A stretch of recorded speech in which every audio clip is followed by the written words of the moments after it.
Maurice Stratégie Board Bill. D'après Explanatory Memorandum qui finit circuler dans le Parlement, l'objectif de ce projet de loi-là, c'est pour établir le Maurice Stratégie Board, qui est aussi connu comme le Maurice Stratégie.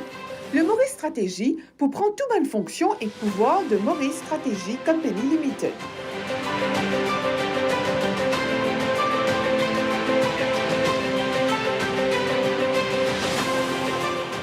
Sa board-là peut aussi agir comme un bureau de recherche et planification pour, premièrement, donner soutien au gouvernement à travers un plan de développement, vision et stratégie à court et long terme. Deuxièmement, faire une recherche et analyse économique approfondie pour soutenir un choix politique.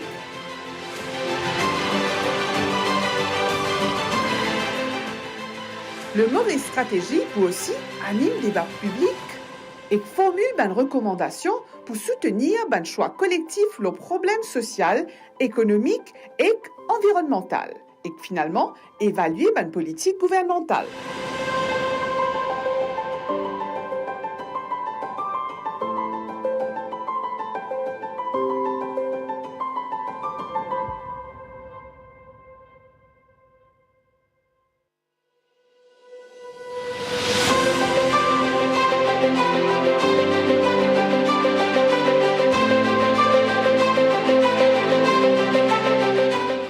Lands Amendment Bill. D'après Explanatory Memorandum qui fait circuler dans le Parlement, l'objectif de ce projet de loi-là, c'est pour amender le State Lands Act pour augmenter la quantité de terre de l'État qui est capable d'acheter dans ce monde-là et a un contrat de location pour bâtiments et aussi il a une résidence dans sa bout de la terre-là.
Prime Minister Speaker.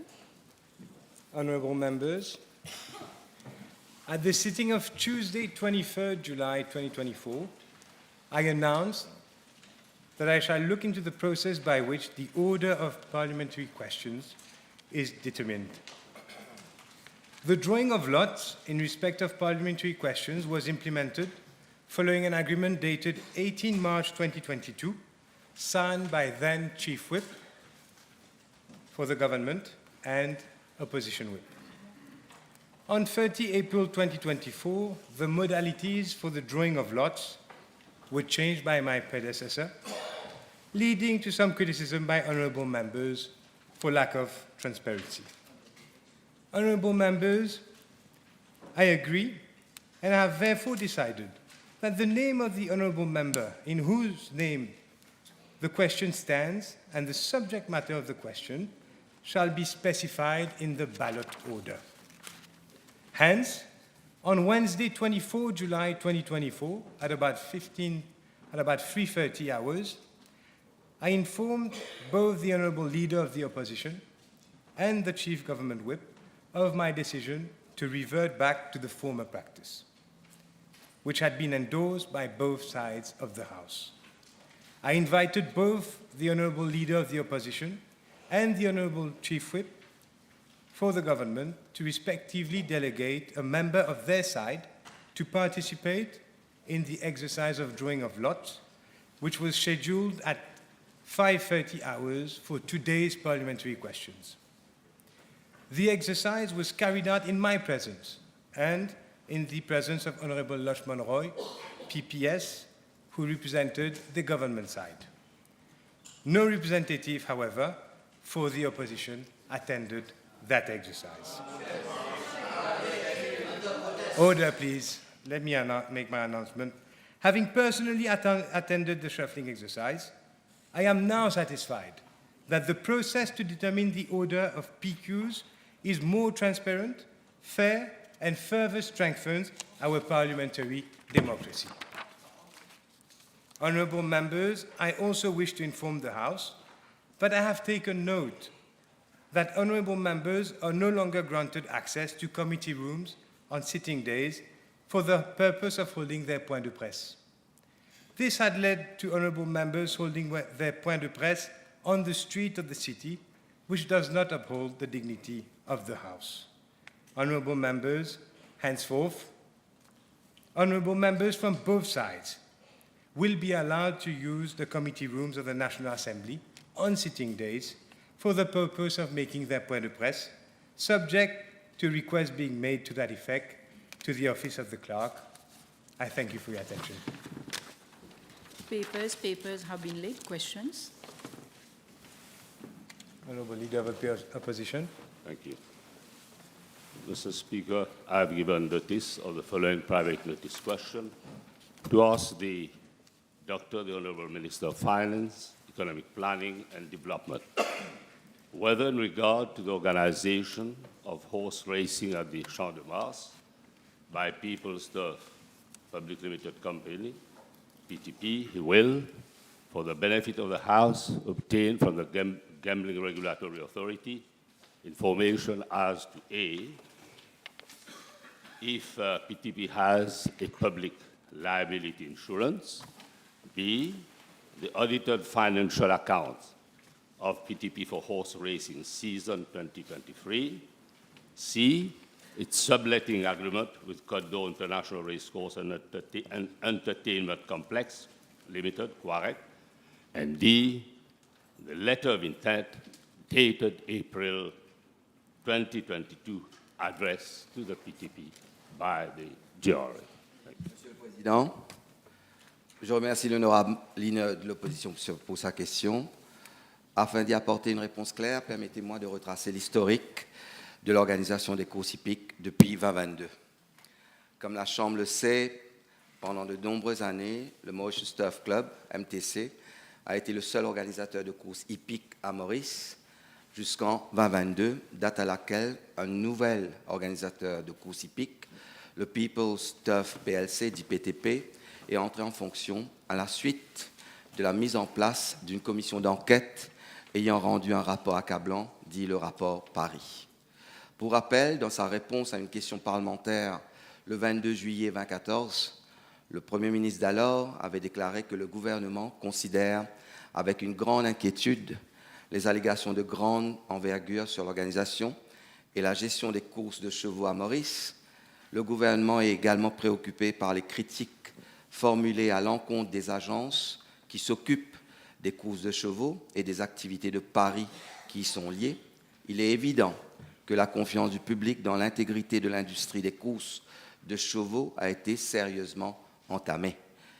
J'ai décidé de mettre en place une commission d'enquête pour examiner tous les aspects des courses de chevaux à Maurice.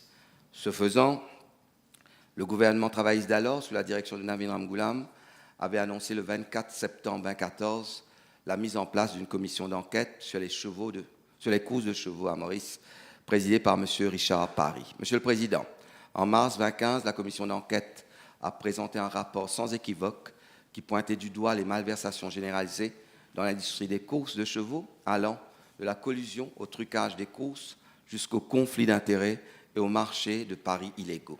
Face à ce constat sans appel, la Commission a formulé 23 recommandations. L'une de ces recommandations était de créer la Mauritius Horse Racing Authority en tant que nouvel organisme statutaire indépendant pour superviser la régulation et la gouvernance des courses hippiques à Maurice. À la suite des recommandations du rapport Paris, plusieurs amendements ont été apportés à la GRA Act par le biais de la loi de finances 2021 pour la création d'une division des courses hippiques au sein de la GRA afin de reprendre les fonctions de régulation et de gouvernance de l'organisateur des courses hippiques de l'époque.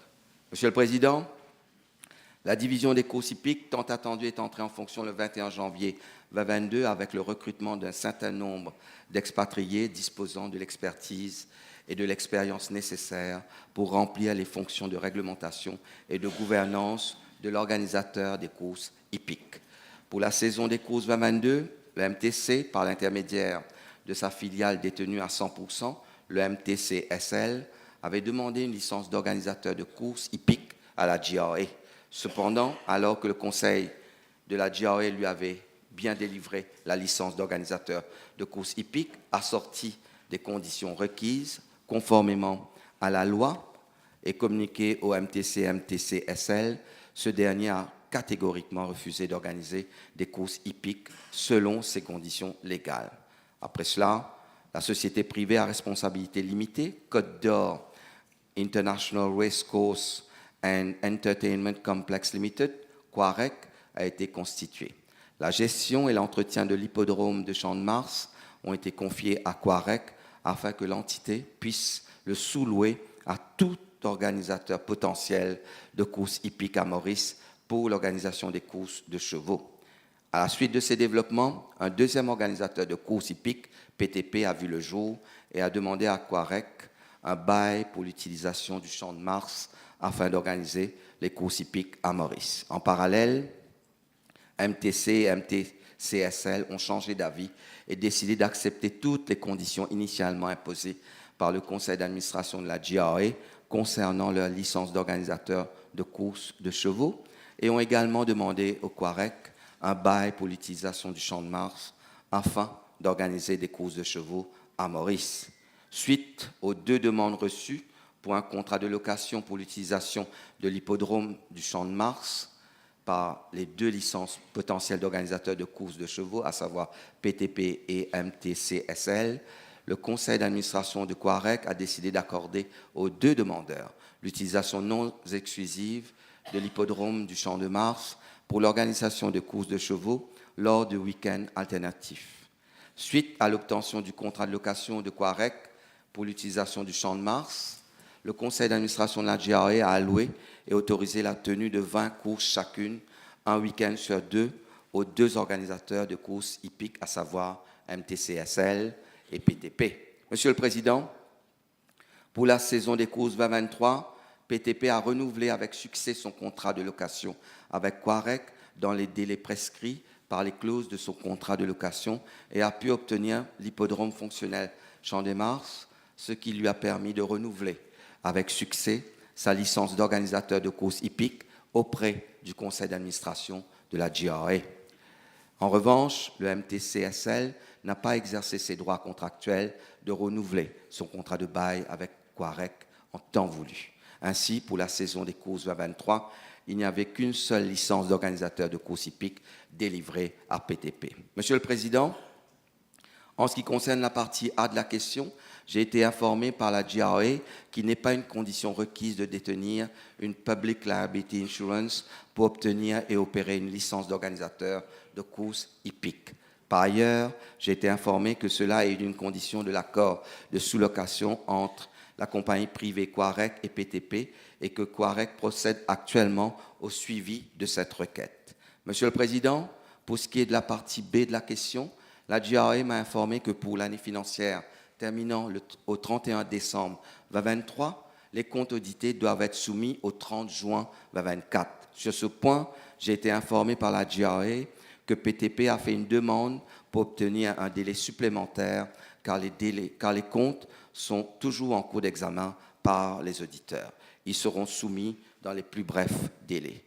Monsieur le Président, au regard de la partie C de la question, je ne suis pas en mesure de déposer un accord entre deux entités privées. Monsieur le Président, en ce qui concerne la partie D de la question, je dépose une copie de la lettre d'intention datée du 6 avril 2022. Yes. Par ailleurs, j'ai été informé par la GRA que Quarec a servi le 16 juillet 2024 une mise en demeure à PTP, étant donné que PTP ne respecte pas pleinement les conditions de l'accord de sous-location. Je dépose la mise en demeure à l'Assemblée. Merci, Monsieur le Président.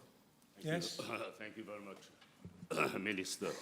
So, from the reply given to the Minister, I do understand that he's not willing to table all the copies in relation to public liability insurance, the audited financial account, the subletting agreement, and the letter of intent. Am I to understand this? Non, ce n'est pas ça. Je viens d'expliquer que les comptes ne sont pas encore déposés. Hein? Donc, quand ils seront déposés, on déposera. Yeah. Now, let me come specifically to the public liability insurance, despite the fact that you've tried to wriggle your way out. Is he aware that from information obtained, it is clear that PTP does not have a public liability insurance in blatant violation of Clause 9.6 of the subletting agreement from Koirek? Can the Minister confirm? Don't tell me that it's not a compulsory agreement. Monsieur le Président, je viens de le dire, oui, que Quarec est toujours en attente de cette disposition. Et c'est pour cela aussi que Quarec a mis une mise en demeure le 16 juillet 2024. Et on attend que la justice prenne forme. The agreement between the two parties was entered on the 14th of November 2023. And is he aware that it was at the request of PTP that clause of section 9.6 was inserted? And I think I would read it. The lessee shall, during the entire duration of the agreement, shall keep in full force and effect a policy of public liability insurance covering general and the lessee's liability with respect to shore bars and the business operated by the lessee. Is he aware of this? That was a firm commitment given by PTP, and it has flouted this clause 9.6 of the agreement which it entered into with Quarec. Monsieur le Président, oui, je viens d'être mis au courant le non-respect de cette règle, et c'est pour cela aussi que, je viens de le dire, que Quarec a servi une mise en demeure à PTP le 16 juillet 2024 pour non-respect des conditions. Et maintenant, on va laisser à la justice de suivre son cours et de fixer les dispositions. Yes, Honorable Buell. Yes, I'm glad that there is inquiry. Now, I might understand that there is an investigation which is going to be conducted, or is it being conducted in the light of the fact that this gentleman has scared the police off by saying that he's a special advisor of the Prime Minister. Monsieur le Président, il y a quelques semaines, on avait eu cette même conversation. On n'est pas là pour voir qui est advisor ou pas advisor. Il a posé des questions concernant PTP. Je viens de lui dire qu'on a mis une mise en demeure, pas moi, que la compagnie privée Quarek a mis une mise en demeure contre PTP par rapport au non-respect des dispositions. Il faut attendre que la Cour, que la justice fasse son travail et après on prendra les dispositions. Before I come to DI, can I ask the Honourable Minister, in the event of any serious public liability occurrence of accident, who will bear the responsibility in the absence of public liability assurance? Dans la loi, dans les réglementations, si on comprend bien sur le contrat, il devait y avoir une clause, il devait y avoir une assurance. Vu qu'il n'a pas pris d'assurance, ce sera à l'organisateur des courses de prendre les responsabilités. Et je tiens à ajouter dessus, Monsieur le Président, c'est que selon les informations que j'ai reçues de GRA, auparavant aussi, il n'y avait pas de disposition concernant l'assurance quand la MTC était l'organisateur des courses de chevaux au Champ de Mars. C'est une nouvelle réglementation qui va dans le bon sens et nous, on est en train de tout faire pour que PTP respecte toutes ces dispositions. Yes, Aided and abetted by the regime. Will the Minister agree that this is a gross violation, aided and abetted by GRA? Is this not tantamount to illegal operation? Non. Will the lease agreement of the people... Yeah, carry on, please. Monsieur le Président, je ne peux être d'accord avec cette affirmation du leader de l'opposition parce que ce n'est pas une condition prérequise de la GRA. C'est une condition de Quarek, qui est une société privée. C'est un accord en deux entités privées. Et c'est pour cela que, je le redis, Quarek est en train de mettre une mise en demeure contre PTP. Ce n'est pas la GRA, ce n'est pas une condition de la GRA concernant l'assurance. Of Quarek. Honourable Leader of Opposition, address the chair. Wait for Through the you. question to be My put. apologies. Have some respect. Yeah, through you, Mr. Speaker. Yes, Can so the Honourable Leader Minister... of the Opposition, you may ask your question. Yes. Can the Minister, through you, Mr. Speaker, inform the House who is the chairman of Quarek? Je n'ai pas cette information avec moi, mais je peux le chercher pour le déposer. C'est pas, je ne crois pas que c'est une information cachée, mais je suis désolé, j'étais un peu souffrant, je n'ai pas eu le temps d'aller tout vérifier. Je pense que vous l'avez, vous allez me le donner. And yes, and you know the chairman of the Quarek? Honourable Leader of Opposition, address the chair. Yes, Do I'm not talking through you. Okay. argue with Yes, the Minister. yes, but it applies to Yes. both sides. Ask your question. Thank you very much, Mr. Speaker. Is he aware that the chairman is the highest officer working at the Prime Minister's office? C'est pour cela, je suis très heureux que ce soit le highest officer et il est en train de respecter. C'est pour cela que Quarek a mis cette mise en demeure. Monsieur le Président, j'arrête pas de répéter une chose, c'est que Quarek a fait mettre une mise en demeure contre PTP. Ils ne sont pas restés les bras ballants en train de rien faire et d'attendre. Ils ont mis une mise en demeure, ils ont donné du temps à PTP de respecter toutes les dispositions en vue de la difficulté de cette activité, mais malheureusement, PTP n'a pas respecté toutes les dispositions, donc ils sont en violation de leur contrat et Quarek a fait mettre une mise en demeure pour que PTP respecte encore une fois toutes les règles. Donc, je tiens à saluer ce haut fonctionnaire pour son travail. He has not delivered, Mr. Speaker. Do you know who is the Secretary to the Cabinet? Now, can I ask another question? Will the lease agreement of the People's Turf PLC be suspended with immediate effect until it obtains all relevant licenses? Not only public liability insurance, there are so many other licenses that it should obtain before operating. Monsieur le Président, nous allons laisser travailler les deux entités. C'est une entité privée avec un conseil d'administration. Ils sont en train de travailler à bon escient et on va les laisser travailler. Ils sont en train de faire leur travail. Je ne vais pas porter de jugement sur le travail qui a été effectué, comme est en train de le présupposer le leader de l'opposition. Yes. If I pay heed to what the Minister of Finance is saying, Mr. Speaker. So it means that he can get away with murder because of his proximity to the regime? Is that it? Monsieur le Président, on n'a pas... Honorable Leader of Opposition, come on. Monsieur le Président, Don't be argumentative in your question. Ask a question, he's answering politely. Yes. Audited financial account. No, you can ask the question, but in a polite manner. Why do you I have do. to attack my- the character? No, but it's my way of Right. putting Put your question across again. question. Right. Thank you very much, Mr. Speaker. Since the audited financial account for horse racing season 2023 has not been submitted to the Gaming Regulatory Authority, will the Minister inform the House on what basis was the horse racing license of the PTP for horse racing season 2024 renewed? Ben, ils ont renouvelé l'année dernière, en 2023. Donc, ils avaient jusqu'à juin 2024 pour déposer. Encore une fois, je le redis, ils n'ont pas déposé, ils ont demandé un délai supplémentaire. Et ça arrive fréquemment, ce genre de demande. Et il n'y a aucune raison pour ne pas accepter cette demande. Les comptes sont chez les auditeurs. Il faut attendre que l'auditeur finisse son travail pour pouvoir le déposer. Je pense que, Monsieur le Président, je pense qu'il ne faut pas avoir une fixation sur PTP.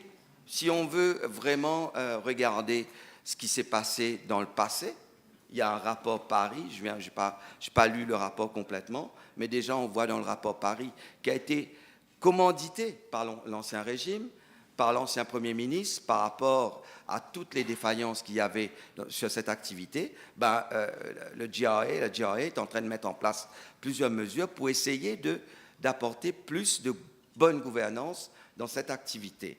Et c'est pour cela que ça prend aussi du temps. On a eu un nouvel organisateur des courses, la PTP, il faut leur donner la chance aussi. Ce n'est pas quelque chose de si facile que ça à mettre en place. Auparavant, concernant l'assurance, la MTC n'avait pas d'assurance, de Public Liability Insurance, mais ils étaient en train d'organiser des courses pendant plus de 100 ans. Donc maintenant, on a mis une nouvelle disposition, donnons-leur le temps, mais en même temps, Quarec a pris les dispositifs légaux pour pousser PTP à prendre ces diverses dispositions.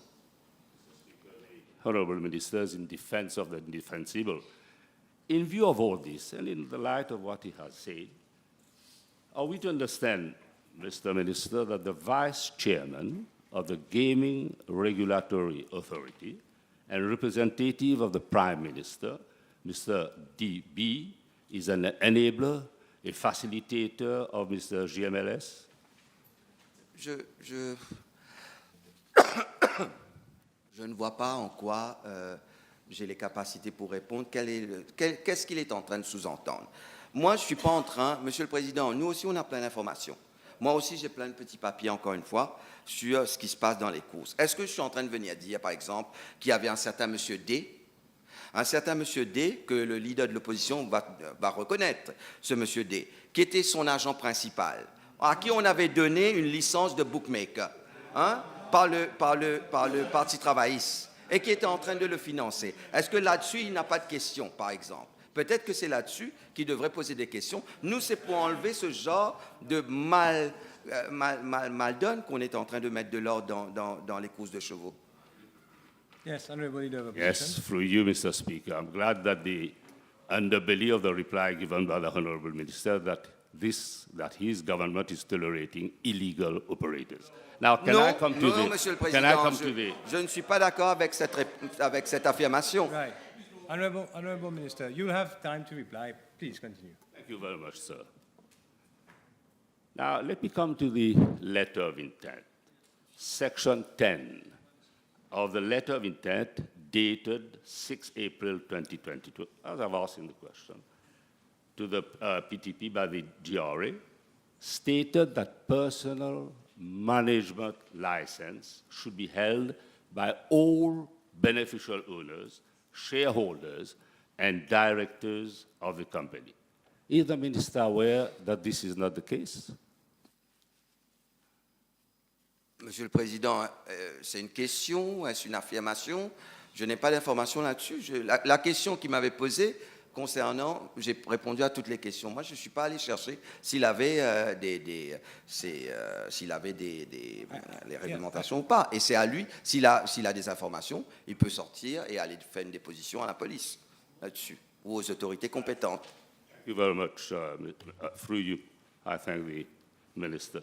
It is precisely the relevance of my next question. Is the Minister aware that gross violation of Section 93B of the Gambling Regulatory Authority Act have been tolerated since the setting up of PTP, with acolytes not having personal management license in violation of the law? And this is specific section of the Gaming Regulatory Authority Act. Monsieur le Président, encore une fois, je n'ai pas l'information qu'il est en train de me demander et s'il avait posé cette question, j'aurais cherché ces informations et je serais venu avec les informations. Je suis venu avec toutes les informations qu'il m'a demandées. On n'est pas là pour essayer de marquer un point. On est là pour essayer de répondre à des questions. J'aurais préféré que le leader de l'opposition le mette dans ses questions. Il a posé 4 questions. Il aurait pu poser une 5e, une 6e, une 7e, même 20 questions, j'aurais répondu. Mais donnez-moi vos questions, j'aurais préparé les réponses. Je ne peux pas prendre toutes les informations en l'espace de 2 heures pour venir et vous donner toutes les informations. Je n'ai pas toutes ces informations en tête. Je ne passe pas ma journée à regarder ce qui se passe à Quarek et GRA. I will remind honourable members to stay relevant, not to bring in additional matters, not canvassing the main question during supplementary questions. I have allowed you this, but please. Mr. Speaker, it is precisely because I'm relevant that I'm asking through you to the Minister whether he has a representative on the board of QUAREC or Gaming Regulatory Authority board. I take it for granted that the member would report to the Minister. This is the ABC of having a representative on respective boards. Monsieur le Président, je le répète, j'ai des représentants sur de nombreux conseils d'administration.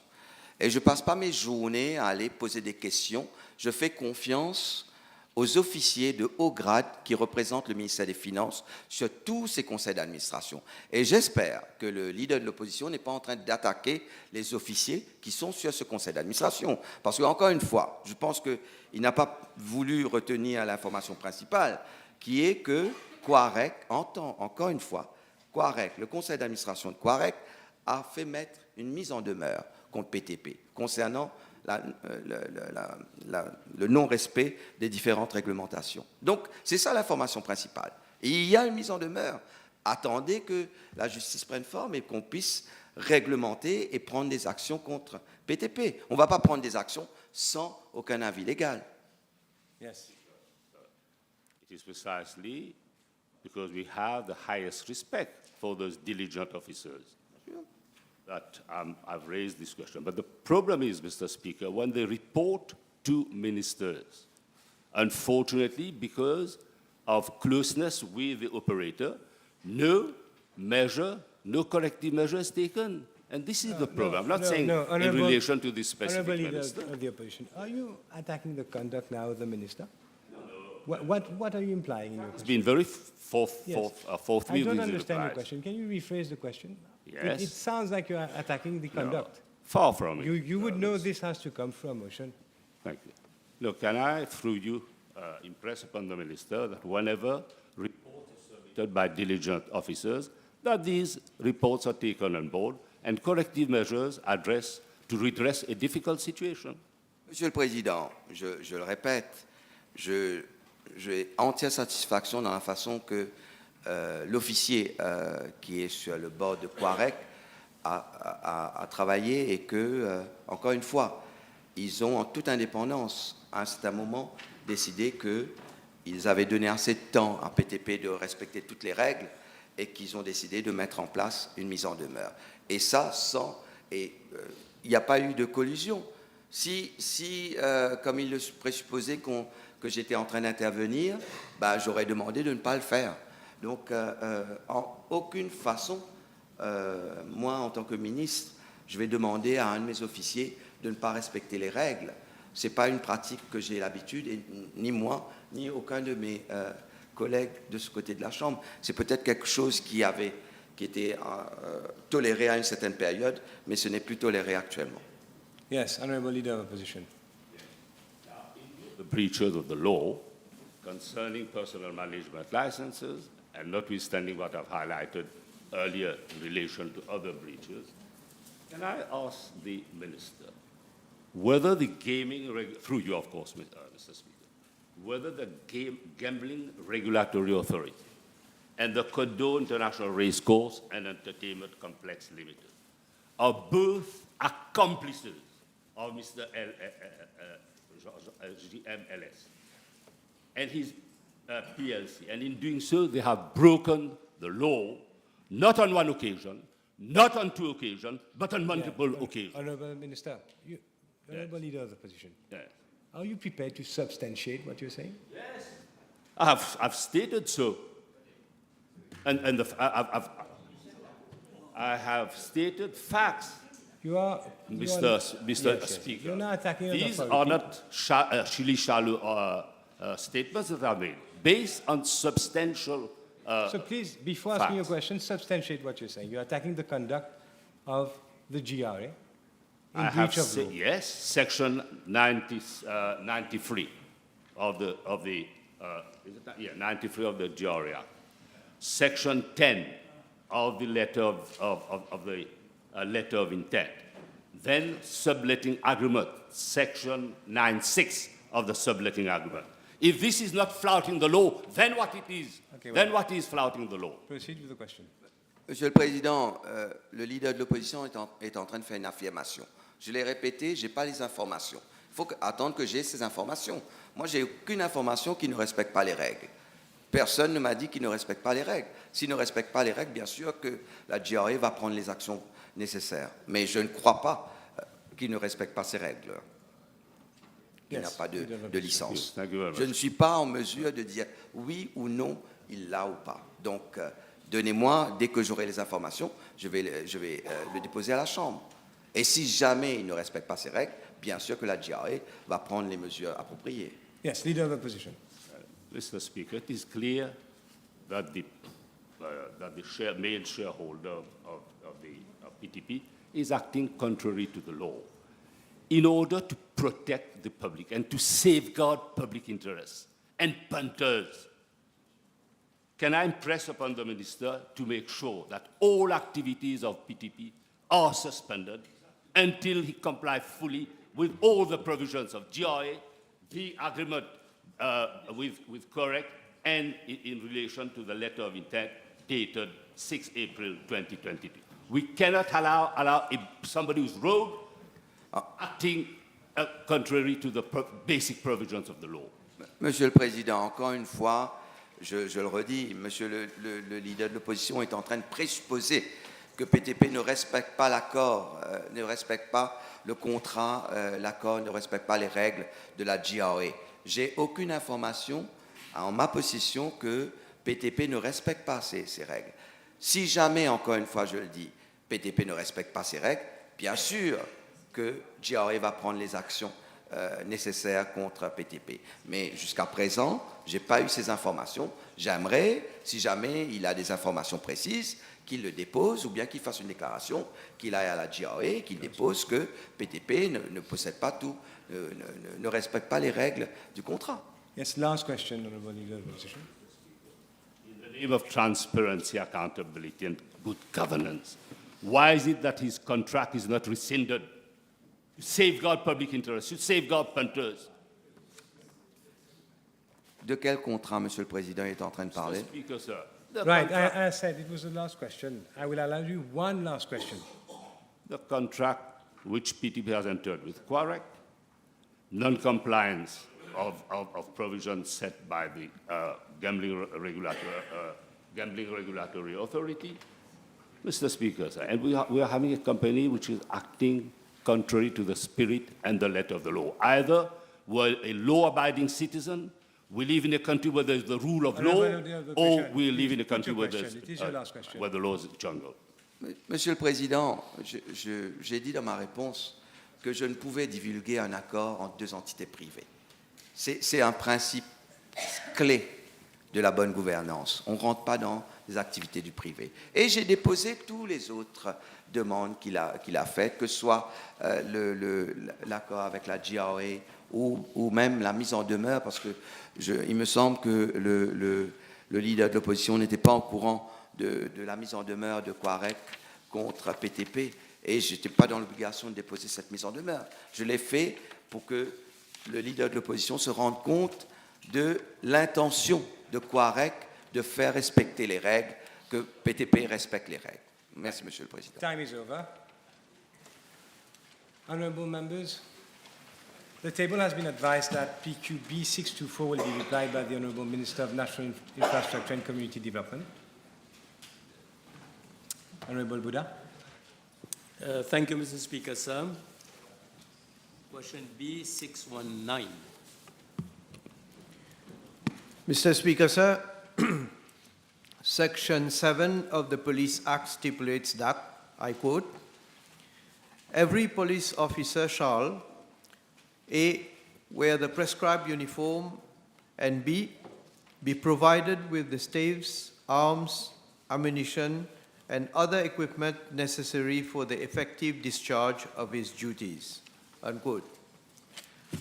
Furthermore, Section 6 of the Police Act provides that, I quote, subsection 1, subject to this Act, the Commissioner may make standing orders and give administrative directions to be observed by police officers in the performance of their duties.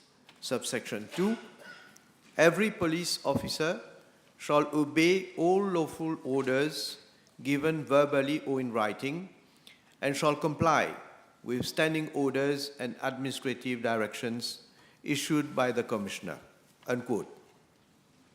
Accordingly, I am informed by the Commissioner of Police that pursuant to Section 6 of the Police Act and to enforce Section 7 of the same Act, the police has issued Police Standing Order number 110, Dress Regulations, which fully describes the design and pattern for each uniform with accessories. The said Police Standing Order specifically includes that police officers will be dressed in uniform when on duty, except for those who are authorized to perform duty in civilian dress. And only articles of uniform of the regulation pattern are to be worn when on duty. I am further informed that the police force has a strength of around 13,000 police officers posted in various branches units. It is noted that some units have their specific uniform requirements. For example, the National Coast Guard, the Special Support Unit, and the Special Mobile Force. Mr. Speaker, sir, I am also informed that all police officers, on joining the force for the 6-month foundation training, are issued with the regular working police uniform. That is, the blue uniform, including all the necessary accessories, irrespective of their subsequent posting, which comprises 2 shirts, short sleeves, 1 shirt, long sleeves, 1 cardigan, 1 raincoat, 3 pairs shoulder badges, 2 pairs of trousers, 1 leather belt with buckle, 1 pair of metal shoulder badge, 2 embroidered nameplates, 1 cap with badge, 1 lanyard, 3 pairs of socks, and 2 pairs of shoes. As regards female police officers, over and above the normal entitlement mentioned earlier, they are also issued with 2 skirts, 1 pair of pantyhose, and 1 pair of ballerina shoes. On completion of their foundation training, police officers are posted to various units within the police force.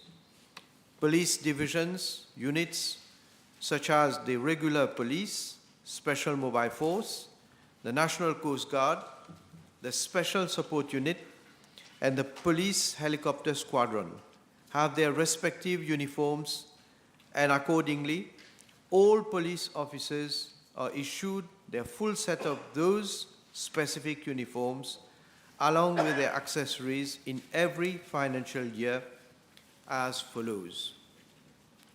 For the regular force, that is the regular police, those wearing the blue uniform, they are issued 4 shirts, short sleeves, 2 shirts, long sleeves, 4 pairs of trousers, 2 pairs of shoes, and 3 pairs of socks.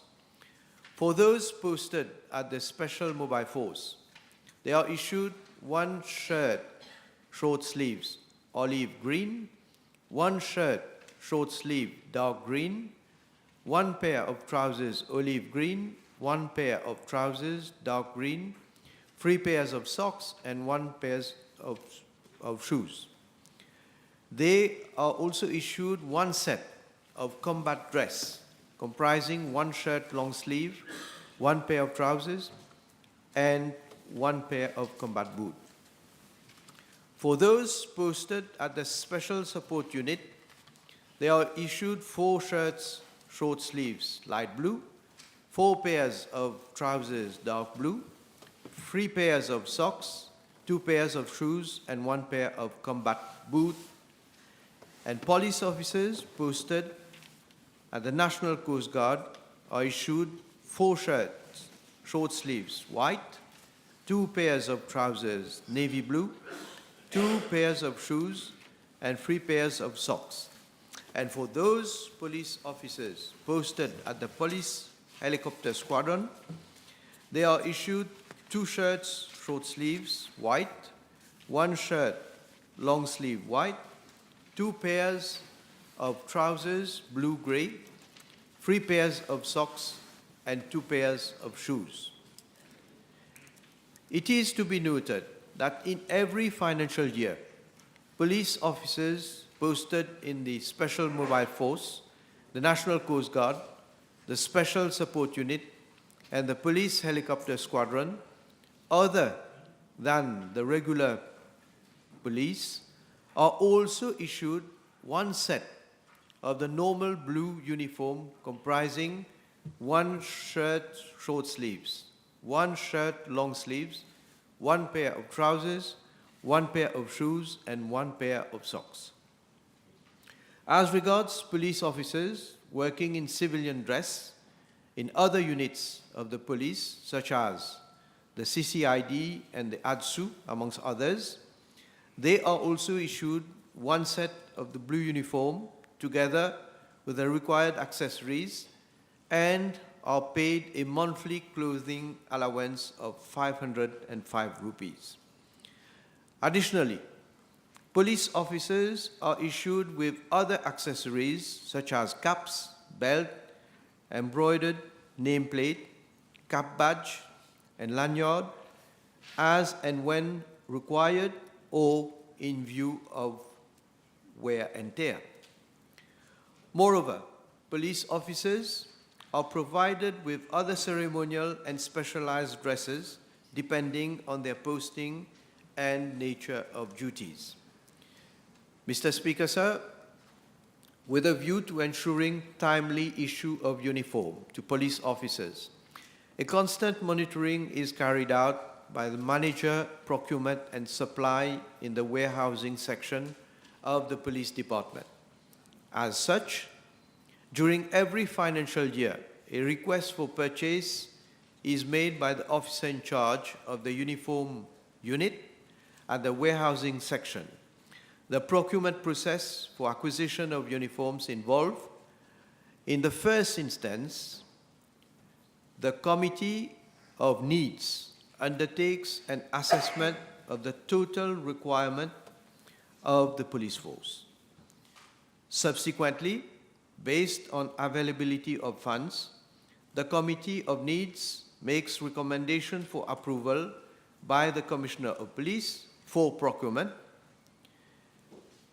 preparation of the annual procurement plan and its subsequent publishing on the website of the Public Procurement Office and of the Mauritius Police Force. Then there's preparation and vetting of the tender documents, the launching of tenders, the closing and opening of tenders, the setting up of a bid evaluation committee to evaluate the bids and samples, the departmental bid committee reviews the bid evaluation report and subsequently recommends for approval by the accounting officer. And notification to successful and unsuccessful bidders, and then finally awarding of contract upon, of course, no challenge by unsuccessful bidders. On receipt of the uniform from the successful supplier, random samples of same are sent by the police to a recognized body for testing of the product to verify whether the supplied items are in conformity with the required specifications of the tender. Upon clearance from the recognized body, the manager, procurement and supply of the warehousing section of the police department proceeds with the issue of police uniforms in accordance with schedule plan. If the sample of uniform does not obtain clearance from the recognized body, the supplier is given the opportunity to resubmit amended uniform items. In case the sample is still non-compliant, the contract is cancelled and the offer is made to the next responsive bidder. In the event there is no other responsive bidder, a fresh tender exercise is carried out. Mr. Speaker, sir, a buffer stock of police uniform is always kept in the warehouse for issue to police officers whose uniform have been damaged in the performance of their duties or wear and tear, amongst others. The different items of the uniform are distributed to the police officers in varied frequencies, namely short sleeves shirts, long sleeve shirts, shoulder badges, trousers, skirts, socks and shoes once yearly, leather belt, belt buckle, metal shoulder badge, embroidered nameplate, cap badge and lanyard once at the time of recruitment but renewed in case of wear and tear, and caps once every 3 years or in case of wear and tear. Mr. Speaker, sir, I am also informed that over the last few years, the uniform of the police has known several changes, from fabrics that were not comfortable or conducive to harsh weather and other conditions to lightweight. The cloth materials have also been subject to changes aimed at providing better protection and more ease of movement to the police officers. The older grey khaki uniforms were found not suitable for a tropical island like ours and was portrayed as unfriendly towards the community.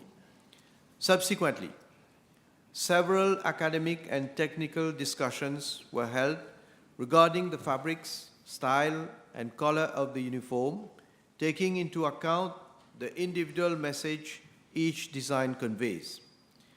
Mr. Speaker, sir, in 2021, the police decided to bring certain changes to the uniform to stand out from jobs requiring the wearing of similar blue uniform, such as security companies. In this breath, a new police outfit was designed and approved. The style has remained almost the same, but some changes were brought to the fabric and color, coupled with some other distinctive features, which include an embroidered badge, the triangular pockets on the shirt, a gray line on the seams of the pants and skirts, and the silver metal badge of the Mauritius Police Force placed on the shoulder strap, amongst others. Thus, on 9th of October 2021, The new police uniform came into force as regulated by GN 1497 of 2021. Accordingly, the Police Standing Orders number 110, dress regulations, was amended to direct all police officers to wear the new uniform as from 11th of October 2021. Mr. Speaker, sir, I am informed by the Commissioner of Police that the last issue of police uniform was carried out from September 2023 to April 2024, whereby every police officer of the regular police was issued with 3 pairs of trousers, 3 pairs of socks, 2 pairs of shoes, 3 shirt short sleeves, and 1 shirt long sleeves. The remaining 1 shirt short sleeve, 1 shirt long sleeve, and 1 pair of trousers will be issued by September 2024 to comply with the established policy to issue 4 sets of police uniform to those officers. On the other hand, the police officers of the other units have been issued their full set of their specific uniform along with their 1 set of blue uniform. As regards the next issue of police uniform for year 2024-2025, it is expected to be effected by February 2025. A stock-taking exercise has been carried out by the warehousing section to identify those items requiring purchase. In that respect, tenders were launched for the procurement of ready-made trousers on 5th of April 2024, and another one was launched on 17th of April 2024 for shirts inclusive of police badge. However, both tenders were unsuccessful as none of the tenders were responsive. The tender unit of the police department is initiating action for a fresh tender exercise. Mr. Speaker, sir, I'm informed by the Commissioner of Police that to ensure that all the police officers have the best possible attire to conduct their duties, a police uniform committee has been set up since June 2015 at the level of the police headquarters. The committee may co-opt experts and professionals from relevant government institutions to advise on the effective discharge of their duties. In fact, the committee looks into the specifications of police uniforms, including the quality, design, material composition, and also to consider any amendment thereto. This committee also caters for inter alia, the standardization of materials, and also addressing complaints made by members of the police force. Thank you. Honorable Buddha. Thank you, Mr. Speaker, sir. The uniform being the symbol of authority, may I ask the Honorable Prime Minister whether he is aware that some companies and security services are in fact using the same type of fabric and the same colors, and is it not high time that the outfit and the design of the police regular uniform be modified so that we have this symbol of authority? Well, I have just answered, Mr. Speaker, sir, that there is a committee that has been looking into the design, material, and other specific matters concerning the uniform, and precisely because previously there were other private companies that were using the type of uniform, that there has been a change in the design and in the material and so on.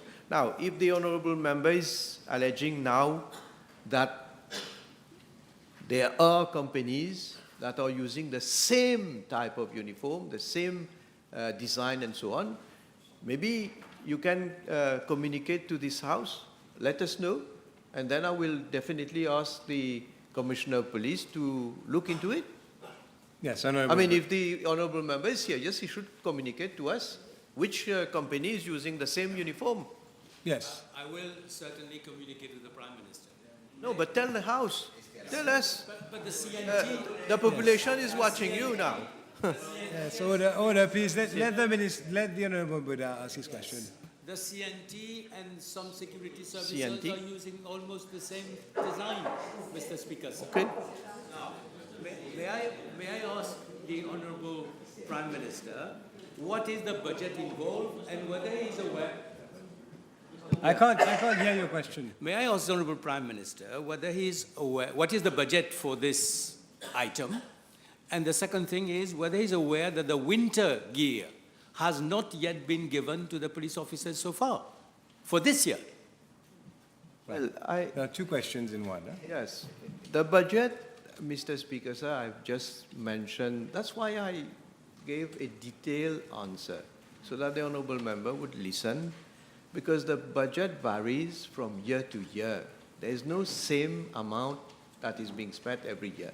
It is according to the requirements of the police when they do their stock taking, when they do also come up with how many items they would require.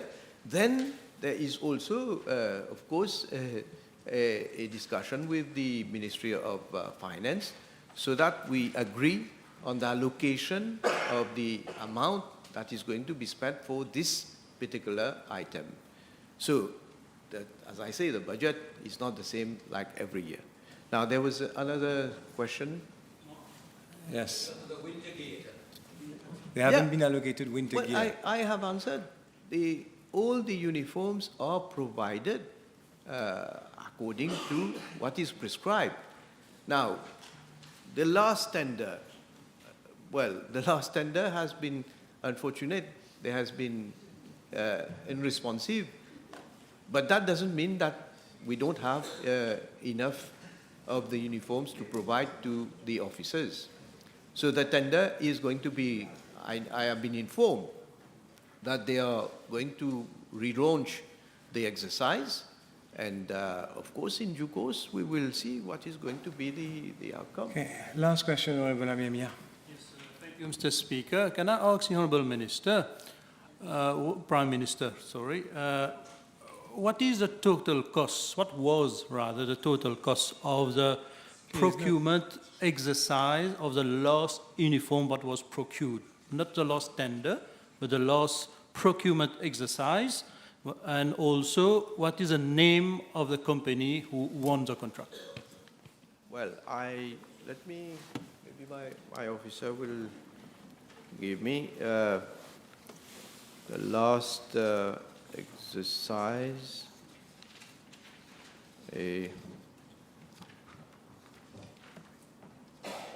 Okay. So for shirts, short sleeves, the date when it was procured, 24th of January 2023, 49,000 units at an amount of 16,114,000 rupees. Now, I don't have the name of maybe in the meantime, while I answer the other part, shirts, long sleeves, again on the 24th of January 2023 was procured, 32,500 units at a cost of 11,012,000 rupees.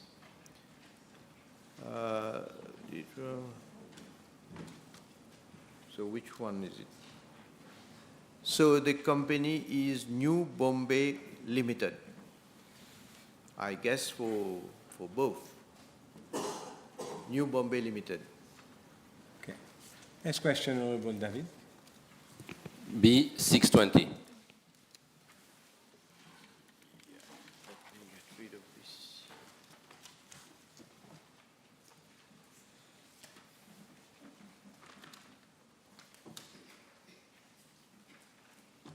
Mr. Speaker, sir, a ballot paper is the instrument by which a voter exercises his right to vote for the candidates of his choice in an election.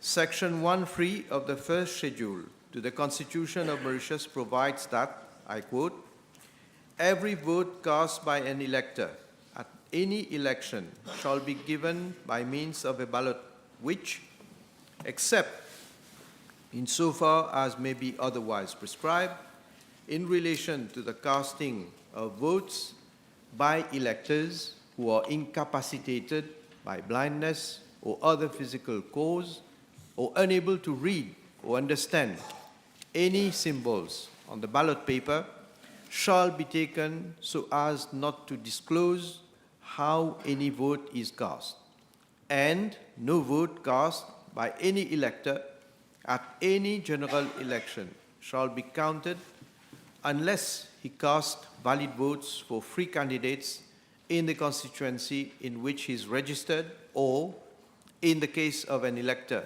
registered in Rodrigues, for 2 candidates in that constituency, unquote. Both the design and form of a ballot paper are prescribed in Regulation 21 of the National Assembly Elections Regulations 2014, which provide that, I quote, subsection 1, in the case of a poll at an election, the votes shall be given by ballot, subsection 2A.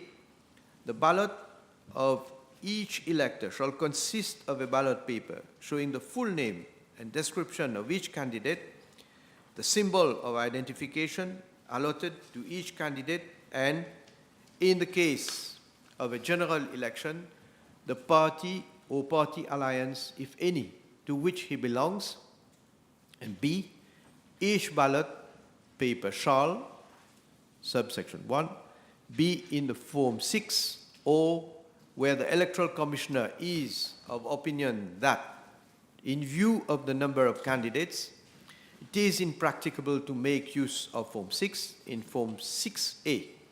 2, have a number printed on its verso, and 3, have attached to it a counterfoil with the same number printed on its recto, unquote. There are 2 types of ballot papers, namely ordinary ones and tendered ones. With regard to tendered ballot papers, Regulation 31(1)A, National Assembly Elections Regulations 2014, provides that, and I quote, where a person representing himself to be an elector, whose name is on the register, applies for a ballot paper after another person has already voted as that elector, the person shall, after satisfactorily answering the questions referred to in Regulation 29(1), be entitled to mark a tendered ballot paper which is of a different color in the same manner as any other elector, unquote. I wish to highlight that the Office of the Electoral Commissioner has confirmed that the preparation and printing of ballot papers pursuant to the provisions of the National Assembly Election Regulations have always been strictly adhered to for all elections. Mr. Speaker, sir, with regard to Part A of the question, I am informed by the Office of the Electoral Commissioner that, given that Regulation 14(1) of the National Assembly Elections Regulations 2014 provides that a candidate may, not more than 3 days after nomination day, withdraw his candidature, the list of candidates for each constituency is finalized after the deadline for withdrawal of candidates. It is only then that the printing of ballot papers can begin, and this process must be completed at least 3 days before polling day. For instance, in 2019, National Assembly elections, which were held within the minimum time frame provided for in the Representation of the People Act, this exercise had to be completed within 10 days. Section 41(2) of the Representation of the People Act provides that, I quote, the day of election appointed under subsection 1B shall be not less than 15 days, no more than 30 days after the day on which the writ is issued, and the day on which a poll is to be taken shall be not less than 15, no more than 60 days after the day on which the nomination of candidates for the election is received, unquote. Therefore, if the interval between the nomination day and the polling day is longer, the period within which the ballot papers have to be printed would be longer. Mr. Speaker, sir, with regard to Part B of the question, the Office of the Electoral Commissioner has informed in categorical terms that the printing of ballot papers is exclusively carried out at the Government Printing Department under strict police surveillance on a 24-hour basis. This has invariably been the case for all elections since before independence. Furthermore, this exercise is carried out under the supervision of the Office of the Electoral Commissioner and the Electoral Supervisory Commission. This ensures the integrity and security of the ballot papers throughout the printing process. I am further informed that ballot papers are printed in booklets containing either 100, 50, or 25 ballot papers, while tendered ballot papers are made up in booklets of 5 or 10 in a different color. For the 2019 National Assembly elections, ordinary ballot papers were printed in booklets of 100 and booklets of 25, whilst tendered ballot papers were printed in booklets of 5. The quantity of ordinary and tendered ballot papers printed for each constituency, polling station, and voting room is meticulously determined through a detailed process. The exact number needed is carefully calculated to ensure that there is a sufficient number of ballot papers for the electoral process. Once the number of ballot papers is determined, the required number of ballot papers is then transcribed and noted in a document called the distribution of ballot papers. This document serves as an official record ensuring transparency and accountability in the distribution of ballot papers. Mr. Speaker, sir, the Office of the Electoral Commissioner has again highlighted that, as has always been the practice, ballot papers are printed at the Government Printing Department and nowhere else, and will continue to be printed thereat, under the supervision of the government printer, the Office of the Electoral Commissioner, and the Electoral Supervisory Commission. Ballot papers have never been printed outside the Government Printing Department.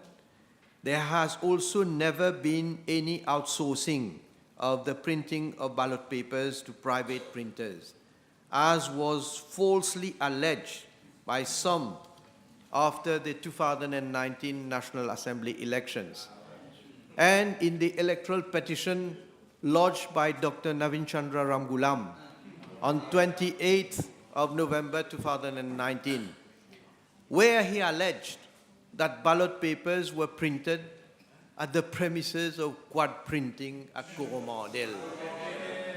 What a shame.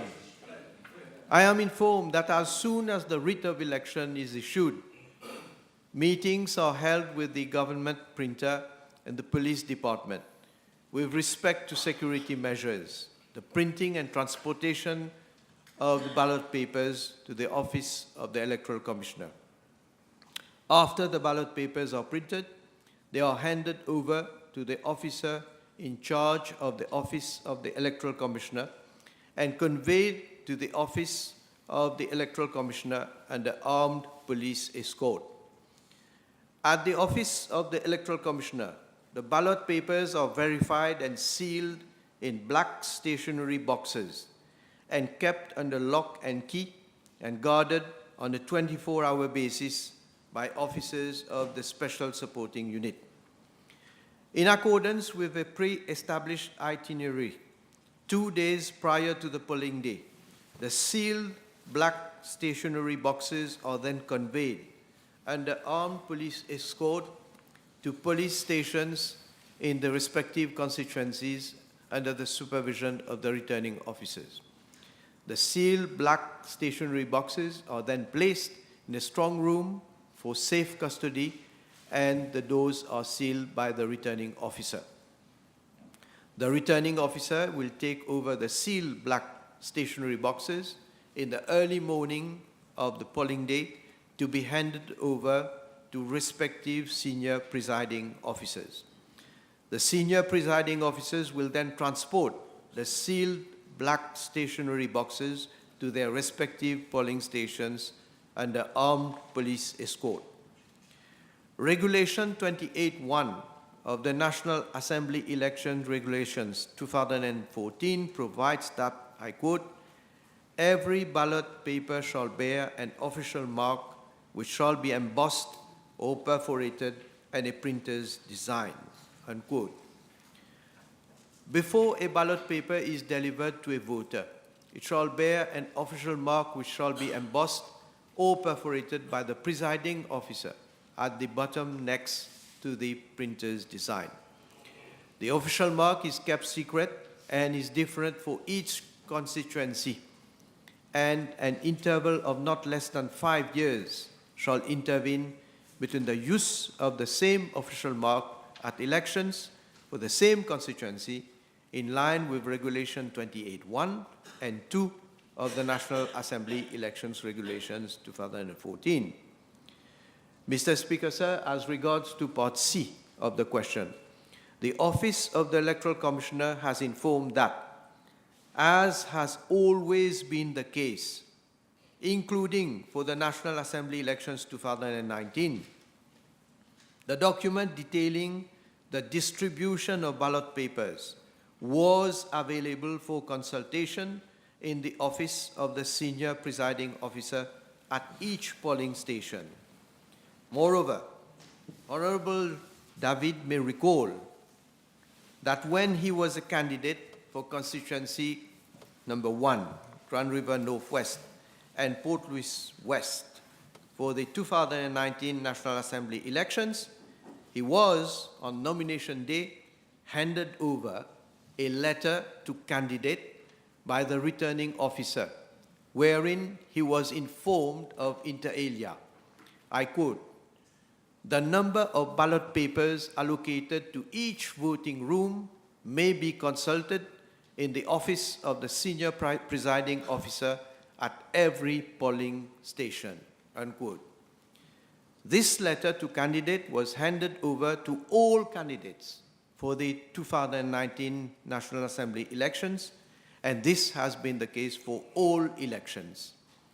Mr. Speaker, sir, it must be highlighted that since the last village council elections in 2020, a copy of the distribution of ballot papers is now handed over to all candidates on nomination day. This measure was also applied for the Rodrigues Regional Assembly elections in 2022. Similarly, the same principle was adopted for the National Assembly by-election in constituency number 10, Montagne Blanche and Grand River Southeast, scheduled to be held on 9th of October this year. This measure will be applied for all future elections, including the forthcoming National Assembly elections. Mr. Speaker, sir, the Office of the Electoral Commissioner has also emphasized that no surplus, ordinary or tendered ballot papers are printed other than those indicated in the distribution of ballot papers. Honorable David, we have exceeded quite some time on this question. I will allow two supplementary questions from your side and one from government side, provided that no more than 5 minutes is spent. Merci, Monsieur le Président. Selon les informations dont je dispose, pour les dernières élections nationales de 2019, un total de bulletins de vote additionnel sur les 21 circonscriptions de 40 481 bulletins en surplus ont été imprimés, et avec des pourcentages de surplus différents, disparates d'une circonscription à l'autre, allant de moins d'1% dans certaines circonscriptions à un maximum de 8,5% pour la circonscription numéro 8. Puis-je demander au Premier ministre le raisonnement du bureau du commissaire électoral derrière l'impression d'un nombre de bulletins additionnels différents d'une circonscription à l'autre? Monsieur le Président, c'est ça le problème avec l'opposition. Ils sont toujours en denial mode. Ils pensent toujours que les élections ont été truquées. Alors qu'ils ont eu leur pétition devant la Cour, je ne vais pas mentionner combien, 7 ont été retirés. 7. Et parmi, il y avait des allégations telles que l'honorable membre vient de faire à l'Assemblée aujourd'hui. Et 7 qui ont été retirés, ils n'ont même pas eu le courage d'aller déposer en cours pour venir prouver ce qu'ils sont en train de dire. Donc, Monsieur le Président, je ne sais pas comment on va faire comprendre à cette opposition qui ne doit pas être de mauvais perdants. Vous avez perdu les élections, acceptez le verdict de la population et n'essayez pas de trouver... I can't hear the reply. Have some respect for the Prime Minister. Let him answer. Et n'essayez pas de trouver des prétextes comme vient de le faire l'honorable membre qui vient dire qu'il y a eu tant il y a des discrepancies. Well, then why did you not substantiate this in court? You are saying that you have information. Can you table the information that you have to show that there has been irregularity? Table, we'll see whether you are serious. You have not been able to prove before a court, and now you're coming before this Parliament because here, of course, you can say anything. Yes, Honorable Abbas Mahmoud. Following the reply from the Prime Minister, can the Honourable Prime Minister state whether the subject matter of the question was mentioned in the electoral petition of the opposition in the aftermath of the 2019 general election, and whether there has been any ruling of our court thereon? Yes, well, Mr. Speaker, sir, as the House is aware, 12 election petitions were lodged before our courts in the aftermath of the 2019 general elections. 7 were withdrawn, 4 were heard and dismissed with cost. And in the remaining case, there had been a recount and the results were maintained. Now, an election petition was lodged by one of the unsuccessful candidates of constituency number 10, Montagne Blanche and Grand River Southeast, namely your leader, Dr. Navin Chandra Ramgoolam, on 28th of November 2019, wherein several allegations were made on the conduct of those elections. And one of those allegations made by Dr. Ramgoolam was that ballot papers were printed outside government printing office. He averred in his petition that he had, and I quote, just like the honorable member is saying, first-hand information. This is, I quote what he said, first-hand information to the effect that ballot papers were printed outside the government printing office premises at the premises of Quad Printing at Coromandel. This fact casts a cloud of corruption and deviousness on the election process, as there is real likelihood that stuffing would have occurred nationwide, including constituency number 10, would have occurred nationwide, including his constituency, unquote. Now, when requested by way of a demand of particulars by respondent number 4, that is the Electoral Commissioner, on 13th of January 2022, to communicate documentary evidence showing that ballot papers were allegedly printed outside government printing office at the premises of Quad Printing at Coromandel. You know what Dr. Ramgoolam had answered, before a court of law, I quote, no documentary evidence was available. No documentary evidence. The petitioner just made serious allegations, and when asked to submit particulars, I must say, he ran away. He ran away like a coward, la queue entre les jambes. He never came to proof of those averments he made in his petition. Tout comme vous êtes retourné la queue entre les jambes aujourd'hui dans la chambre. Hein? Order! Order! So instead, Honorable Leader, we shall so instead of show the example. No, order! Order, you should show the example. Right, he has the floor. Prime Minister, please I continue. correct. Okay, I correct. As Honorable was said Prime before, Minister. la vieille queue. So, in fact, Mr. Speaker, You know, sir, the more he time never you waste, came to proof Sorry, of Prime them. Minister, let me interrupt you. The more time you waste, I was inclined to give a last question, but you're wasting time. So you decide if you want to. Honorable Prime Minister.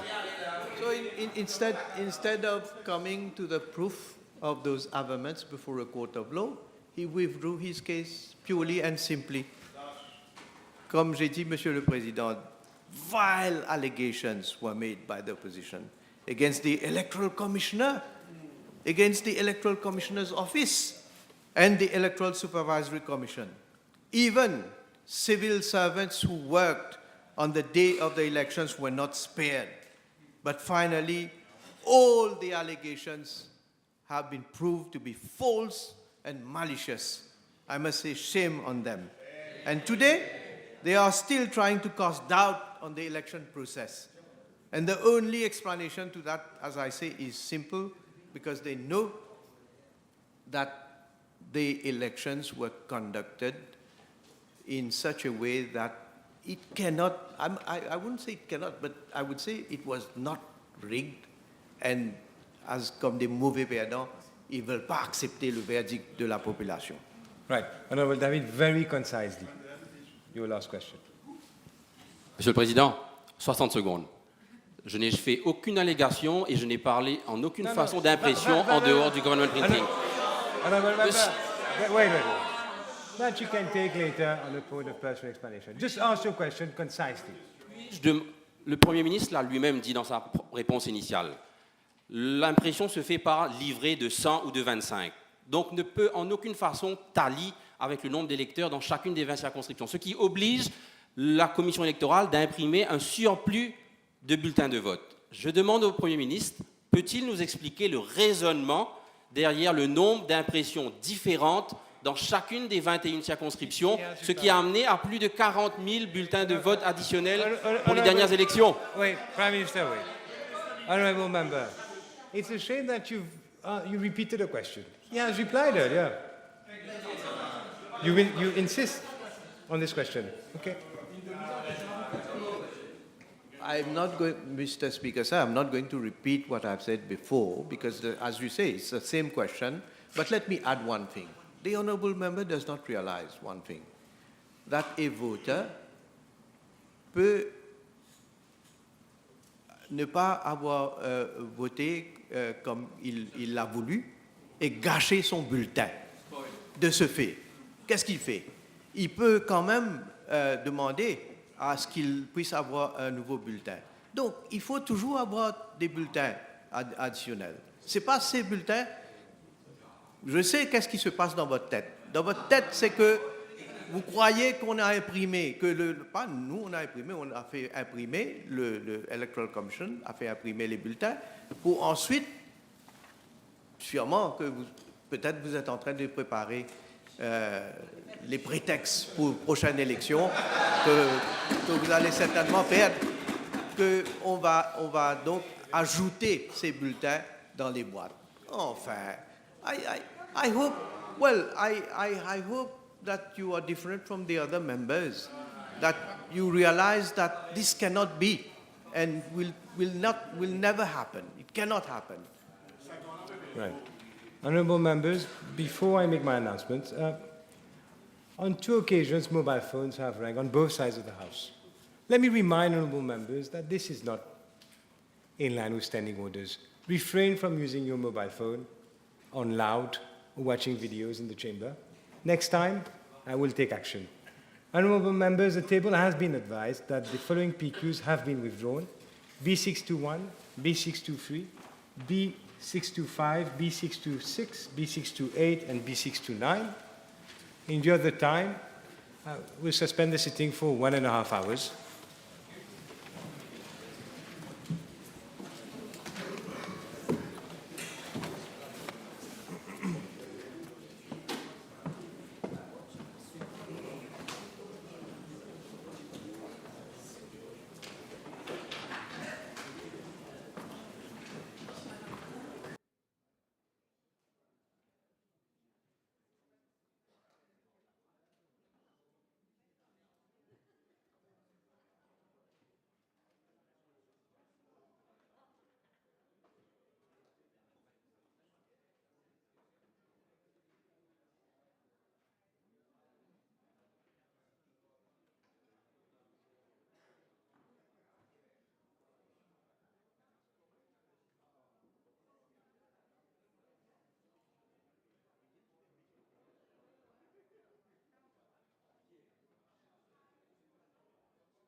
Honourable members, the table has been advised that PQ B651 will be replied by the Honourable Minister of Commerce, Consumer Protection. Honourable Ganga Prasad. B630. Mr. Speaker, sir, I apologize for my voice. Please bear with me. In my reply to the parliamentary question B795 in July 2022, the House was informed that in accordance with the established protocol in schools, drug-related cases are categorized as criminal offences and are reported to the police. I'm informed that since July 2022, the number of reported cases of alleged abuse of illicit substances inside school premises stands at 18, and outside school premises stands at 11. Yes, Honourable Ganga Prasad. Sir. Yes, in her reply to my PQ dated 1st July, as mentioned by Honourable Minister, 1st July 2022, the Honourable Minister had informed the House that there were 81 cases of drug abuse inside and 182 cases outside the school premises from January 2015 to June 2022.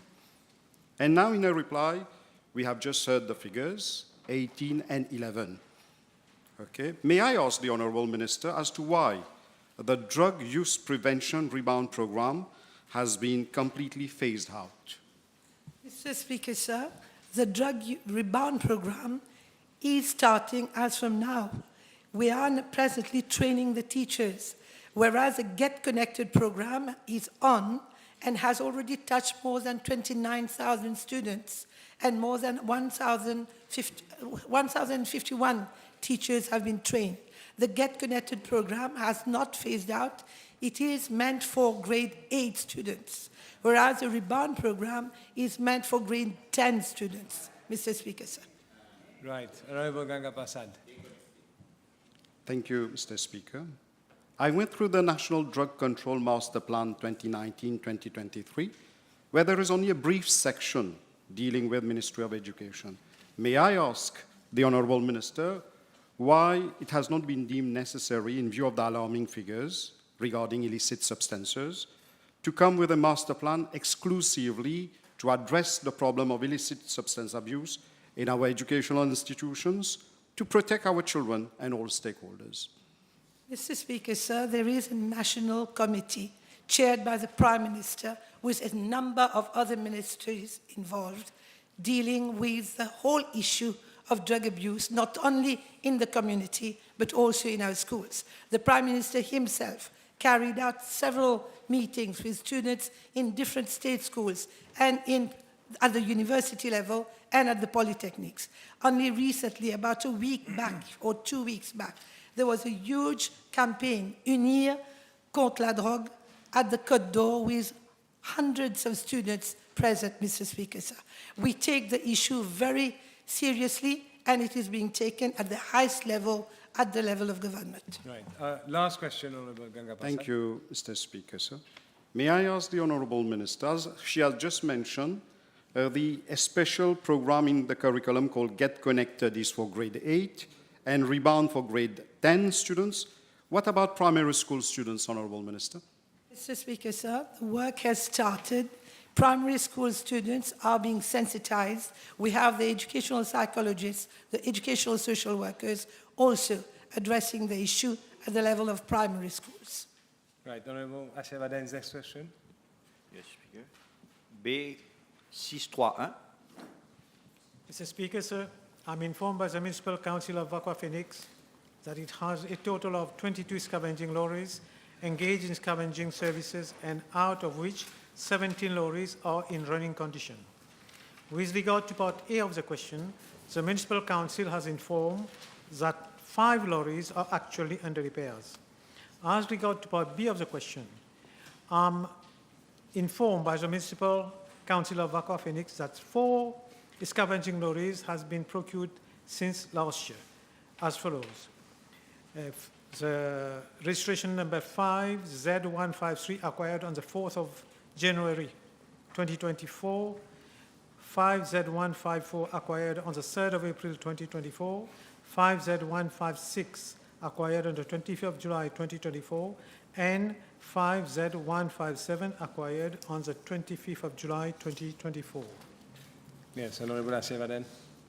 Speaker, et est-ce que le ministre est au courant que sur les 22 véhicules de la municipalité de Wakwa-Phoenix, plus de la moitié sont dans un état déplorable? Est-ce que le ministre est au courant que 2 camions de la municipalité, 5Z138, 5Z139, roulent sans fitness? Est-ce que le ministre est-il au courant de cela? Mr. Speaker, sir, I've just mentioned the number of lorries that are under repairs. As far as the lorries that are under repair, I would like just to mention the years. The first one, 5Z126, is in December 2010. That's when it was registered. 5Z138, February 2014. 5Z139, 2014 again. 5Z143, 2017. And 5Z145, 2018. I think he mentioned 5Z139. This is still under repair. Right. Honorable Assevaden. Merci, Monsieur le Président. Monsieur le Président, les camions de la municipalité qui sont en panne ou under repairs causent d'énormes préjudices aux habitants de la ville concernant le ramassage des ordures. Est-ce que le ministre est-il au courant que les garages de la municipalité ou les camions qui se réparent dans les garages de la ville de municipalité refusent la réparation des véhicules parce qu'ils n'ont pas été payés? Est-ce que le ministre est au courant de ça, que le budget de la municipalité n'arrive pas à payer les garages pour la réparation des camions de ramassage d'ordures? A bit surprised to hear about this, Mr. Speaker, but I knew the minor repairs are done in-house, firstly, and major repairs are outsourced in compliance with the National Land Transport Authority regulation, Mr. Speaker, sir. Right. Honorable Utim, next question. B632. Mr. Speaker, sir, I had a consultative meeting with the 3 shipping lines, namely CMACGM Mauritius Limited, the Mediterranean Shipping Company Mauritius Limited, and the Maersk Mauritius Limited, to consider the significant increase in sea freight rates in the presence of representatives of the Mauritius Ports Authority, the Cargo Handling Corporation, the State Trading Corporation, and the Economic Development Board, as well as the representatives of my ministry, and also the External Communication Division of the Prime Minister's Office, the Ministry of Blue Economy, Marine Resources, Fisheries, and Ministry of Finance and Economic Planning and Development. It was noted that the continuous increase in sea freight costs is a complex and global issue, which is beyond the control of my ministry, and its impact on our importers and exporters have been particularly severe. Mauritius, being a small island developing state, has not been spared due to the following main factors being attributed thereto. According to Freightos Baltic Index, there has been an 80% increase in the global freight index from $2,519 in January 2024 to $4,508 in June 2024. The increasing geopolitical instability in and around the Red Sea has necessitated the rerouting of shipping vessels to longer and safer alternative paths. These have not only extended transit times, but also increased the fuel consumption and operational costs, which significantly affect the overall shipping expenses. The US sanctions on Chinese imports have led to disruptions in trade flows and adjustments in global supply chains. This has contributed to rise in shipping rates. The restrictions have resulted in companies seeking alternative sources and routes, hence increase in time and fuel costs. Following the new core Asia-Europe service lane, shipping lines have to transit through Durban, which is currently facing congestion due to rising cargo volume and limited capacity, thereby reducing their availability. This is causing delays in cargo handling and increased costs for shipping companies and importers/exporters. The extra demand for bunkering and transshipment at the already busy port of Singapore as ships fuel up for a longer haul and offload the cargo that would previously have delivered to the Mid-East on the way to Suez, thus resulting in a delay of captive cargo destined for Mauritius. Delays at the Chinese and Singaporean ports, container shortages between China and India, and a shift of capacity from regional to long-haul freight services have resulted in various surcharges and higher rates impacting lower volume and regional trade routes. It is therefore more costly and difficult to secure freight services by importers in Mauritius. The rising fuel costs. Honourable Minister, I'm sorry to interrupt. Is your reply going to be much longer? Mr. Speaker, sir, my ministry is still working in collaboration with the 3 major shipping companies, along with other concerned ministries, to come up with short, medium, and long-term avenues to be explored with a view to addressing this complex situation. Concerning Part B of the question, presently there is no freight rebate scheme for the importation of goods as compared to the exportation sector, for which there are 2 freight rebate schemes, namely the freight rebate scheme by sea and freight rebate scheme by air, also known as Trade Promotion and Marketing Scheme managed by the Economic Development Board. The scheme has been introduced to increase competitiveness and catalyze exports in the Indian Ocean and African region vis-à-vis exports from Asia, which will lead to the establishment of a commercial feeder shipping facility on Africa, offering lower costs and reduced transit time for exporters, with the increase in the volume of containers to African region. Mr. Speaker, so it is a fact that as a welfare state, the government prevents price increases from being passed on to consumers by subsidizing these essential strategic commodities significantly, thereby maintaining their prices at a fixed rate. In this endeavor, the government is currently providing substantial financial assistance to the tune of 4.6 billion rupees as subsidies on the price of LPG, flour, rice, and bread to ensure that essential commodities remain affordable for its citizens. And in addition, my ministry regulates the prices of 37 commodities. Thank you, Mr. Speaker. Before you ask, I will invite honourable ministers to, if you have long answers, to circulate. Thank you. Honourable Team. Merci, Monsieur le Président. Aujourd'hui, le journal titré « Nouvelle cascade d'augmentation de prix ». J'ai bien écouté l'honorable ministre. Dois-je comprendre qu'aujourd'hui, dans cette Assemblée, la ministre est incapable de donner une assurance à la population que les prix vont baisser à cause de l'augmentation, qu'il n'y a aucune mesure annoncée que le gouvernement va prendre pour baisser les prix suite à l'augmentation du fret? Mr. Speaker, sir, je ne me base pas sur que les journaux disent. Okay?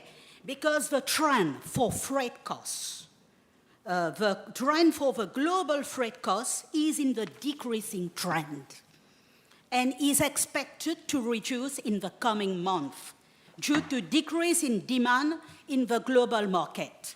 For instance, the increase in demand in United States market for electric vehicles coming from China had led to increase in the freight costs. Similarly, the demand is expected to decrease in the coming days, and the freight costs are expected to decrease in line with the market prices. But as we all know, Mr. Speaker, sir, the future is uncertain. All right, Honorable Team.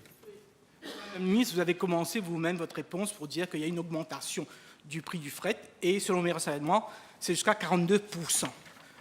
Ma question était très spécifique. On a un freight rebate scheme pour l'exportation. Pourquoi n'introduisons-nous pas un freight rebate scheme pour l'importation de certaines commodités de base, de certains aliments, de nourriture, pour baisser les prix, un système de subsides? Pourquoi on n'a pas un freight rebate scheme pour ces nourritures-là? Monsieur le Président, on a déjà tout ça, Monsieur le Président. The government is providing substantial financial assistance to the tune of 4.6 billion rupees on, I just said, on LPG, flour, rice, and bread. Okay, and 12 products are fixed by the government. Moreover, we have also the maximum markup on 37 products, I just said, and also the regressive markup on the pharmaceutical products. So we are doing our best, Mr. Speaker, sir. I said that more than, yes, maybe if they were here, they were not going to do that much. Last question. Par rapport à la première partie de ma question concernant la rencontre avec les shipping lines. Est-ce que le gouvernement leur a proposé, par exemple, de revoir le tarif imposé par la Cargo Handling et la MPA pour les demurrage fees qui, à cause on a des portiques défectueux, ces navires passent plus de temps à Maurice. Donc on aurait pu négocier avec eux pour baisser le demurrage fees, comme ça le prix du fret aussi aurait baissé. Mr. Speaker, sir, as I said, I've met the three shipping lines, and we are still working. We are working on it. All the relevant authorities were present during the meeting, and I'm waiting to come out with something. Right, Honorable Ramphal, next question. Sir, B633.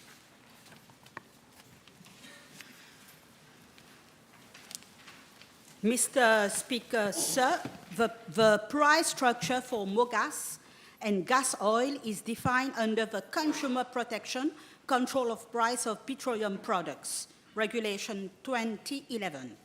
It is the statutory responsibility of the State Trading Corporation as the sole importer of mogas and gas oil to collect the different contribution levied in the price structure of mogas and gas oil. With regard to Part A of the question, I am informed that approximately 4.19 billion rupees of value-added tax and approximately 4.58 billion rupees of excise duty has been collected and transferred to the Consolidated Fund for financial year 2023-2024. Sorry. Mr. Speaker, sir, with regard to Part B of the question, I am informed that from the 1st July 2023 till date, 250 million has been transferred to the price stabilization account with respect to mogas on the 6th October 2023 in order to reduce the deficit and allow for a decrease in the retail price of mogas. As regard to Part C of the question, I am tabling the amount collected from the other contribution in the price structure of mogas and gas oil charged from consumers for financial year 2023-2024. Yes, Honorable Rampal. Yes, Mr. Speaker. Mr. the Speaker, the cost of living is a major concern to our fellow citizens. And we know that the high petrol prices has a major impact on other food items. Will the Honourable Minister consider either freezing or even reducing some of the contributions and taxes that are taken when calculating the price of petrol products? Mr. Speaker, sir, the money that are collecting on mogas and gas oil are given back to the population through subsidies. So what we are taking, we are already giving back. And it also helps, as you all know, it also helps to maintain our welfare state. And Mr. Speaker, sir, the honourable member, talk about, the money that we are charging. I want to remind him that, in 2014, the price of mogas at CIF was 20 rupees 50.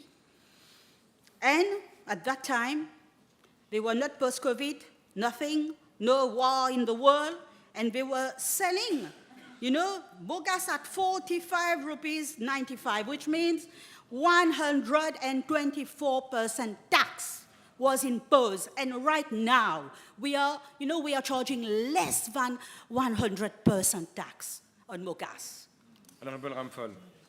Speaker, I don't know if the minister is aware, the price of 1 barrel of crude oil in April this year was 90 USD per barrel. And this has gone down to 79 USD per barrel with no effect on the Mauritian price.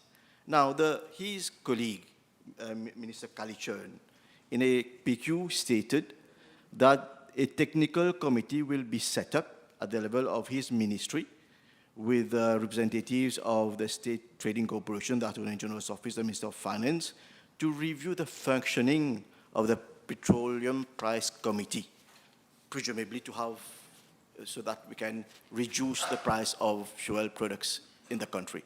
Can I know, since last year, May last year, has the committee met? Has it provided a report to the minister? Can we have some more details about this? Mr. Speaker, sir, I don't have this information, but what I can say is on the 24 May 2024, as at the last Petroleum Pricing Committee, when they met on the 24th of May 2024, and based on the new reference price of 858.08 US dollar per metric ton per mogas, that is the actual price for March to May 2024, and the future prices for June to August 2024 at an average rate of 46.84 rupees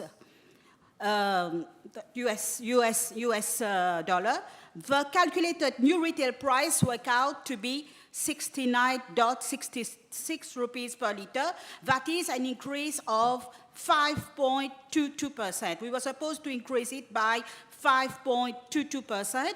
However, since the PSA for mogas had a positive balance, the retail price was maintained at its current level in accordance with the Consumer Protection Control of Price of Petroleum Products Regulation 2011. But concerning the gas oil, the tendency was, to reduce it. But the difficulty we got, it's because the PSA account shows a deficit of 4.3 billion rupees. That's why we couldn't decrease the price of gas oil. Last question, briefly, please. Very short question. In April this year, there was an international bidding exercise which was carried out by the STC for the supply of white oil for the period, coming period August 24 à Juillet 25. Can we have the name of the successful bidder and the price retained? Successful bidder is Sahara Energy. We'll start as from the 1st of August, the new supplier. I don't have this information with me. Right. Honorable Duval, next question. B634, sir. Mr. Speaker, sir, the grounding of MV Wakasio and the subsequent oil spill has had a significant impact on the fisher community of the affected area from Point Destiny to Trou-de-Douce. The more shows that a fishing restriction in the affected area had been declared from August 2020 to March 2021. To provide immediate financial support to fishers and fishmongers, the government initiated a solidarity grant scheme. Registered fishers, fishmongers, and applicant fishers in the affected region were each paid 10,200 rupees per month from August 2020 to March 2021, totaling 83,228,710 rupees disbursed as solidarity grants. Mr. Speaker, sir, in view of obtaining an adequate compensation for the loss of earnings of fishing community, my ministry had submitted to the insurer Japan P&I Club of the vessel a claim for additional compensation to fishers and applicant fishers on 19th of May 2021 for an amount of 134,616 rupees per fisher and another claim to the tune of 140,164 per fishmonger. The calculation obviously was based, claims for compensation were based on official catch data, which is usually compiled at the level of my ministry.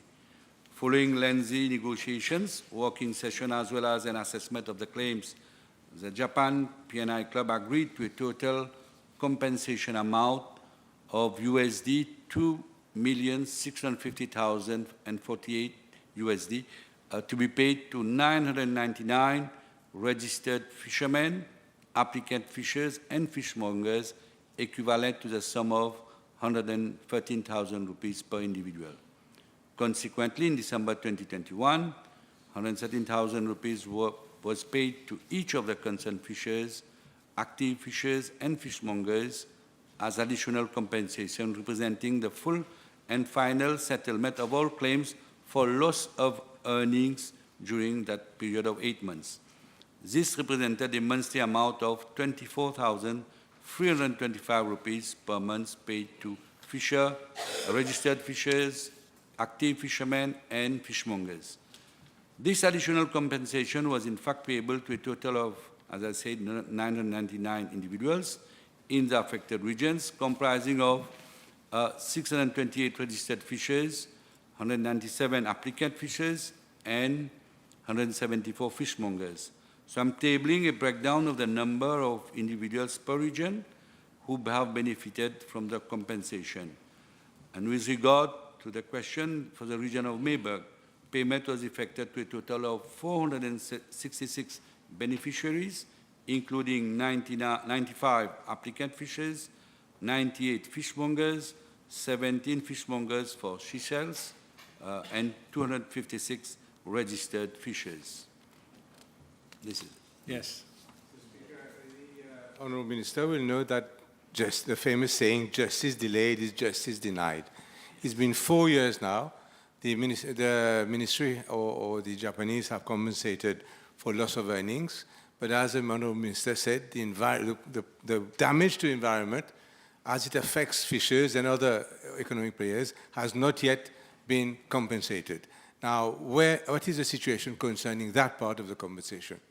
Rightly said, Mr. Speaker, sir. With respect to payment of additional compensation, I'm informed by the Ministry of Environment, Solid Waste Management and Climate Change that with a view to gauging the impacts caused by the grounding of the vessel and the oil spill on the environment and on the economic, social, agricultural, health, leisure, cultural, and heritage sectors, a consultancy service for carrying out an environment and socio-economic impact assessment was undertaken.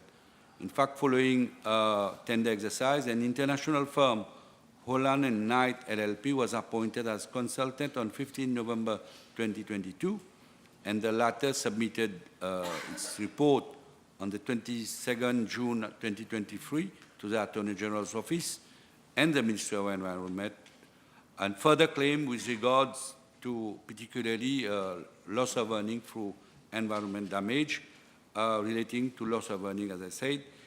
will depend on the outcome, of course, of the court case instituted by the insurer before the Supreme Court for the setting up of a limitation fund. But, Mr. Speaker, sir, I'm informed that the next hearing of the case on limitation fund before the Supreme Court is scheduled on the 8th of October 2024. And the government, in fact, the government also wishes that the above court case reach a conclusion at the earliest for consideration of payment for additional compensation to all those affected for loss of earning due to damage caused by the environmental impact. But then, as we all know, the stand of Mauritius in this case is that there cannot be any limitation fund as Section 195D of the Merchant Shipping Act. There is no limitation of the liability for all spill damage. So we're still at court level. Yes. To ask the Honourable Minister, what is his best estimate of the time that it will take for the court case to be concluded? Mr. Speaker, so we know court cases, the long delays over there. But as hopefully on the 8th of October at the next hearing, we can obviously try to get the earliest possible judgment on this issue so that we can obviously try to help all those who have been affected by this major oil spill. Yes, Honourable Amemia. Yes, thank you, Mr. Speaker, sir. In relation to compensation to other economic operators which were direly affected by the infamous Wakasio shipwreck, can I ask the Honourable Minister if he can make sure in the report of the consultant that pleasure craft owners, beach hawkers and skippers are also included in the list for compensation? Mr. Speaker, sir, in fact, I also wish to inform the House that as at date, a total number of 1,246 individuals, that is other than the 999 registered fishers and fishmongers, have been paid a total compensation of 22,708,150 rupees. These beneficiaries are mainly like fishmongers, helpers, apprentice fishers, boat owners, seashell collectors, helpers on fishing boats, fish trap makers, and other boat repairers. In fact, all these, for the other claims, all these have been compiled, and obviously are waiting for the judgment to activate all this. All right, Honourable Ramphal, last question on this. I'm given to understand that when the fishers were paid the interim payment, they were asked to sign a clause that they shall have no further claim whatsoever in respect to this incident. Can I have an undertaking from the government that despite that clause, government is going to pay them further payments?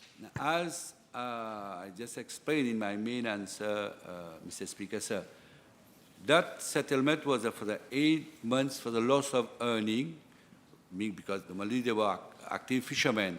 So that claim was as per the catch record that normally what they earn monthly, and that was calculated for the 8 months.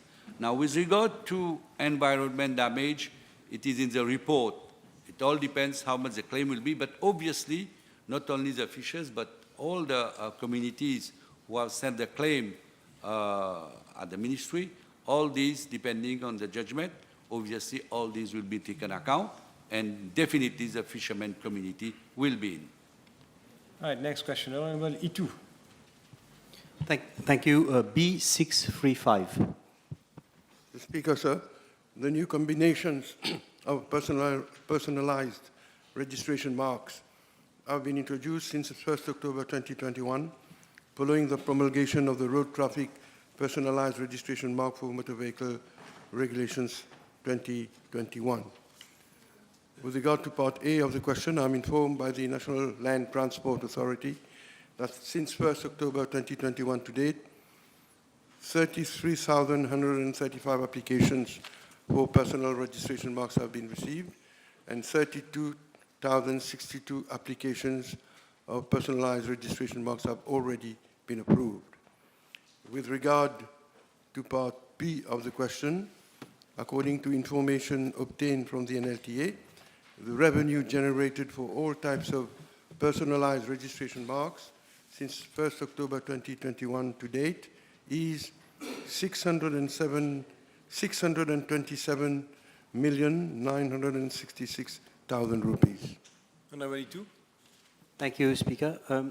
In his reply, Honourable Minister mentioned that around 33,000 applications were received and 32,000 applications were approved. Can Honourable Minister inform the House as to what are the reasons behind the around 1,000 rejection? Thank you.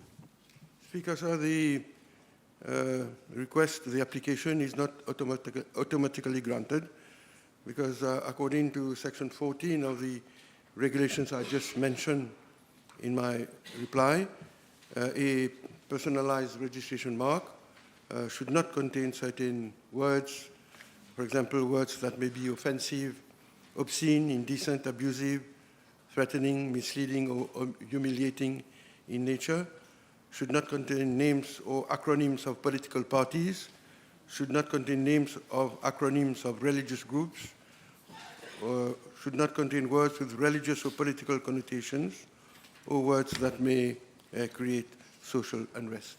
I suppose these are the reasons why some of these applications are not acceded to. Next question, Honorable Buddha. Thank you, Mr. Speaker, sir. B636. Mr. Speaker, sir, I'm informed by the Mauritius Revenue Authority that since April 2023 to date, a total of around 405 tons of flowers consisting of chrysanthemum, carnation, gypsophilia, among others, have been imported mainly from France, India, Iran, and Malaysia for a total value of around 123 million rupees. These importations mainly occurred during the seasons of high demand for flowers, which included the Valentine's Day, Mother's Day, and for the celebration of destination weddings in hotels. With regard to the exportation of fresh flowers over the same period, Mr. Speaker, sir, a total of around 22 tons were exported mainly to Australia, Canada, France, Italy, Japan, Réunion Islands, and the United Arab Emirates. The flowers exported consisted inter alia of anthurium, rose flowers, chrysanthemum, and tropical flowers. The total value of fresh flowers exported amounted to about 52 million rupees. Mr. Speaker, sir, the House may wish to note that our ornamental sector, which is commercially driven and rather limited, comprises around 200 producers, nursery operators, and landscape designers, including approximately 10 anthurium growers utilizing 70 hectares of agricultural land, primarily located in the north, central plateau, and south of the island. While our flower production predominantly occurs in open fields, there has been a notable shift towards protected cultivation in recent years. About 40 growers now produce roses and gerbera over an area of 40 hectares. Additionally, 8 to 10 growers have ventured into chrysanthemum production, occupying 7 hectares. It is to be noted that ornamentals are cultivated year-round in protected conditions across humid, subhumid, and superhumid zones. As for roses and gladiolus, they are grown as from late July to October in subhumid zones in open field conditions, whereas tropical exotics and foliage can be cultivated year-round in open fields in any zone.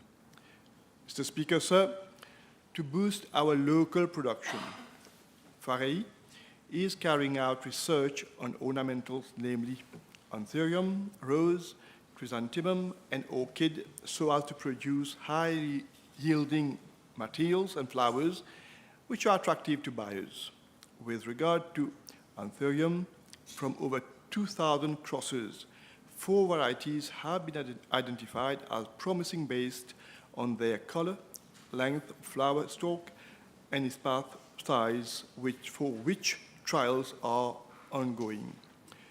New varieties of anthurium, roses, chrysanthemum and orchids introduced from international nurseries are presently being assessed with regard to their adaptation to our local conditions. After evaluation, the most promising ones will be retained for commercial cultivation by flower growers. Thank you. Honorable Buddha. I thank the Honorable Minister for the answer. He will recall that we were the second world producer of anthurium flowers at one point behind Hawaii. May I ask the Honorable Minister whether there are duties which are imposed on the import of flowers? Well, Mr. Speaker, sir, I believe that VAT is applied. As far as I'm concerned, with regard to duties, I don't have that information. I can look for it, but I don't have it right now. Honorable Buddha. Are there, yes, my second question is, are there specific varieties which may be cultivated, how far the research has reached so far, as regards to specific varieties where Mauritius can in fact have a high added value production?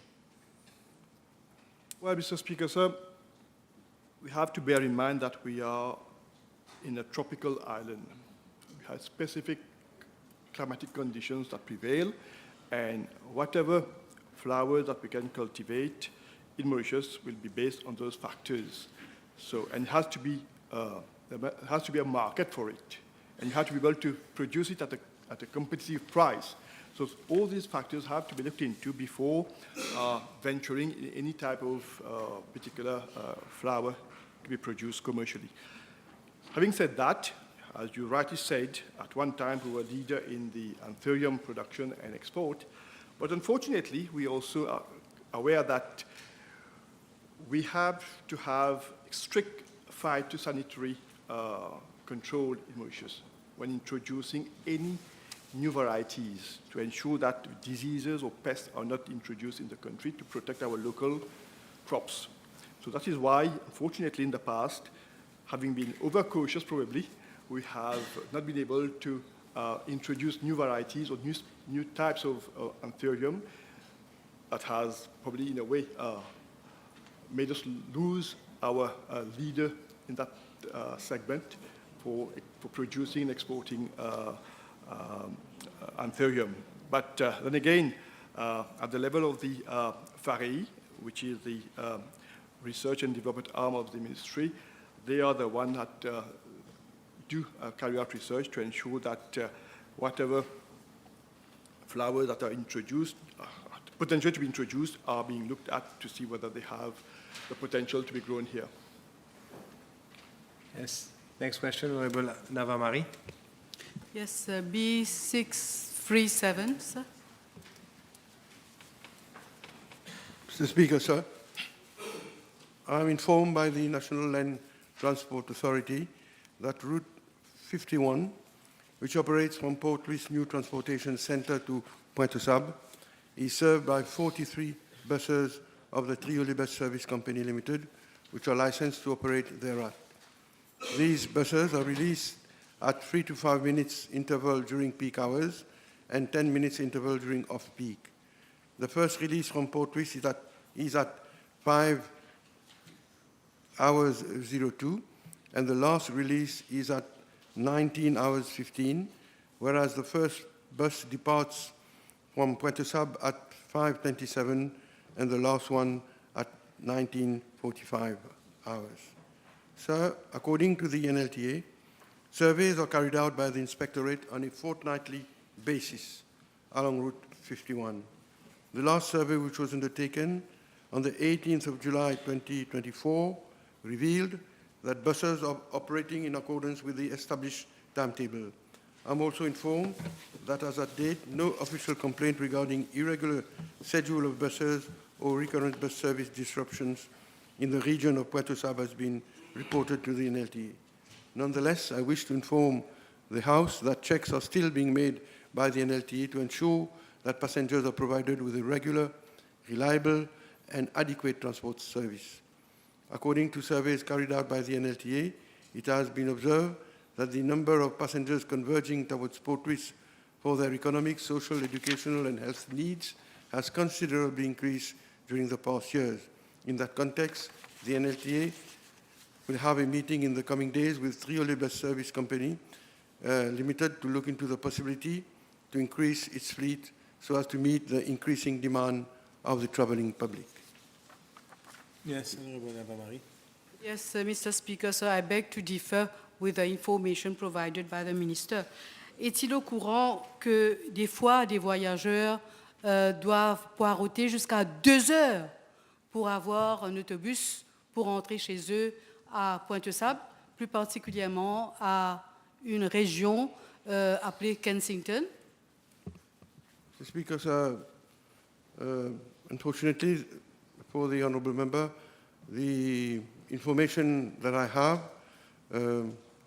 confirm that surveys are being made regularly along this route. In fact, since January 2024,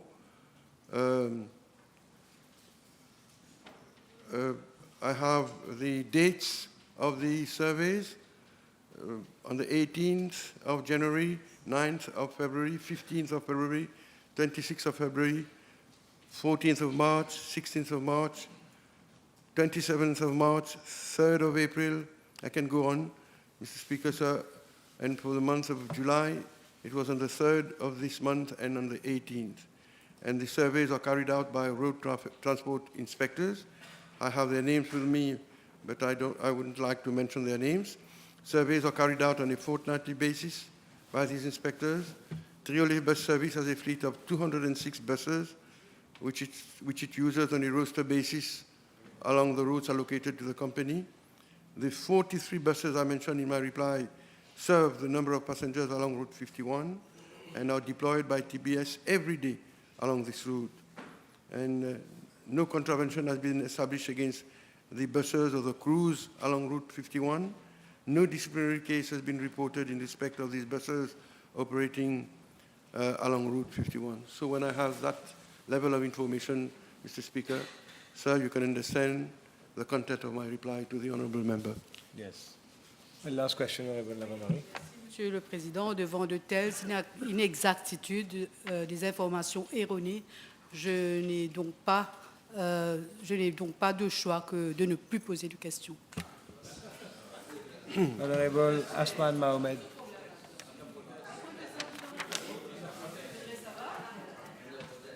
B638. Mr. Speaker, Please, sir, Honorable Lavamarie, please. unaccounted for water is an area of concern for water utility organizations across the globe. The World Bank defines unaccounted for water as the difference between the volume of water put into a water distribution system and the volume of water that is billed to customers. This definition encompasses both physical losses and commercial losses. Physical losses represent water loss through leaks, bursts, and overflows in the distribution system, while commercial losses make up for water loss due to theft, unauthorized consumption, and meter inaccuracies. Mr. Speaker, sir, I'm informed that the latest indicators published by Statistics Mauritius provide a crude estimate of unaccounted for water as the difference between potable water produced and water used. I am tabling figures for the year 2017 to 2023 for the information of the honourable member.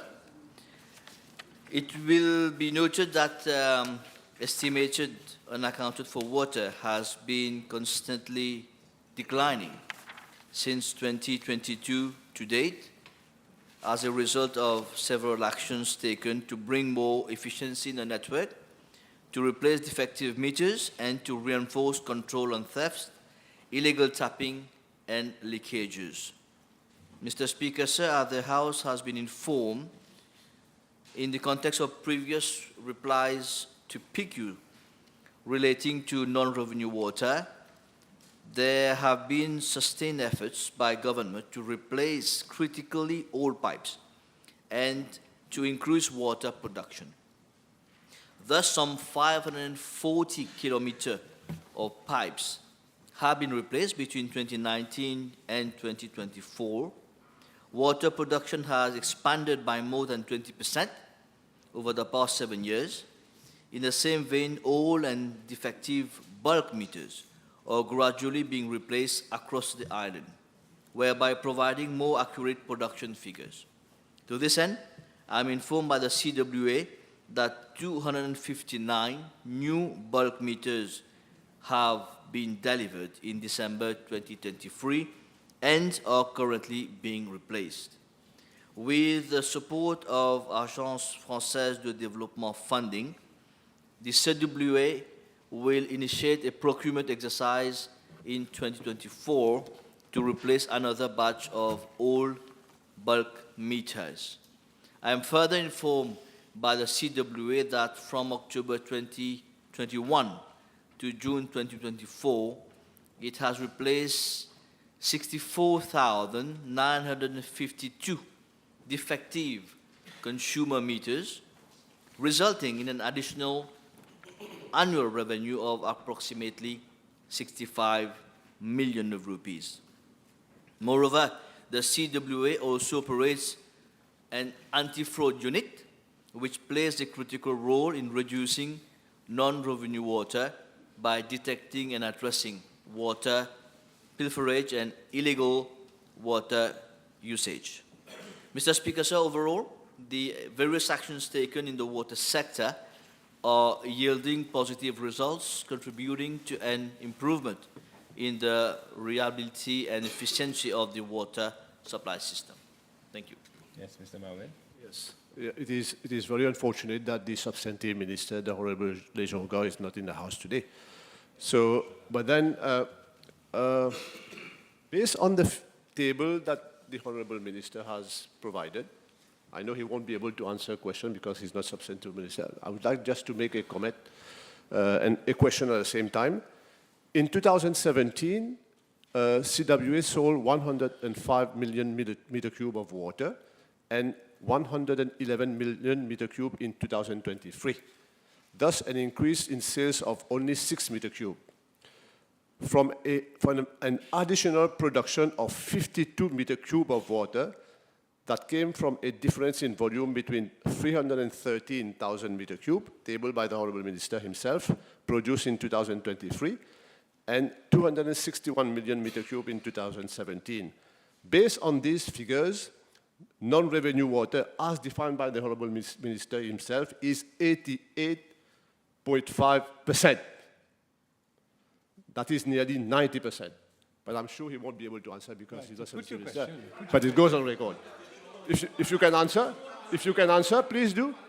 Order, just put your question. Can you explain to the House? Put your question. Can you explain to the House why, therefore?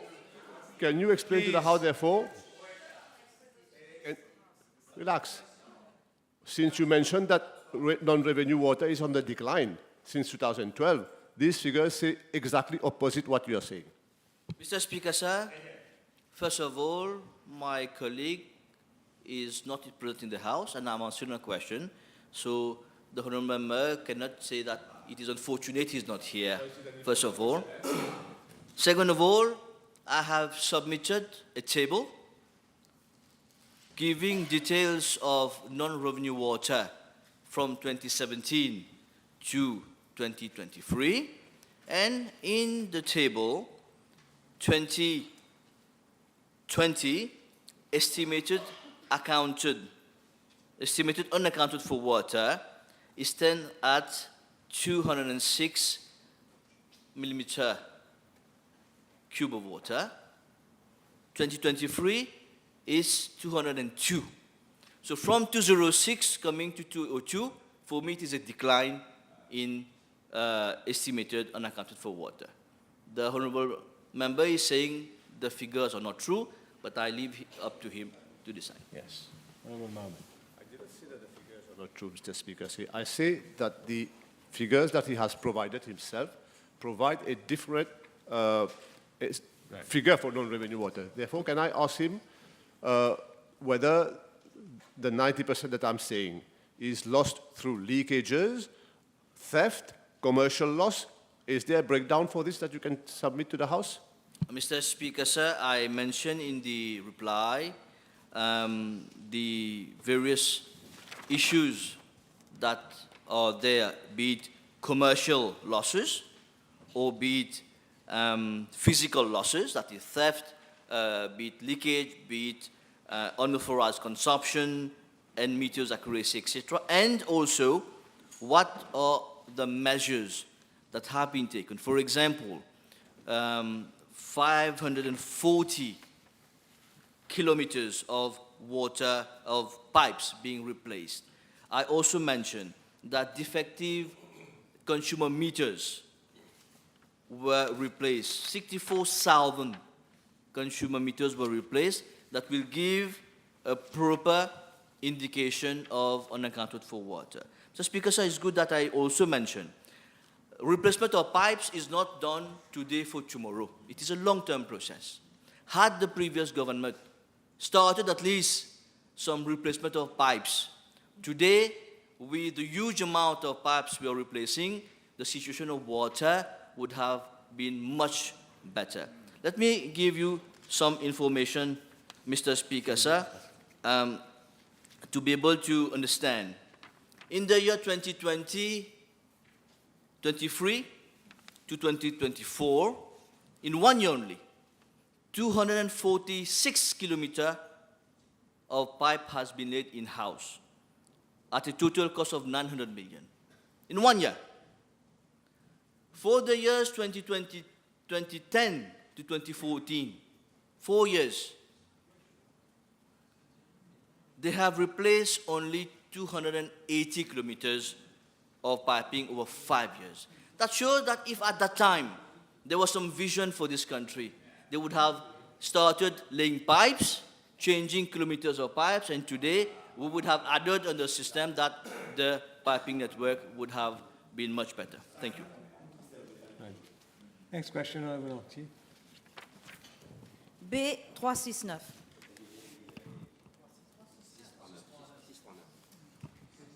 B639, merci.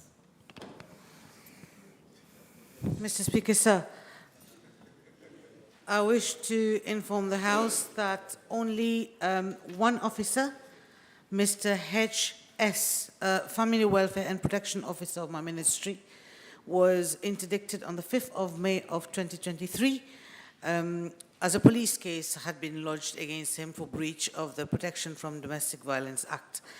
The officer was interdicted under Regulation 31 of the Public Service Commission's Regulations 1967. That was subsequently amended on the 16th of May 2024.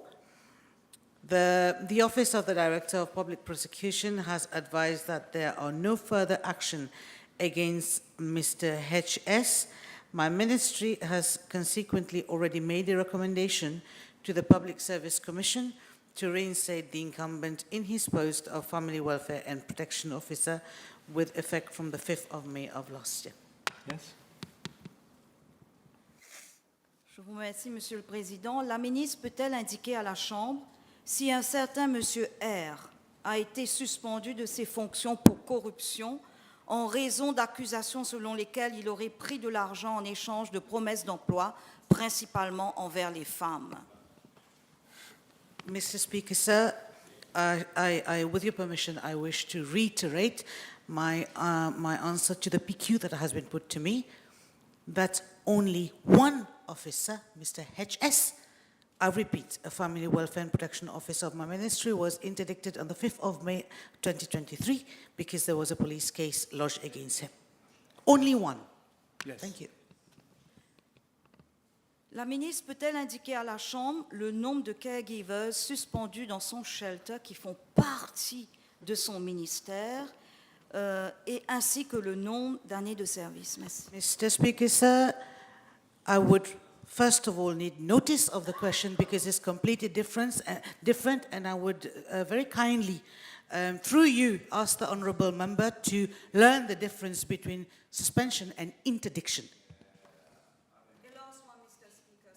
Okay, last one. On the subject, please. Yes, on the subject. Would the minister inform the House how many of the interdicted officers are agents politiques in her constituency. Thank you. Mr. Speaker, sir, once again, there is only one officer who was interdicted and is being reinstated. How many? N, Papau, N. Next question, Honorable Amemia. Yes, B640. Mr. Speaker, sir, officers of my ministry have reported that following their normal visits at the different retails around the island, a lack of eggs was noted on the shelves. I wish to inform the House that officers of my ministry have been following the situation closely over the past few weeks and conducting inspections at various retail outlets across the island. Mr. Speaker, sir, in fact, early this month, as soon as it was reported that in many cases shelves were empty, I chaired a meeting with the 3 major producers and distributors of eggs who supply 80% of the local market to get a better understanding of the issue. With regard to part A of the question, I am informed by the producers that there has not been a decrease in the production and distribution of eggs around the island. They have pointed out that there had been a noticeable surge in the demand of eggs in this period of the year, which relate to the new consumer behavior, more precisely to panic buying, resulting in a temporary scarcity which has been compounded by the media articles. Moreover, during the meeting, they have shown videos and images of people buying huge amounts of eggs, which, according to them, was for the purpose of reselling at higher prices. These people were profiteering from a supposedly non-availability of eggs, as reported in the media articles, for selling same at higher prices. Mr. Speaker, sir, my ministry issued a communique in mid-July informing the public that there was no shortage of eggs in the market and that we have received the reassurance from producers and distributors that the production of eggs will be increased further for that period. Mr. Speaker, sir, as regards to part B of the question, I wish to inform the House that in the past 4 to 5 months, the producers and distributors have not increased their wholesale prices of eggs, and we have also noted that the retail prices in outlets directly supplied by these producers have not increased. Eggs are available at most retail points at a price ranging from ₹8.50 to ₹10, depending on the size of the eggs. It is to be noted that the price is not controlled, and it is left to be regulated by market forces. Right, Honorable Amemia. Oui, Monsieur le Président, est-ce que le ministre est au courant que l'ASIM, Association de consommateurs, a mené une enquête dans 24 supermarchés et à travers l'île, et résultat de cette enquête, c'est que les prix ont grimpé considérablement, passant jusqu'à 13 roupies l'unité de l'œuf. Donc, et dans certains cas, il y a même dans certains cas jusqu'à 15 roupies l'unité de l'œuf, donc ça qui fait une augmentation de 30 à 40%. Donc, Monsieur le Président, est-ce que can I ask the Honourable Minister if she will agree with me that people are finding this price very hard to pay? Fellow Mauritians are finding it very difficult, especially those who does not visit malls. Yes, Mr. Speaker, sir. ASIM has visited 24 supermarkets. Very good. My officers have visited 405. 405 trade premises including, shops, supermarkets, mall, whatever it is, where they sell eggs. We have visited 405 trade premises from the 15th to the 27th of July 2024. And, we did also a market survey. We did a market survey on prices of eggs. And like it is, we did a market survey from April till July. We have for Udor Selection Gross, and it's for 6 pieces.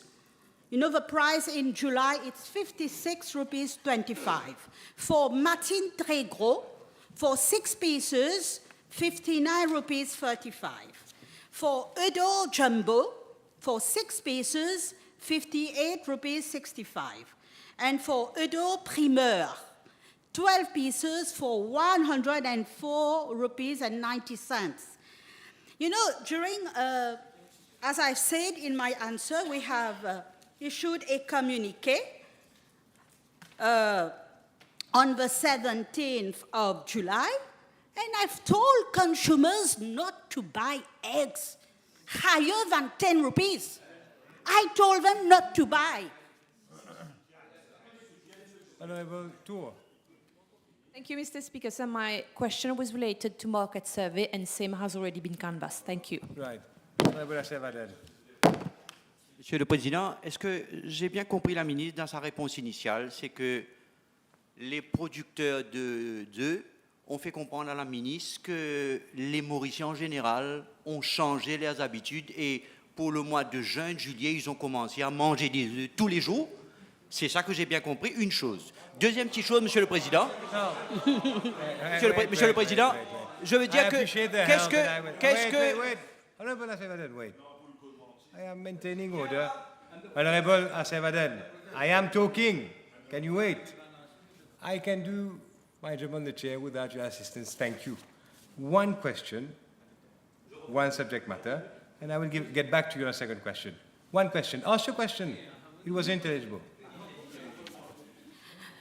Monsieur le Président, ce que les distributeurs m'ont dit, en général, pendant le mois de juillet, les personnes consomment plus d'œufs. Qu'est-ce que je peux faire si les personnes veulent manger plus pendant le mois de juillet? Après, ce que j'ai compris aussi, puisque... Look, I'm not going back to you.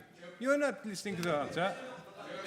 Listen to the answer. Do not engage in a conversation. Honorable Amdani, please. You asked a question. L'honorable Ramdani est en train de me provoquer, je ne peux pas rester tranquille, je dois lui répondre, Monsieur le Président. Il faudra voir aussi. Honorable Assevaden, listen to me, you take the point of order, you do not engage in discussions. Okay? You've asked a question, you listen to the answer, otherwise I will not get back to you. Continue, please. Oui, je vais répondre encore une fois. J'ai dit que les distributeurs m'ont dit d'habitude, pendant le mois de juillet, comme si les consommateurs achètent plus d'œufs. Après, en même temps, il y a la Pâques, il y a la Vierge qui arrive. Ils ont commencé à faire le stock pour pouvoir vendre les gâteaux, tout ce qu'ils m'ont dit. Right, Honorable Amiabia, last question. Yes. Mr. Speaker, it's good and the population is listening what the minister stated to the House, that the prices of eggs has not increased. And also, can I ask the Honourable Minister, she said that her officers went to 425 supermarkets, shops, etc. Can the minister table the result of such survey in the House? Mr. Speaker, sir, I don't have the list of course I don't have it with me, but I trust my, Mr. Speaker, sir. Let her reply. But let her reply. Honorable Amiabia. Honorable Amiabia. Honorable Amiabia. You listen to my ruling? No, don't talk over me. I have the microphone. I have told you when you solicit an answer, you wait for the reply. Otherwise, I will not give you supplementaries. I am warning you. No, do not get in an argument with me. Please. Ils sont en train de mettre en doute l'intégrité de mes officiers. À part ça, Monsieur le Président, Monsieur le Président, je voudrais ajouter quelque chose. Ce même opposition qui font semblant de défendre les consommateurs. Je dois vous dire quelque chose, je dois vous avouer quelque chose. Il y a un membre de l'opposition, l'honorable Adjournment, qui a téléphoné 2 semaines de cela à mon head de Consumer Affairs Unit pour lui dire pourquoi elle est allée servir des contraventions dans sa circonscription. C'est ça?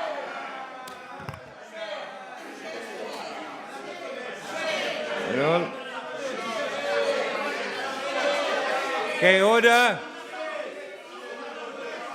Honorable. Yes. Order. Order. Yes. Après les allégations de la ministre à l'encontre de l'honorable Adjournment, est-ce que la ministre peut confirmer à la Chambre et à la population que depuis ce qui s'est passé, est-ce qu'elle est pas... Wait, honorable. Wait.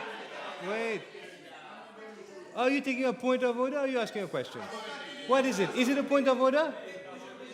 Vous permettez à ce que la ministre fasse des allégations gratuites contre un député?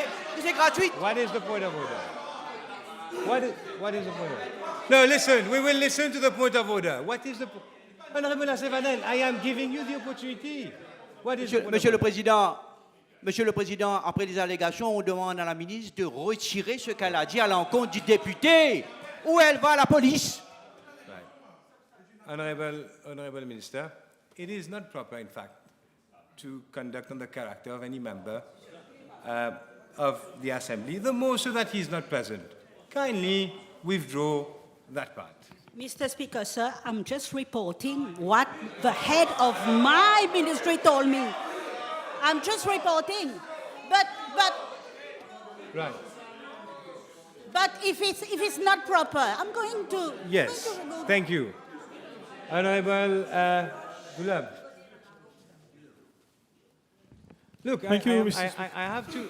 Let me warn honorable members.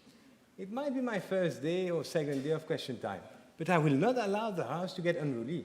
I will take sanctions if you do not obey the authority of the chair. So please, let us proceed in an orderly manner. Honorable Dulab.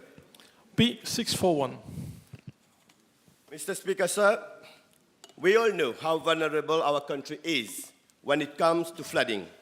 With climate change, the situation has become even more challenging, especially with the onset of recurrent flash floods. With a view to alleviating flooding, government is investing massively in drain projects as well as other flood mitigating measures. In 2021, an unprecedented sum of 11.7 billion rupees has been earmarked by the government under the National Flood Management Program for the construction and upgrading of some 1,700 drain projects over a period of 3 years.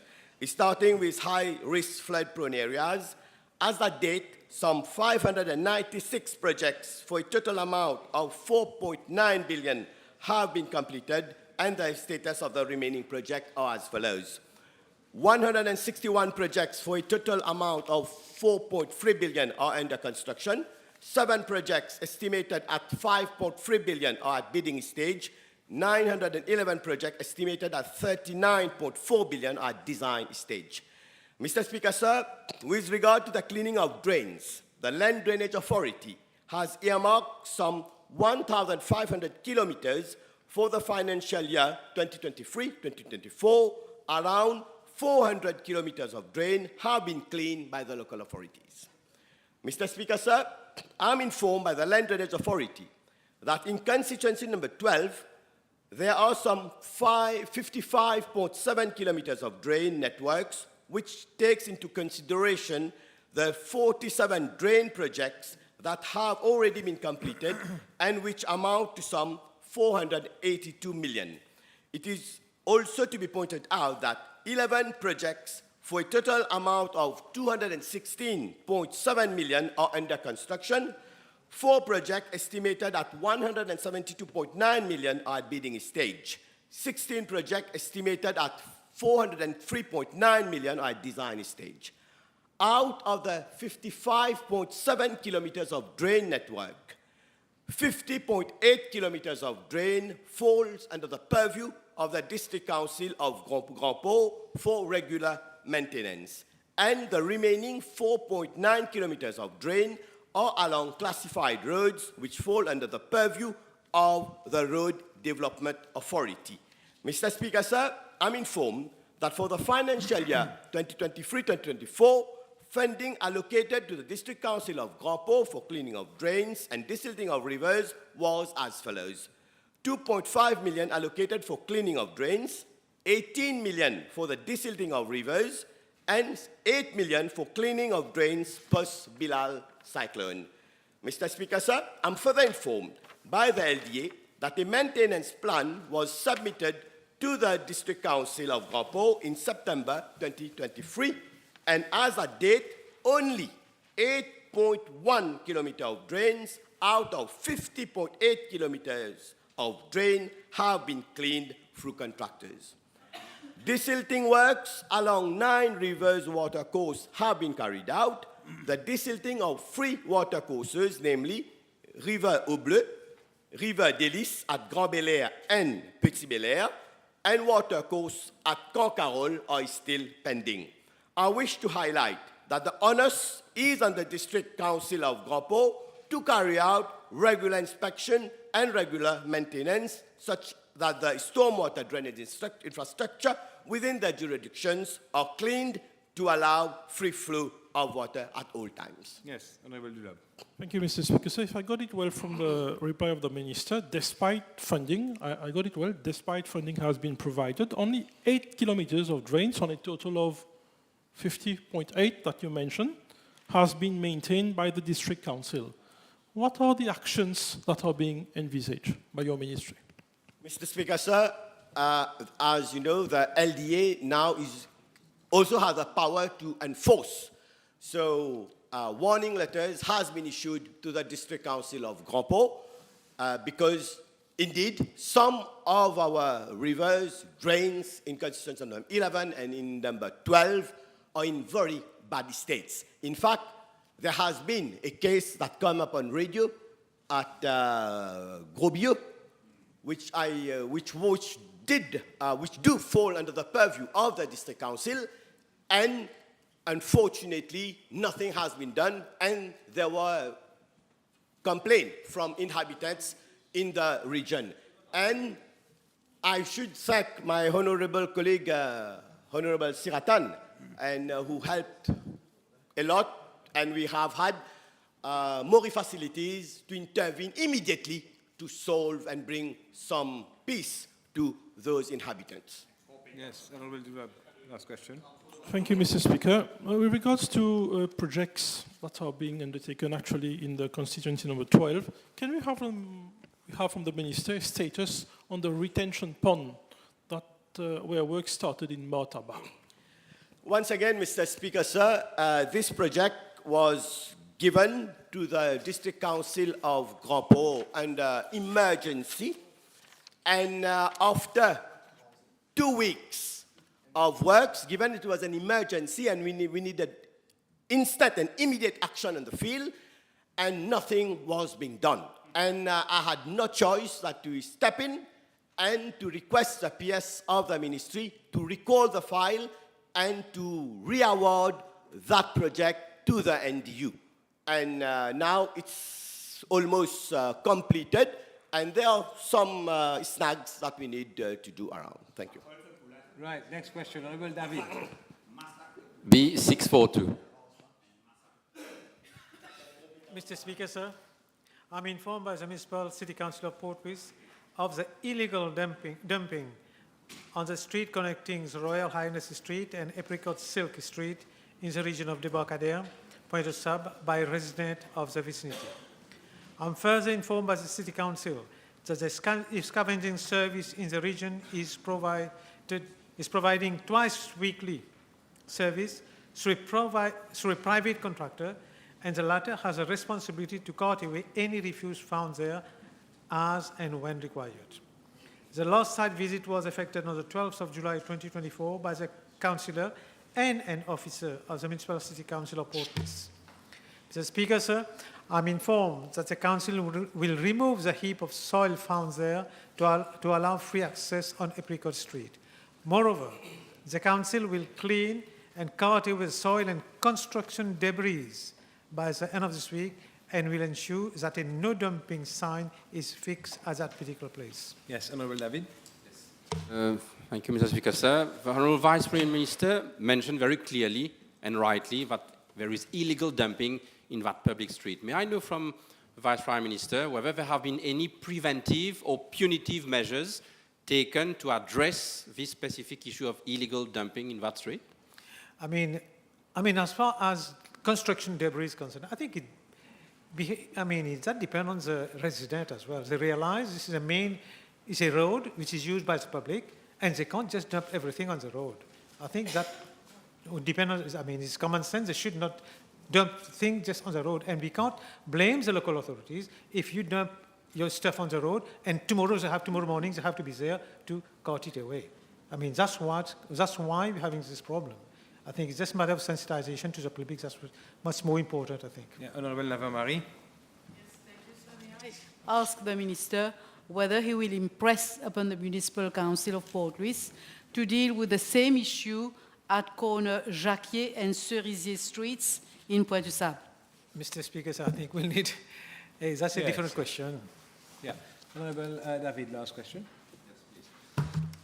May I know from the Honourable Prime Minister what budget or resources have been allocated for the cleaning and rehabilitation of this public street? We have a budget. Municipality Council of Port Louis has a budget. I can't remember offhand for which street, how much money is allocated to each street. But the councils have the budget to clean, not just in Pointe-du-Sable, but across the city of Port Louis.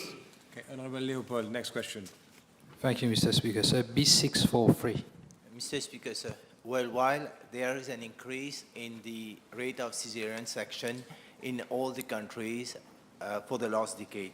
In Mauritius, some 4,321 cesarean sections were done, that is representing 57% of deliveries in public hospital, while in private hospitals, 3,023 cesarean deliveries were done, representing 68.4% deliveries. Now, in Rodrigues, a total of 306 cesarean sections, representing 40.5% births through CS undertaken in the year 2023. The reasons accounting for the increase in cesarean sections being first is the maternal demographic, that is late pregnancies, obesity, diabetes, fetal distress, failed induction of labor, malpresentation, teenage pregnancies, patient not attending antenatal care, HIV positive mothers, or all these other causes of cesarean sections. Mr. Speaker, sir, regarding part B of the question, it's worth pointing out that by undergoing cesarean, the incidence and rate of surgical complications for mother may also increase, and risk of having repeated cesarean sections in the future, that also increased in parallel. Ministry has embarked on a series of measures. One is introduction of maternal and child health care for all women in the reproductive age group, preconception, antenatal, obstetric care, postnatal care, breastfeeding and care of newborn. That also we have introduced and been done by trained midwives in medical clinics, area health centers and community health centers. Gynecologists are 24 hours basis being in the hospital now. At all time you have a gynecologist posted in the hospital. Awareness campaigns through TV, radio program on maternal and child health, that also been done, sexual and reproductive health clinic and family planning clinic. Mr. Speaker, sir, in 2023, the maternal and child health handbook has been reviewed to include so many issues, including growth monitoring, and that helps a lot for attending the issues of cesarean section. Yes, Honourable Leopold. Can I ask the Honourable Minister whether it is professionally ethical for gynecologists to undergo caesarean section without clinical indications? See, the indications are clear. It's a question of the gynecologist because this is a very critical period between the time of labor, and I don't think that has any issues of ethical. It's a question of whether the criteria are met to do caesarean sections. It's very difficult to say that it is whether that has an ethical issues. It's more like saving lives of the mother and the baby, because two young age person is involved here. I'm not so comfortable in Yes. Can I ask the Honourable Minister whether patients, women, they are allowed to ask for caesarean section even it's not clinically indicated? Yes, so it's all depend upon the gynecologist's clinical finding, because that person, the gynecologist, been following the whole antenatal and knowing that probably if ever there is obesity, diabetes, these are the potential areas where a caesarean section will be indicated. And at the same time, it's more clinical decisions. It's very difficult to reply to this question, I think. Yes, Honourable Leader of Opposition. Thank you very much, Mr. Speaker. Notwithstanding the causative factors mentioned by the Minister, in relation to the high incidence, would the Minister state whether, had there been proper follow-up, incidents could have been mitigated? Yes, Mr. Speaker, sir. So as I've pointed out, because of now the pregnancies are being late mothers, women with advanced age of pregnancy and other issues coming up, already having previous pregnancies means automatically the rate of pregnancies will keep on increasing, caesarean section will keep on increasing. So it's a matter of how are we addressing all these issues. It's going to come up, but we have to address our NCD problem as well. The NCDs being the major issues and obesity that we've got to tackle, including cigarette and alcohol. Already in the population, there is a percentage of women consuming alcohol and cigarettes. After a long, with some more time, we may come up to a plateau of the increase in the of caesarean section. Honourable Ampel, next question. Mr. Speaker, B644. Mr. Speaker, sir, the information requested regarding Part A and B of the question are being placed in the Library of the National Assembly. However, I wish to inform the House that as at date, there are 197 cremation facilities in Mauritius, out of which 165 are traditional pyres and 32 are cremation incinerators. I'm informed that 16 cremation incinerators are in operation, whilst the remaining 16 are LPG-fired human incinerators, which were supplied by Kanta Electrical India Limited under the Indian line of credit. The second 16 ones, they are not in operation. The contract for the latter 16 LPG-fired human incinerators was awarded on the 26th of July 2019, but no provision for the maintenance was made in the bidding document. The respective local authorities had launched several bids for provision of maintenance services to these incinerators, but they were unsuccessful. In this context, my ministry had, on the 27th of March 2024, invited bids centrally for the repairs and maintenance of the 16 incinerators on a customized basis to allow local service providers to bid, and the closing date for submission of bids was the 25th of April 2024. One offer was received, and after evaluation, it was found to be non-responsive. A second bidding exercise was carried out on the 19th of June 2024, and the closing date for the submission of bid was fixed for 18th of July 2024, following which one bid has been received and same is under evaluation. In the meantime, all requests for incineration received at the level of the different council are being redirected to the nearest cremation incinerators, which are in in operation in the respective council jurisdiction. This issue is causing a lot of anxiety to the grieving families. It's been 5 years now since those 16 incinerators are not in operation. May I call upon the Honourable Minister to kindly look into the matter and treat this issue with urgency, given the fact that in my constituency itself, there are, I think, 2 incinerators that are not in operation. May I call upon the Honourable Minister to kindly look into the matter? Mr. Speaker, sir, I appreciate that it's a very sensitive issue. I would like firstly to mention that in Grand Port, 2 are operational, 2 incinerators at Rosebel and Plemagnon. That's what I've been told. And we have, as I've mentioned in my reply, we have done, the local authorities have done their bidding at their level. They didn't manage to get anybody. Centrally, we have done the first bid. Nobody, we didn't get any responsive bid. And we have just launched it, and now we have got 1 responsive bid, and we are trying to work on it. And hopefully we can get a solution. I appreciate you have 16 out of 32. It's not fair, 50% of them are not functional. I appreciate that. And believe me, we are working on it, Mr. Speaker, sir. Yes, Honourable Ganga Prasad. 5. Mr. Speaker, sir, in regard to grade 9 and 9+, I wish to inform the House that no deloading of the syllabus has been envisaged for the forthcoming National Certificate of Education Examinations 2024. Yes. No further question. Right. Honourable Ashevaden.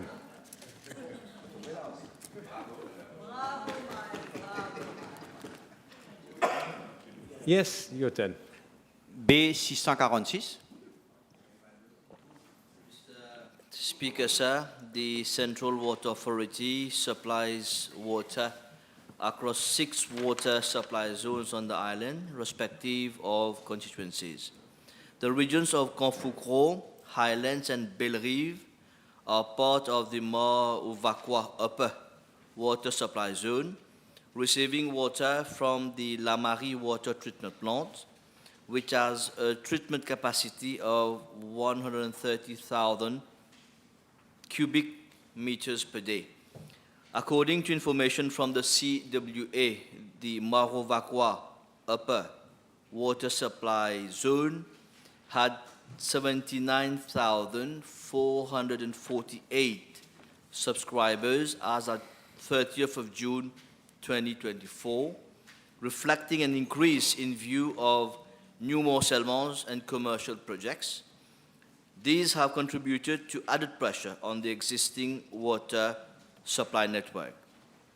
Mr. Speaker, sir, in May 2023, in response to PQB 522 from the Honourable Member, the House was informed about the water improvement projects undertaken by the CWA since 2019 to increase the water supply in this zone.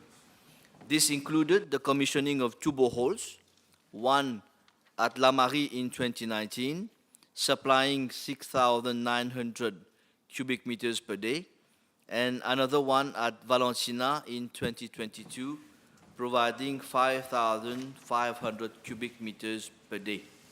Furthermore, the CWA has replaced 3.1 kilometers of old and defective pipes out of a total of 3.3 kilometers in the region of Phoenix, Konfukro, Valentina, and Highlands, and the remaining 200 meters expected to be completed by mid-August 2024.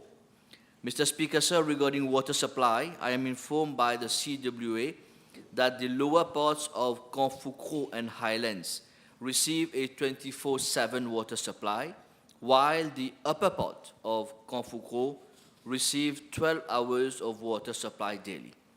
I am further informed by the CWA that some 25 inhabitants of Conshapu Bellerive, who used to be supplied by dug wells in the past, have made a request to be connected to the CWA network.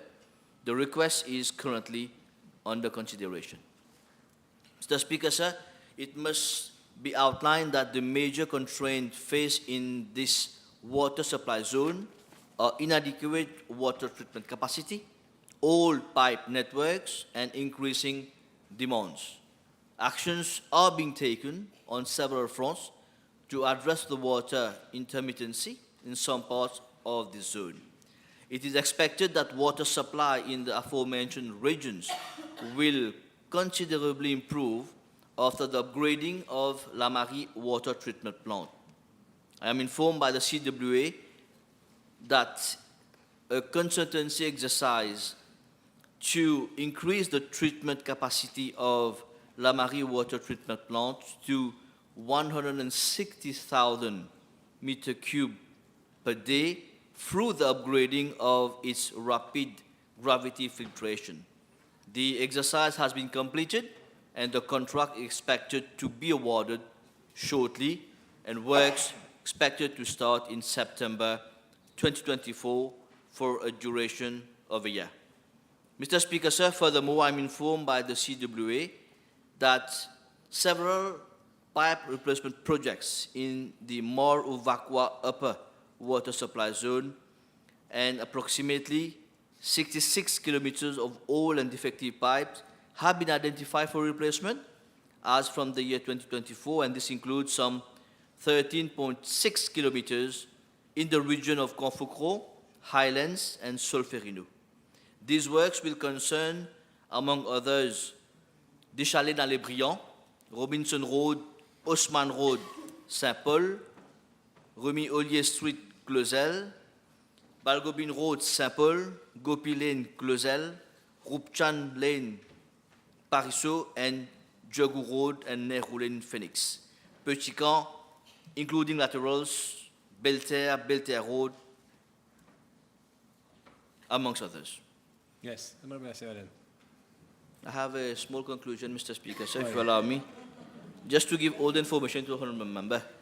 In addition to the above planned pipe replacement works for a better efficiency of the network, the CWA intends to drill a duplicate borehole at Valentina to supply water production and further improve the water supply in the Highlands region. Thank you. Yes, Honorable Aseraden. Merci, Monsieur le Président.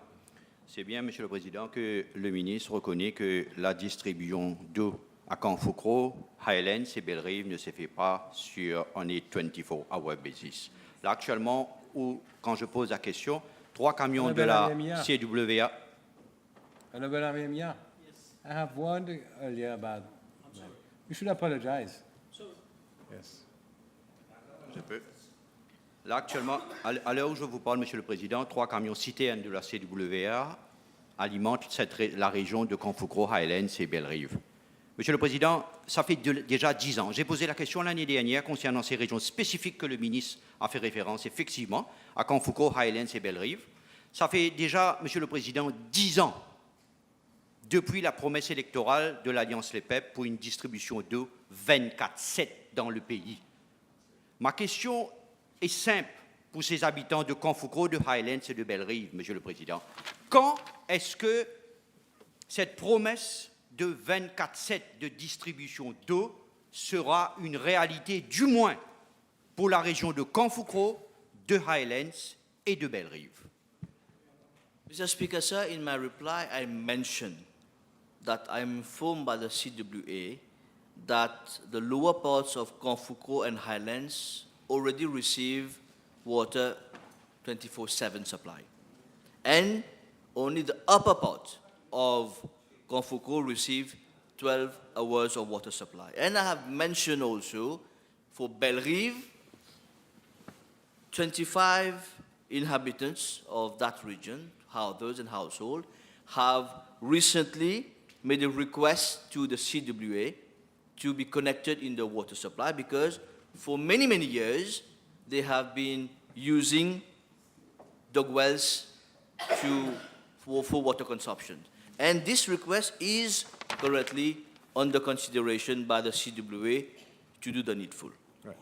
Last question, Honorable Aseraden. Merci, Monsieur le Président. Monsieur le Président, la promesse électorale de 2014 concernait le upper parts et le lower parts les gens de Canfoucro, de Highlands, que ce soit Lower ou Upper, font partie de l'île Maurice, Monsieur le Président. Ma question est simple.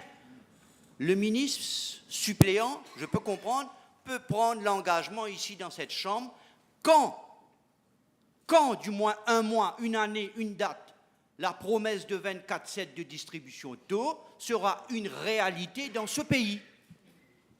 Mr. Speaker, sir, I have also mentioned in the reply what actions are being taken. For example, upgrading of La Marie water treatment plant to have a water supply of 160,000 meter cube.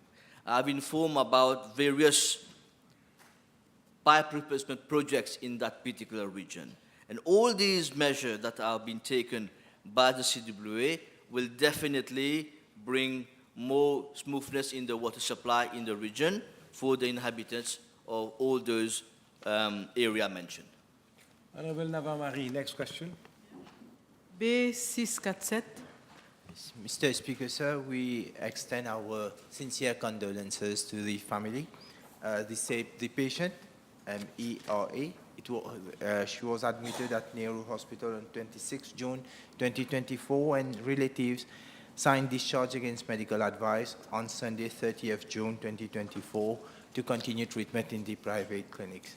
Given that there has been a press article dated 14th July 2024 in a weekly newspaper stating that there has been an alleged case of medical negligence, the matter has been referred to Medical Negligence Standing Committee and the Medical Council. Thank you. Merci. Est-ce que le ministre se propose de remettre une copie des conclusions du rapport de ce comité à la famille de la dame décédée, s'il vous plaît? Yes, Mr. Speaker, sir, as stated in the Medical Negligence Committee, so the families will be called whenever the inquiry is completed and given a report to the families. Okay. Honorable Buddha, next question. Thank you, Mr. Speaker, sir. B648, please. Thank you. Mr. Speaker, sir, I wish to inform the House that since 1998, price controls on essential commodities have been implemented in response to varying economic conditions with the aim to shield consumers from unjustified price increase and maintain their purchasing power. Currently, my ministry has put in place price mechanisms and control. Number A, the maximum price and maximum markup on 37 categories of commodities for Mauritius, and the maximum price of 23 essential commodities in Rodrigues. Out of the 37 categories of commodities, 25 essential commodities are regulated under a maximum markup regime. These include products such as milk powder, breakfast cereals, canned fish, edible oil, basmati rice, imported fresh fruits, infant milk powder, and baby diapers, amongst others. The markup is capped within a range of 15% to 45%. The remaining 12 commodities, such as gas oil, mogas, LPG, cement, bread, flour, rice, ration rice, onions, and potatoes, are regulated under a fixed maximum price regime to ensure affordability and accessibility for every Mauritian citizen. Mr. Speaker, sir, the government is currently providing substantial financial assistance to ensure that essential commodities remain affordable to the public by subsidizing LPG, like I said, flour and rice. Mr. Speaker, sir, this government has consistently been prioritizing the well-being of its people by implementing these measures and remains committed to controlling the prices of goods whenever necessary. And for that reason, a dedicated team at the level of my ministry conducts ongoing market analysis and monitor the price evolution of essential commodities. Based on these findings, recommendations are made for policy interventions and decisions whenever it is necessary. It is important to note that while controlling prices of goods can provide immediate benefits for consumers and social welfare, achieving a balance whilst considering the economic impact is crucial to ensure long-term stability and sustainable growth. Mr. Speaker, sir, the rising costs in commodity, as I had mentioned earlier, are beyond governmental control. This challenge is a global phenomenon affecting countries worldwide, and my ministry will leave no stone unturned to ease the burden on consumers while ensuring the country's economic stability is maintained. For a reply. But she hasn't answered the question at all. My question was whether her ministry will consider the policy of un blocage de prix pour un certain temps sur un certain nombre d'articles. Est-ce qu'il y a une étude qui a été faite dans ce sens, Madame la Ministre, concernant cette possibilité-là, qui a été appliquée à la Réunion avec succès et qui va devenir probablement une politique adoptée par le nouveau gouvernement en France? Mr. Speaker, sir, no study has been made here right now, but in order to ease the burden on consumers and mitigate the effect of rising prices, the government has introduced several measures to safeguard the purchasing power of consumers, right? Such as the CSG allowance, child allowance of 2,000 rupees for children, the revenue minimum guarantee, salaire minimum guarantee, school allowance for, that is the increase in pension. So, we are helping the population through other measures. Honourable Minister, whether her ministry has considered the possibility of subsidizing locally produced items. Right now, we haven't discussed about that, Mr. Speaker, sir. Right, next question, Mr. Itu. Thank you, Speaker. B649.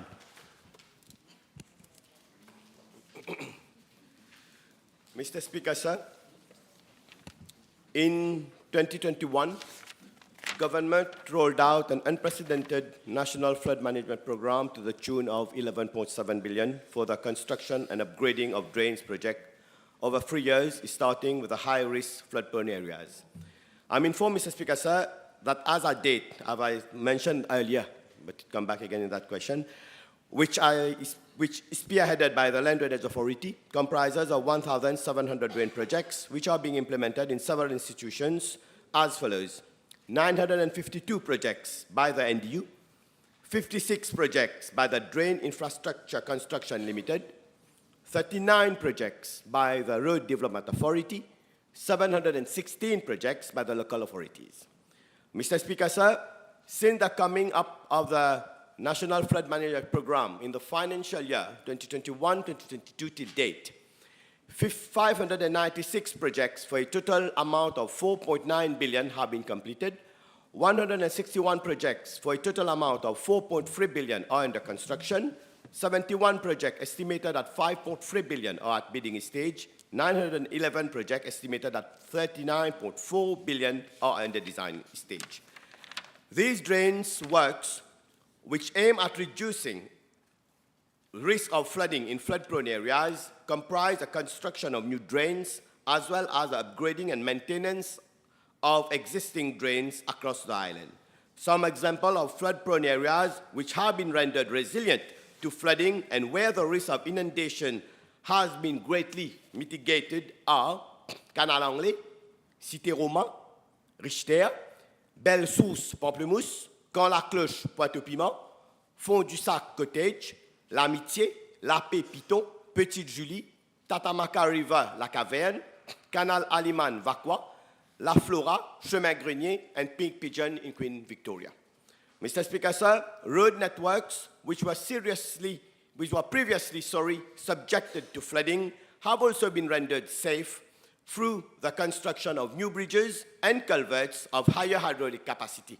Some examples are Enjoncé, Vieux Grand Port, Saint-Denis Bridge, Tatamaka River, La Caverne, Constance, La Brasserie, Cité Atli, Mapou, Nouvelle-France, M1 à Trichter, and l'Espérance quartier militaire. Mr. Speaker, sir, our effort to build up resilience over several other regions throughout Mauritius are ongoing.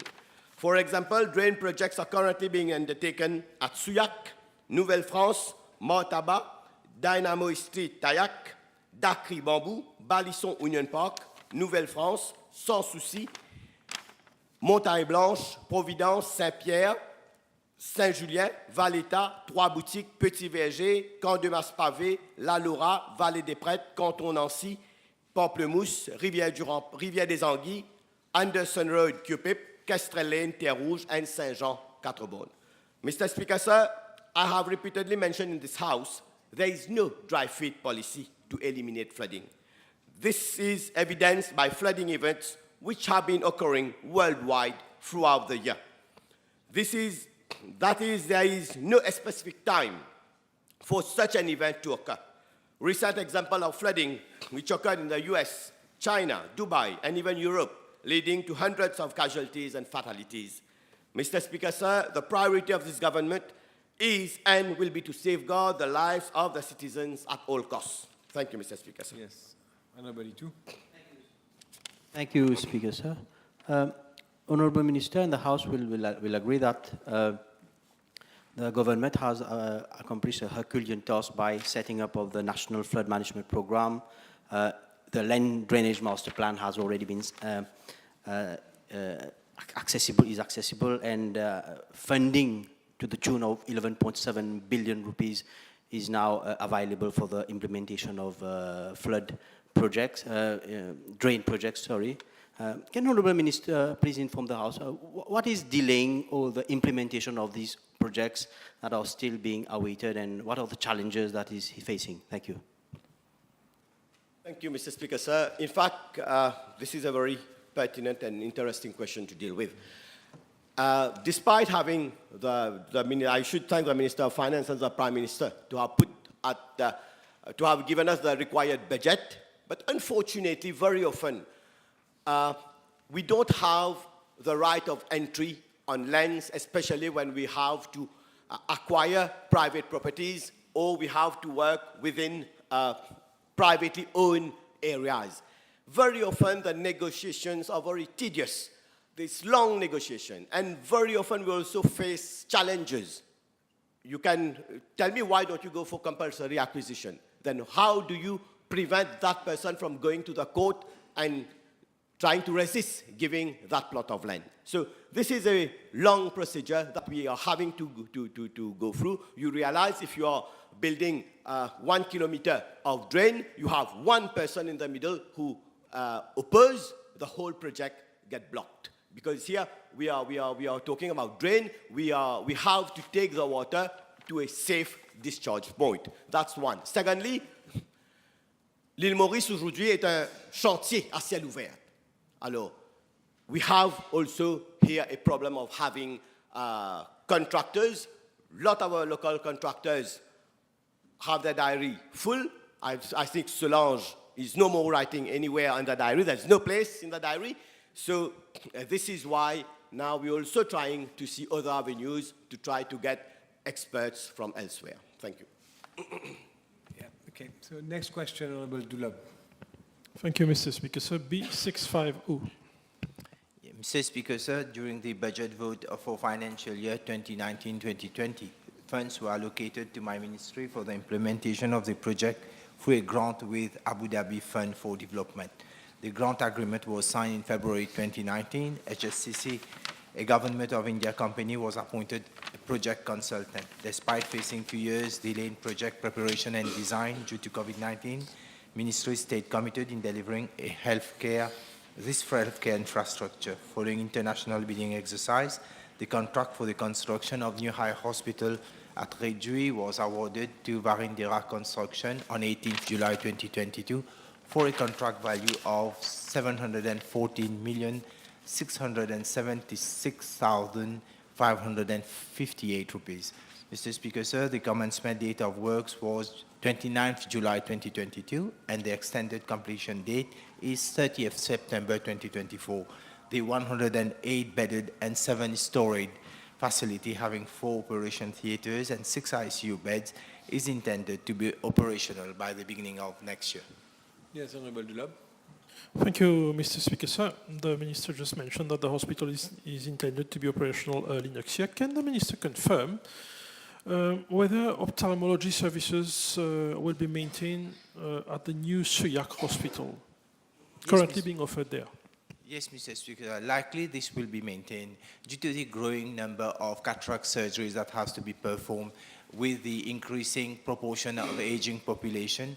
Likely this, the facility in the south will be maintained because at present the cataract surgeries, some are being contracted to be conducted by the private clinics, and likely in the future we have to at the same time run Suyak Hospital to deliver the service on time. Thank you, Mr. Speaker, sir. Can the Minister inform the House whether, with the opening of the new eye hospital, he intends to repurpose the actual currently operational Subramania Bharati Eye Hospital in Mocha? Sorry, please. Does your ministry intend to repurpose the Subramanian Bharati Eye Hospital, the current eye hospital of Mocha?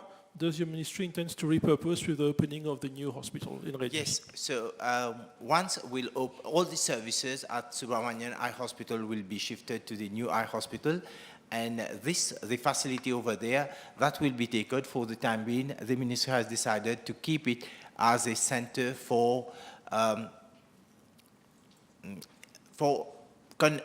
contaminated diseases, such like, at least we have one center where all these infectious diseases can be admitted. Honorable team, next question. Yes, thank you, Mr. Speaker, sir. B651. Mr. Speaker, sir, the recognition of conformity certificates as announced in the annex to the budget 2024-2025 is in line with the ease of doing business mandate to make it easier for businesses to trade, import, and manufacture in Mauritius. Mr. Speaker, sir, the control for electric cables exists since more than 3 decades. In the past, most importers could not produce conformity certificates for electric cables. The prevailing Consumer Protection Safety Requirement Regulation 2019 provides for mandatory testing of the electric cables by the MSB to ensure that they meet the required standards.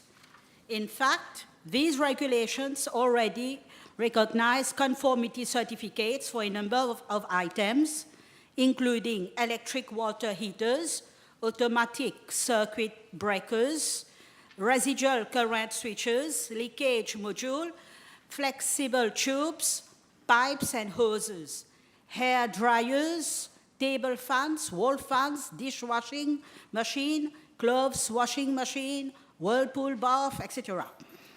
For these items, there is no need for a further testing by the MSB.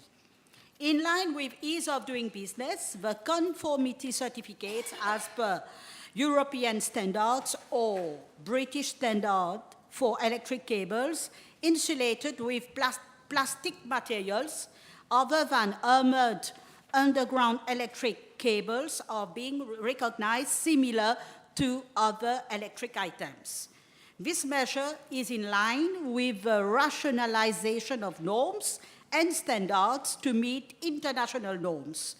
Government is, as it is the case for a number of electric items, recognizing the certificates of conformity, for instance, which are meeting EU standards, will no longer have to go through an additional layer of mandatory local testing by the MSB, which has an impact on the time taken and the cost of sales of operators and ultimately on the retail price of products.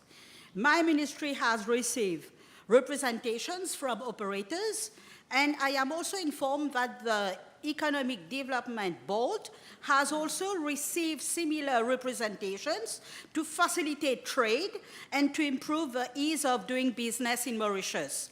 As per established procedures for amendments to be made in any legislation, there is a need for in-depth consultations with relevant stakeholders and authorities concerned.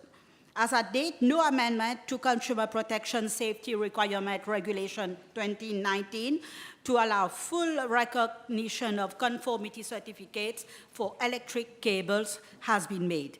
Mr. Speaker, so in view thereof, my ministry has initiated the consultation process with a view to consider all implications involved, given that quality standards should be ensured. Thank you. Yes, only one supplementary in view of the time. Yes, only one. Okay, only one supplementary. My question was very specific regarding Mauritius Standard Bureau. So may I know from the Honourable Minister whether the Mauritius Standard Bureau has been consulted and what was the advice given by the Mauritius Standard Bureau with regards to them ceasing to carry out tests on electric cables? Mr. Speaker, sir, I am informed that the MSB has submitted their views regarding the implementation of the measure, and same are being considered, and further discussions are ongoing with the view of addressing any concern and to ensure the smooth implementation of the measure while ensuring product safety. Right, time is over. Honourable members, question addressed to ministers. Table has been advised that the following PQs have been withdrawn: B654, B655, B658. Mr. Speaker, I move that all the business on today's order paper be exempted from the provisions of paragraph 2 of Standing Order 10. Seconded. Yes, sir. So the question is that all the business on today's order paper be exempted from the provisions of paragraph 2 of Standing Order 10. Those in favour say ayes. Those against say no. Aye. The ayes have it. Statements by ministers. Mr. Speaker, sir, with your permission, I shall make two statements to the House. I shall firstly make a statement regarding the renewal of the motor vehicle license known as Declaration, which is coming into full operation as from the 1st August 2024. And the first phase will concern owners of private vehicles involving some 350,000 vehicles. Mr. Speaker, sir, the House may wish to be informed of the numerous operations being carried out at the level of the NLTA with regard to the current fleet of 650,000 vehicles, which is increasing at a rate of 4% annually. In fact, there are at least 800 customers calling at the NLTA counters daily, and some 27 transactions are carried out on a monthly basis, with the highest frequency for the payment of motor vehicle license, out of which some 6,592 persons call at the head office, Cassis, Forestside, and Flac. Mr. Speaker, sir, however, despite the introduction of the first phase online MVL in November 2018 for the renewal of MVL by owners of private motor vehicles, there has not been a proper uptake of this platform, being given that they have the choice between the traditional paper-based MVL, wherein vehicle owners physically call at the NLTA counters or at the post offices around the island, and the online MVL alternative. Many people are therefore not opting for the online system, and hence NLTA faces a high number of people converging at its counters at Cassis, Flac, and Forestside. Sir, my ministry held several consultations with relevant stakeholders such as the NLTA, State Informatics Limited, and the Central Informatics Bureau in order to enhance the online platform and make it more convenient to users. Following various tests carried out on the online platform for its effectiveness, same have been successfully attended to. As a result thereof, a cut-off date of 31st July 2024 for the MBL online phase 1 has been agreed by all stakeholders. However, there will be a transition period up to the 1st of December of this year for such transactions to be effected manually at the post offices only. As from the 2nd December 2024, owners of private vehicles will have to renew their MVL solely through the online platform. This e-service will serve as a one-stop shop to enable the public to renew their MBL and effect the appropriate payment online by virtually accessing the NLTA system, which is also connected to the insurance system. It is to be also highlighted that the online system has been enhanced to cater, amongst others, for the integration of the IPS gateway, whereby several options for payment, namely Juice, Blink, Mighty Money, and others are provided. Sir, a 24/7 help desk online facility has been set up by the NLTA to assist users encountering difficulties while using the online system. A sensitization campaign in that respect has already been launched on Friday, 19th of July, 2024, to ensure a seamless uptake of the online MBL system by owners of private vehicles, highlighting the above-mentioned aspects, including a request to all vehicle owners not to wait for the last date to effect the transactions. Mr. Speaker, sir, I am informed that the completion of the development of the second phase of the online MBL platform involving all other types of vehicles, including those holding a public service vehicle license, is expected by the end of this year, and I shall inform the House on the exact timing and for which another sensitization campaign would be undertaken. Sir, the implementation of the first phase of the renewal of the online MBL will help in reducing queuing at the level of the NLTA, and vehicle owners will be able to effect payment for the renewal of their online MBL without any hassle and at the comfort of their home. I thank you. So I have a second statement to make on the status of the continuum of road safety education project in Mauritius, which is being implemented in line with the National Road Safety Strategy 2016-2025.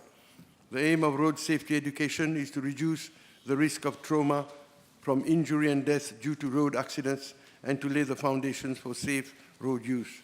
The Traffic Management and Road Safety Unit of my ministry, in collaboration with the MIE, Tertiary Education, Science and Technology, Mauritius Institute of Education, Mauritius Film Development Corporation, and the Mauritius Police Force have been working together to impart road safety education to primary school students.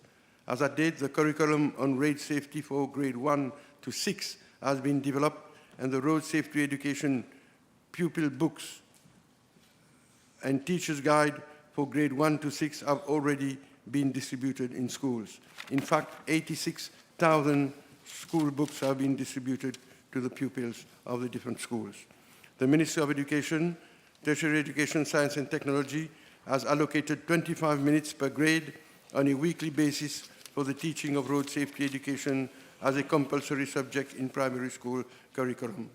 To make road safety education more appealing to students, the curriculum materials for road safety education for grade 1 and 2 have been digitalized. 28 animated videos in 3 languages, English, French, and Creole, for 28 lessons, and 31 interactive activities for grade 1, and 20 animated videos and 23 interactive activities for grade 2 have been produced. I'm pleased to inform the House that I launched the publications and the digitalized materials at the new Bamboo Geoffroy Government School at Bamboo on the 18th of July 2024 in the presence of the representatives of my ministry, TMRSU, Ministry of Education, Tertiary Education, Science and Technology, the MIE, Mauritius Film Development Corporation, and the Mauritius Police Force. All the road safety education materials are available on the website of the Mauritius Institute of Education, which can be downloaded and used offline, and which are accessible on tablets of primary school students. They are also available on the TMRSU YouTube channel. As the way forward, all the published and digitalized materials would be edited and adapted for special education needs pupil by my ministry in collaboration with the Special Education Needs Authority, and the curriculum materials for grade 3 to 6 will also be digitalized in a phased manner. Mr. Speaker, sir, with this road safety education, we look forward to a reduction in road accidents in the years to come, as road safety education would create a new generation of citizens who we hope will be more diligent and courteous on our road. Before thanking you for your attention, Mr. Speaker, sir, I would like to thank my colleague, the Minister of Education, for assistance and collaboration. Yes, Honorable Ramanu. Mr. Speaker, sir, With your permission, I would like to make a statement on the fire outbreak at the Rochebois transfer station. As this House may be aware, there was a fire outbreak on Saturday, the 27th of July, 2024, at Rochebois transfer station, which is operated by a private operator, the joint venture Scavenging Limited, Square Deal Multipurpose Cooperative Society Limited. On Saturday, 27th of July 2024, at around 16:05 hours, a fire outbreak was reported by the contractor who operates and maintains the transfer station at Rochebois. The fire and rescue services were on site since 16:15 hours. The fire and rescue services deployed water tankers from various fire stations, and the contractor deployed 2 water tankers and a truck loader to break down the waste stockpile to enable the firefighters to adequately sprinkle water to extinguish the fire. It has been reported that 1 truck loader and 1 lorry found on the lower platform were completely damaged by fire. 1 personnel of the operator was severely injured and was promptly transported to G2 Hospital for first-hand medical care. I am informed that the person has been transferred to the bench unit of Victoria Hospital for treatment. I am further informed that there were 2 other persons on site who were injured and were provided with proper treatment. I wish to convey my special thoughts and prayers to them and their families and wish them rapid recovery. Mr. Speaker, sir, the fire which propagated rapidly in the waste mass stacked on the lower and upper platforms of the station platform was significantly extinguished by the night of the Saturday, 27th of July 2024, whereas the fire in the waste mass on the lower platform took more time and resources to extinguish. Officers of the National Environmental Laboratory came on site to monitor ambient air quality around the station and nearby residential areas. Mr. Speaker, sir, I effected a site visit on Sunday, 28th of July 2024, together with the Vice Prime Minister and Minister of Local Government, Disaster Risk Management, Honorable Anwar Usnu, and the officers of both ministries to assess this situation and to ensure that adequate resources are being deployed and site security is being reinforced. As at this morning, significant progress has been made with only mild smokes emanating from the transfer station. Mr. Speaker, sir, the National Environmental Laboratory conducted a first ambient air measurements using the portable gas analyzer on the 27th of July 2024, 2 ambient air measurements on the 28th of July 2024, and 1 ambient air measurement on the 29th of July 2024. The exercise was carried out at 5 monitoring sites, namely at Beach Tombeau near Community Center, Beach Tombeau Public Beach, Rochebois at Recreational Park, entrance of Terre Rouge Bird Sanctuary, and Route Abattoir. Tests were carried out to detect the presence of toxic gases, namely nitrogen monoxide, nitrogen dioxide, ammonia, sulfur dioxide, benzene, toluene, xylene, naphthalene, and formaldehyde. All the toxic gases screened at all the sites were below the detectable limits of the portable gas analyzer at the time of measurement and was thus compliant to the lowest observed adverse effect level, known as LOAEL. The LOAEL, according to the United States Environment Protection Agency, is the lowest tested dose of a substance that has been reported to cause adverse health effects on people and animals. As regards to observations made on site, for all the monitoring exercises, the smoke was moving in a general southeasterly direction towards the sea. As at date, the smoke is mild and of lesser intensity than observed on the previous days. Ambient air monitoring will be maintained. Mr. Speaker, sir, as regards the cause of the fire outbreak, investigations are being carried out by the police and the fire and rescue services, and preliminary reports are awaited. I wish to inform the House that the presence of inflammable aerosol containers and sprays have been found on site, and these are unpermitted waste at transfer stations.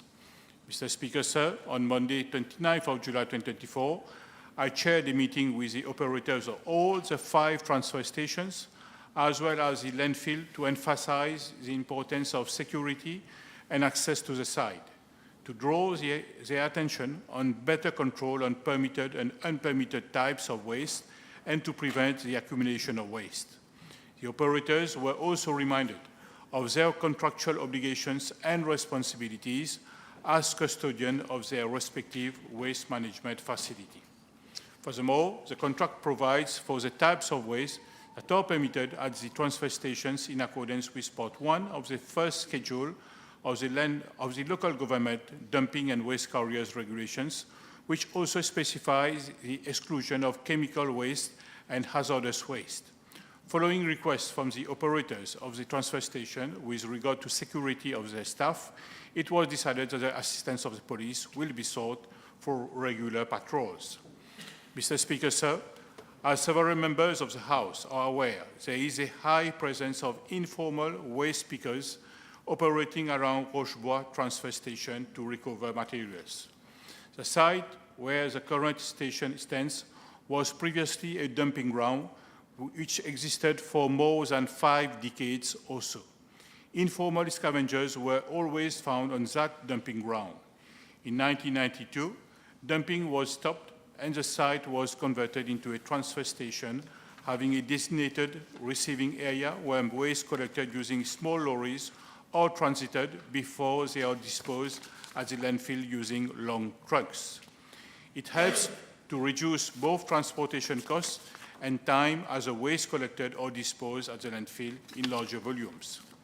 Mr. Speaker, sir, I wish to refer to 2 reports on waste management which refer to the Rochebois site, namely l'Élimination des ordures ménagères, MATIM, of 1976, and the Performance Audit Report number 5 of the Director of Audit, June 2011. The MATIM report made observations that there were, at that point in time, no inhabitants close to the site and recommended that alternative disposal sites be identified. As regards the performance audit report, mentioned the construction of a new transfer station at Richter in replacement of the one at Rochebois. The construction of a new transfer station initially planned at Richter had to be cancelled because of objection from the public living in the vicinity. Gaining public approval for constructing new waste management infrastructure is always a challenge. In 2012, the Rochebois transfer station was upgraded to improve security on site, improve control access, and operational efficiency. It is noted with time that inhabitants constructed their houses closer to the transfer station and more informal waste pickers operated around the station. In view of the prevailing situation, this government is firmly committed to relocating the transfer station from Rochebois to another appropriate location. Mr. Speaker, sir, being conscious of the socio-economic reality of the waste pickers community, my ministry is proposing to have a meeting with relevant stakeholders, such as the Ministry of Local Government and Risk Management, the Ministry of Health and Wellness, Ministry of Social Integration, Social Security and National Solidarity, Ministry of Commerce and Consumer Protection, the police, NGOs in the region, amongst others, to find possible remedial actions to address the issue. Mr. Speaker, sir, I wish to highlight that besides addressing the issues of Rochebois transfer station, my ministry has already embarked on a new waste management strategy and action plan to improve the whole chain of waste management with focus on resource recovery, recycling, and environmentally sound disposal of residual waste. As far back as 2015-2016, it was recognized that based on the landfilling rate and the existing design capacity, the Mauritius landfill would reach saturation in 2018. The first option was to look for land to set up new landfills. On the 16th of January 2017 and 8th of March 2017, the Ministry conducted 2 expressions of interest exercises to identify landowners who could provide land for setting up of a landfill, but this exercise has proved to be non-conclusive.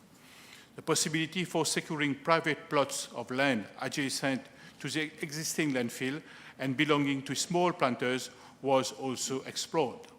However, This would have entailed lengthy acquisition legal procedures, and it was concluded that it would be unrealistic to rely on this option. The only option was to extend the landfill vertically as far as possible on the same footprint of the existing landfill, with an additional stretch of land along the western and southern perimeter of the landfill. In December 2017, government gave its approval to proceed with the project of vertical expansion of the Mauritius landfill. In December 2018, following a procurement exercise, a consultancy firm was recruited to conduct a feasibility study and come up with an optimal design of the vertical expansion of the landfill, and accordingly prepare the detailed design, tender documents for the works operations contract, and provide supervision services throughout. However, delays were encountered in various phases of the consultancy with regard to geotechnical investigations. Tender for the vertical expansion was finally launched in December 2020, and following evaluation at the level of the Central Procurement Board, the latter recommended in April 2022 the annulation of the exercise. A fresh tender exercise was thus undertaken with launching in April 2023, and after evaluation of bids at the Central Procurement Board, the contract for vertical expansion was awarded in June 2024. Mr. Speaker, sir, a key project in line with our circular economy roadmap, which my ministry is undertaking, is the implementation of 2 regional integrated waste processing facilities comprising sorting units and composting plants under a public-private partnership. Following a procurement exercise under BOT Projects Act, the contract will soon be awarded. This project will enable the diversion of a significant amount of waste landfill. This project is underpinned by segregation of waste at household, commercial, and industrial level. Other projects which my ministry has undertaken pertains to the construction of 3 déchetteries at La Laura, Poudre-d'Eau, and La Chaumière to enable waste generators to bring sorted waste for eventual recycling. I thank you, Mr. Speaker. Sir. Second reading. Honourable Parati. Mr. Speaker, sir, I move that the Maurice Stratégie Board Bill number 11 of 2024 be read a second time. It is with great honor that I present today this bill to this House. The purpose of the bill is to perpetuate Maurice Stratégie at the Economic Research and Planning Bureau of the country. Economic research and planning are the foundation of effective public policy. It enables us as government to understand the economic, social, and environmental dynamics that shape our country.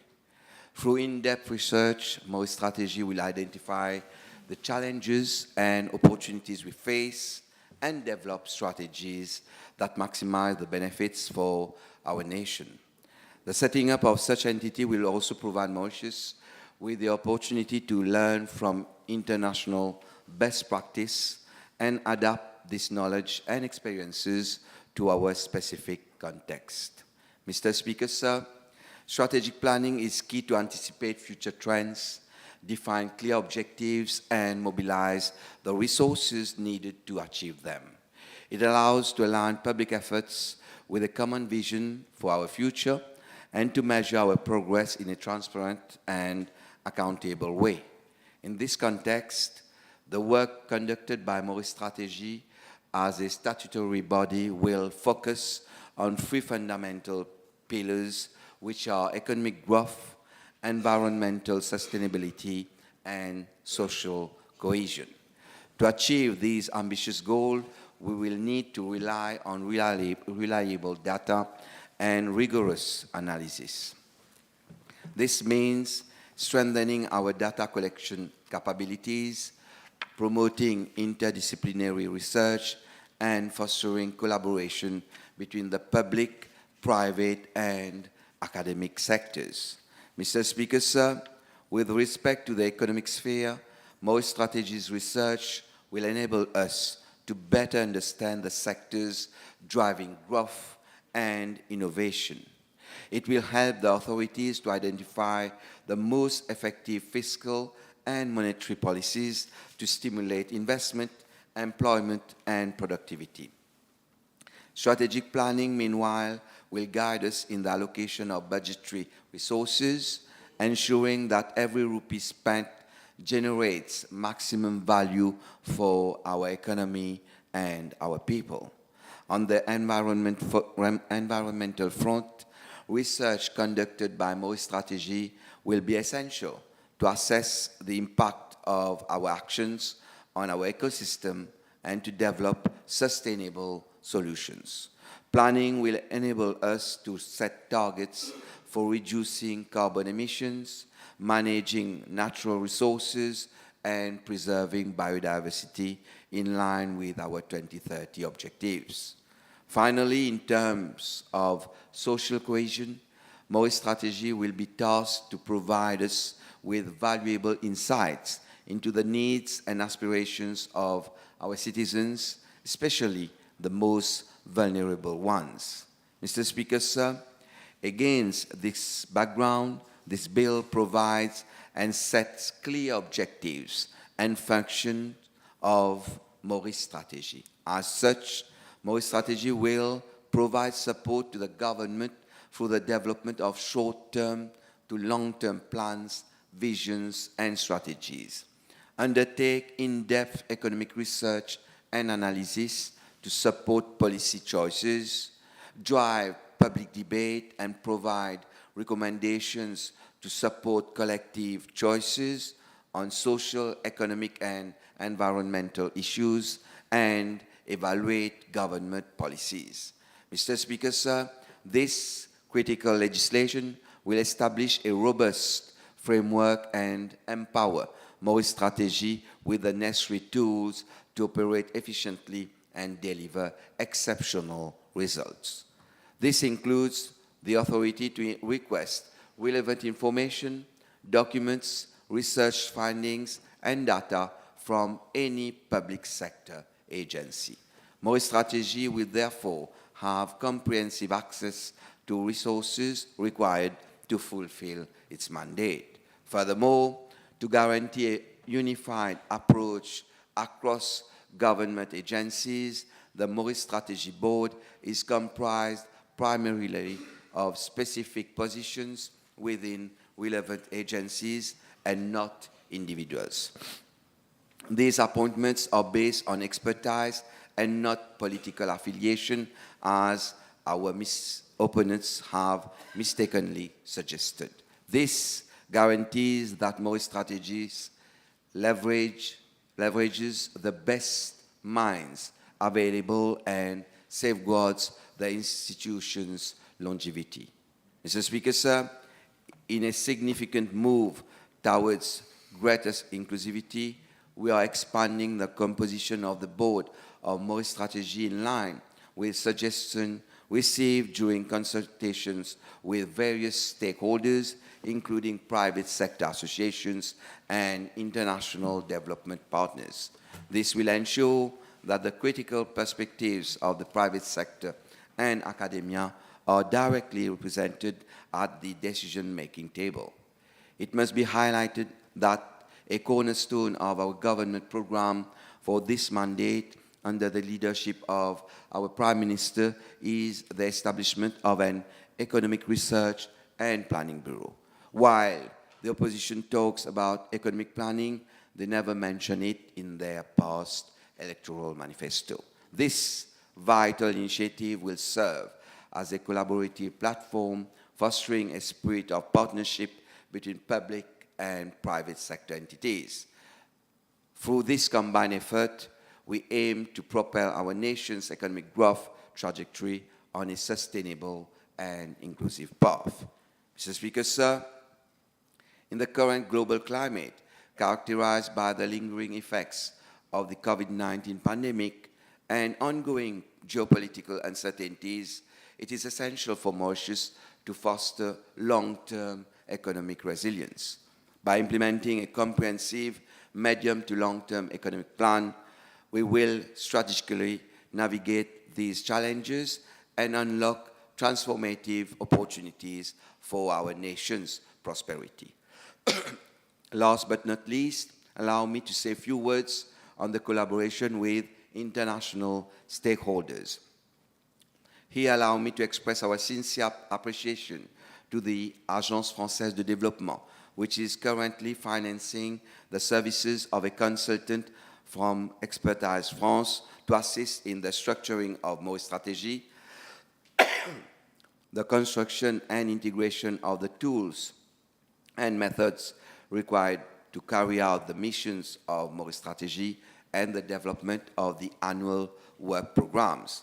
I would also like to highlight that since its inception, Maurice Stratégie has been collaborating with other international development partners, such as the United Nations Economic Commission for Africa, the Organization for Economic Cooperation and Development, and the World Bank.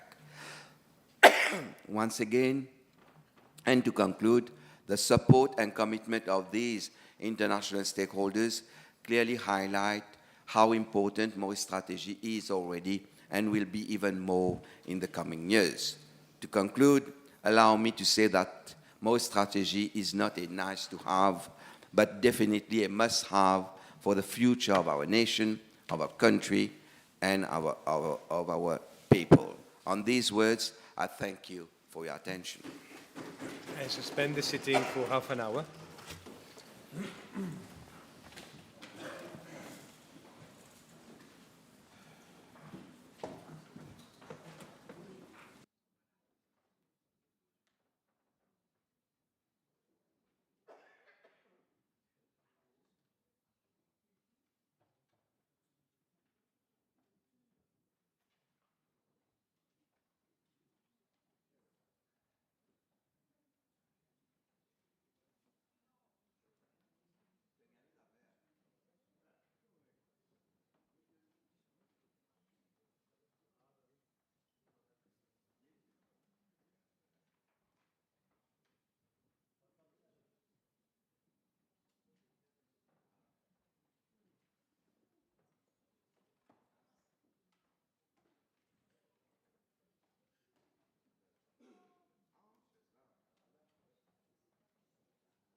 The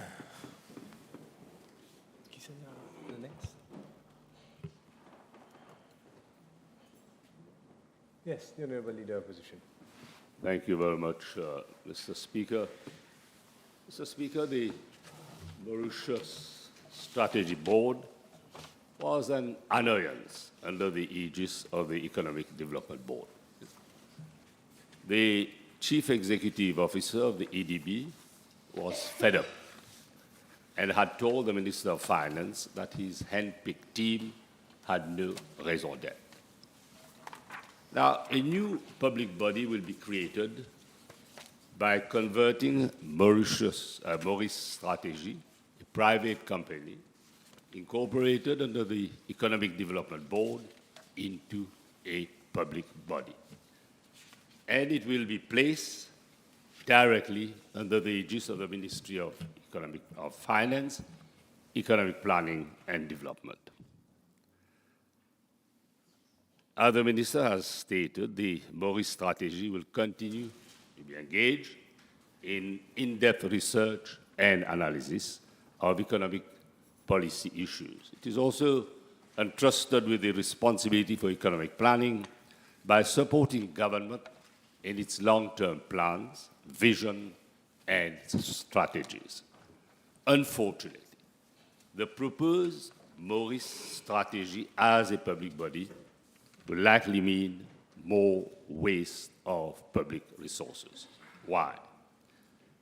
By reinforcing and extending the finance minister's authority over Maurice Stratégie, the bill confers excessive and undemocratic power upon the minister.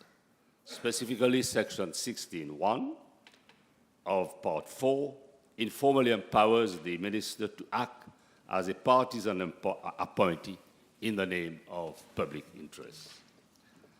The Maurice Stratégie Board will comply with such directions, and Section 8 and 10 of the bill remind us of the unfettered powers of the minister to appoint the executive director and its staff. A strategic advisory council is also proposed to provide expert guidance and advice to the board and to make recommendations in respect of short and long-term strategic plans. Its 9-member board will also allow for broader participation, but the 6 non-official members will be appointed by the Minister of Finance, which hardly guarantees the independence of the board. What can we expect from a regime which has no reliable plan, no way forward, and no way out? Simply, it is on its way out. Some may argue it has haphazard plans and policies. Mixing planning and budgeting together is a bad cocktail. There are lessons to be learned from Botswana and South Africa experience. As regards its research and analysis, Maurice Stratégie will no doubt publish even more glowing economic reports and economic propaganda in the Mauritius Broadcasting Corporation style. Its economic reports are sharply at odds with views of most of our independent economists. It contrasts strongly with the country assessment published by international financial institutions like the IMF and the World Bank. And it has so far failed to impress Moody's credit ratings agency to upgrade Mauritius from its demotion clause to junk grade status, for which this government's reckless fiscal policies are responsible. In fact, Moody's did not even upgrade Mauritius to a positive outlook rating. Let me look at the rationalization of research, development, and innovation. And there's an urgent call for rationalization of research and development institutions like the MSI, the MRIC, National Productivity Competitiveness Council, the MOI, FARI, and Higher Education Commission. These have to reinvent themselves.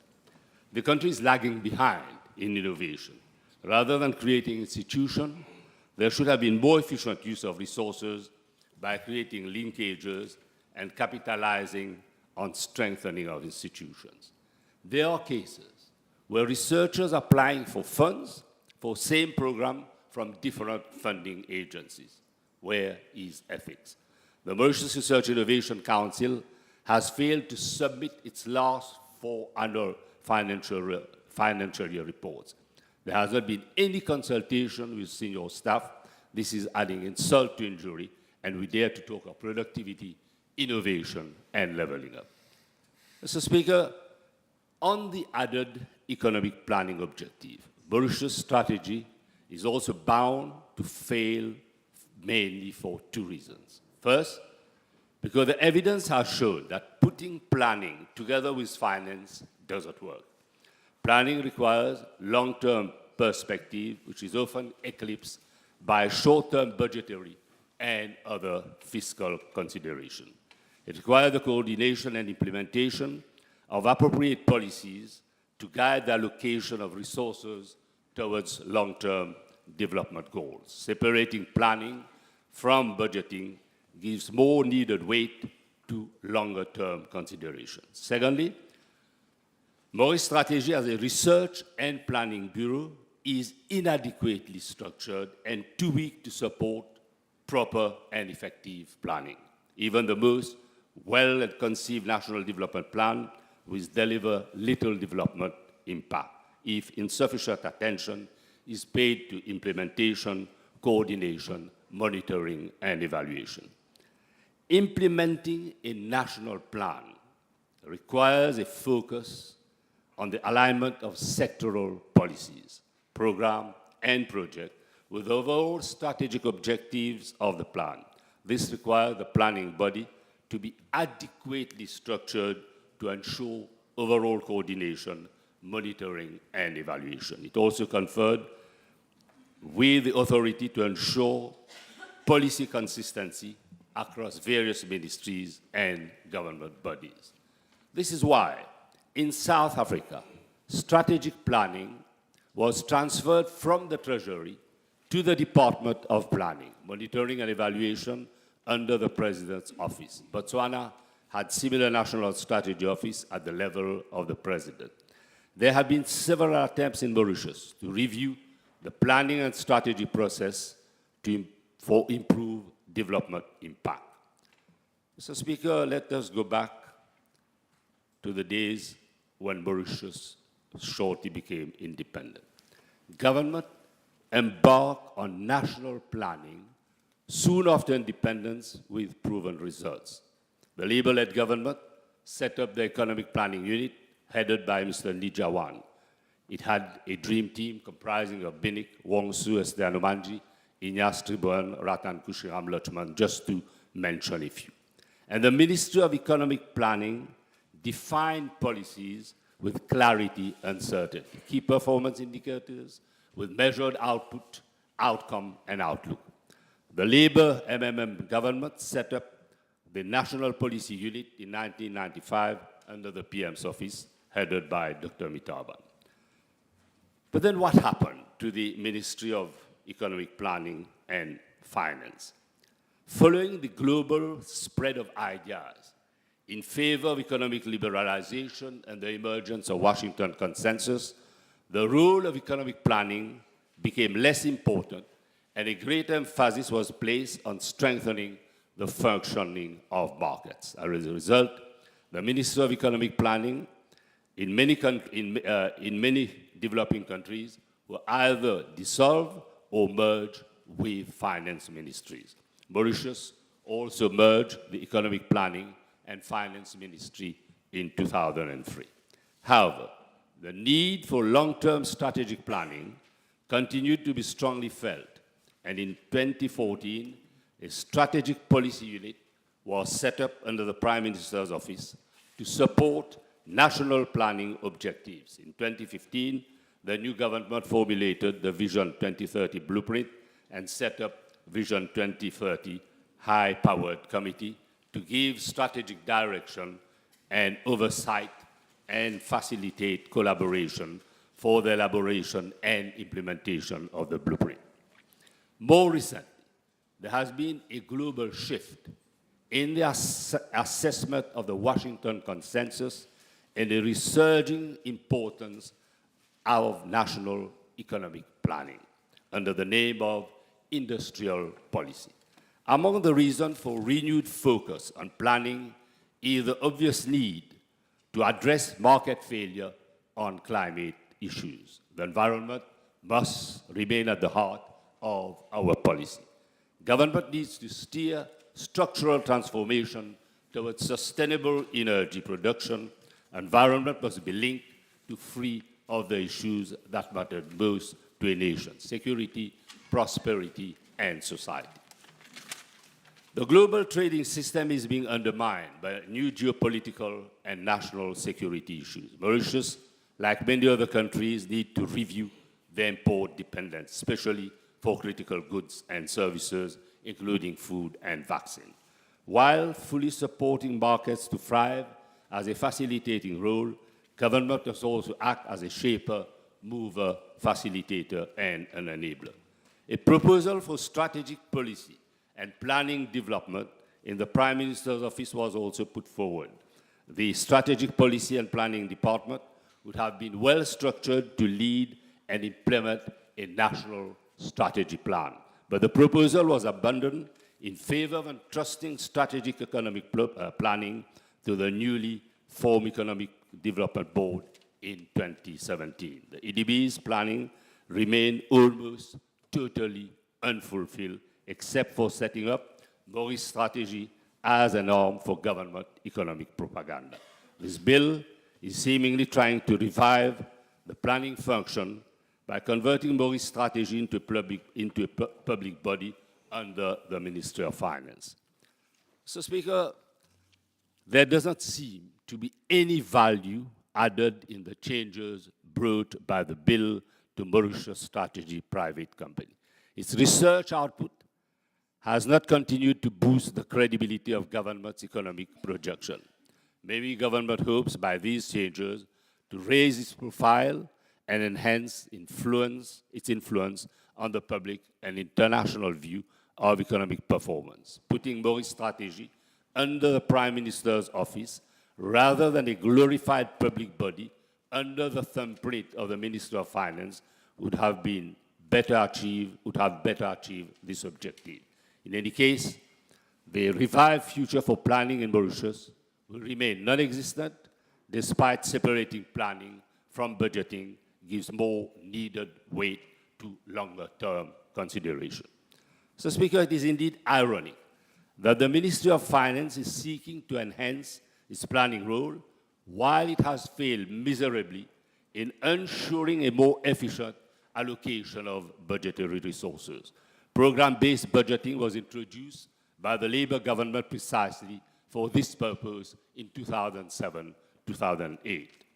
And Mauritius was regarded as a model of efficient public financial management for other African countries. In 2015, the new MSM regime abolished the program-based budgeting without reason and justification. No wonder that the country has witnessed such wide misuse and efficient allocation of public funds. Good planning goes hand in hand with good use of public money. Mr. Speaker, another reprehensible and equally retrograde measure was the abolition of the National Economic and Social Council, which only reflects the lack of government consideration for participation of private sector, trade union, civil society in national decision-making and strategic thinking. Has anybody given thought as to why affordability of residential house is prohibitive for middle class, where the analysis to appraisers that residential property price index shows a substantial increase of 106.4% between December 2019 to December 2023. It has a cascading effect on the cost of living, and the cost of borrowing is higher. The National Economic Social Development Council produced some excellent papers. It didn't pay service to the government of the day. I appeared before the National Economic Social Council several times to put across reform on social, on sugar, non-sugar sector, on regional and international issues as ministers of respective portfolio. Mr. Speaker, I'm sure, had it been still in operation or functioning, the National Economic Social Council would have produced a paper on the Africa Continental Free Trade Agreement, which today is a lucrative market of 1.1 billion consumers, and there should have been discussion at the bar of public opinion. It is to achieve several goals, such as creating a competitive environment and achieving sustainable economic growth and development, with emphasis being placed on boosting intra-regional trade. Increasing intra-regional trade remains one of the main goals, and this will entail competition amongst member states for markets within the free continental area and from third-party countries vying for this lucrative market. These are issues that should be discussed forcefully by our people. Ministers, trade unionists, NGOs would have been invited by the National Economic Social Development Council to put across their policies and be cross-examined. Of course, there was no obligation, but it was good to appear before the Council. Mr. Speaker, unfortunately, this bill does little to enhance the role of strategy and planning in furthering our development. As stated earlier, merely creating few jobs for the birds will not take us long. Yet, we have the potential to be an ocean state. Thank you very much.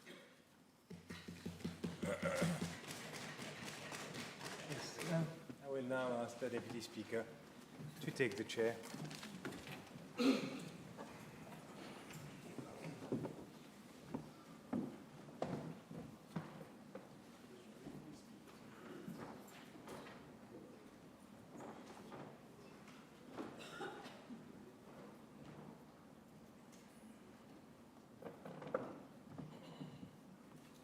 Thank you very much. Please be seated.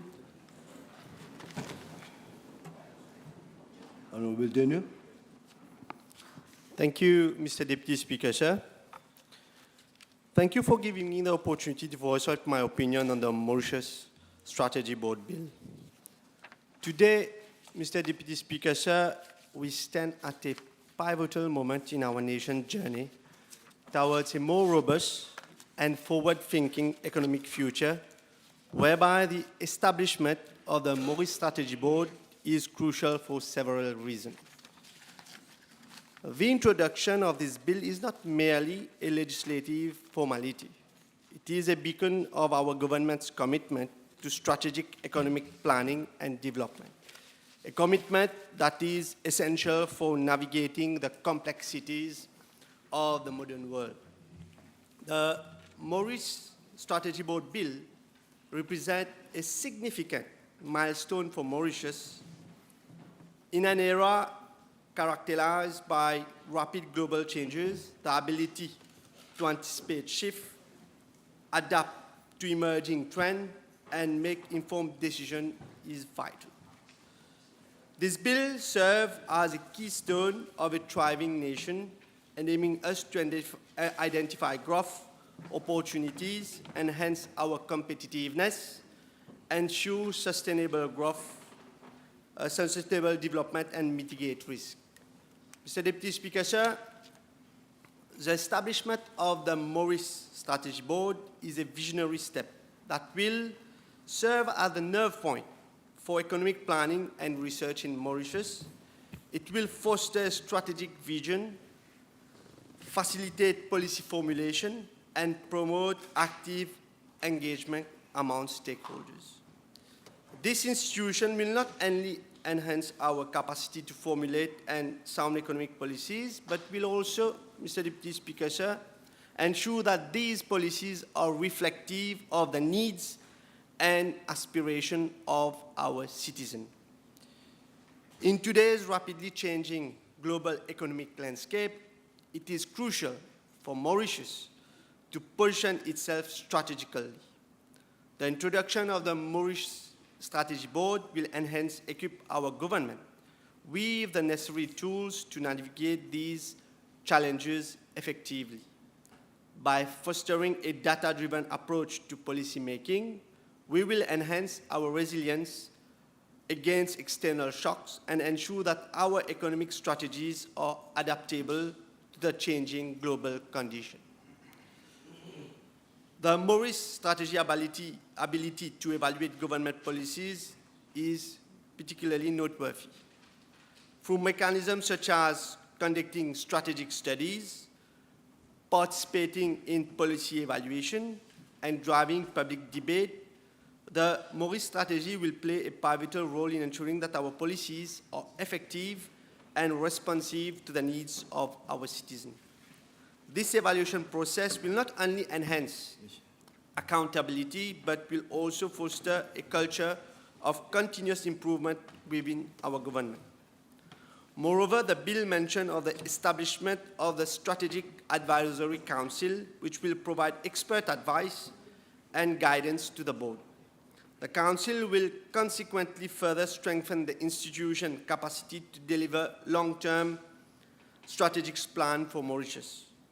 As the composition of the Council will consist of individuals with diverse expertise, this structure will surely ensure that our strategies are preached by the best available knowledge and practices. By integrating insights from various sectors, we can create policies that are not only innovative, but also practical and implementable. Mr. Deputy Speaker, sir, one of the primary functions of the Maurice Strategy Board is to undertake in-depth economic research and analysis. This capability will enable the government to make informed policy choices based on empirical data rather than assumption. By grounding decisions in solid research, Maurice Strategy will enhance the effectiveness of government policies and programs. Maurice Strategy will provide support to the government through the development of both short-term and long-term plan, vision, and strategies. This comprehensive approach will ensure that we are not merely reacting to economic challenges, but proactively shaping our future. The ability to conduct in-depth economic research and analysis will empower us to make informed policy choices that reflect the realities of our economy and the aspiration of our people. Furthermore, the Maurice Strategy Board will drive public debate and provide recommendations to support collective choices on social, economic, and environmental issues.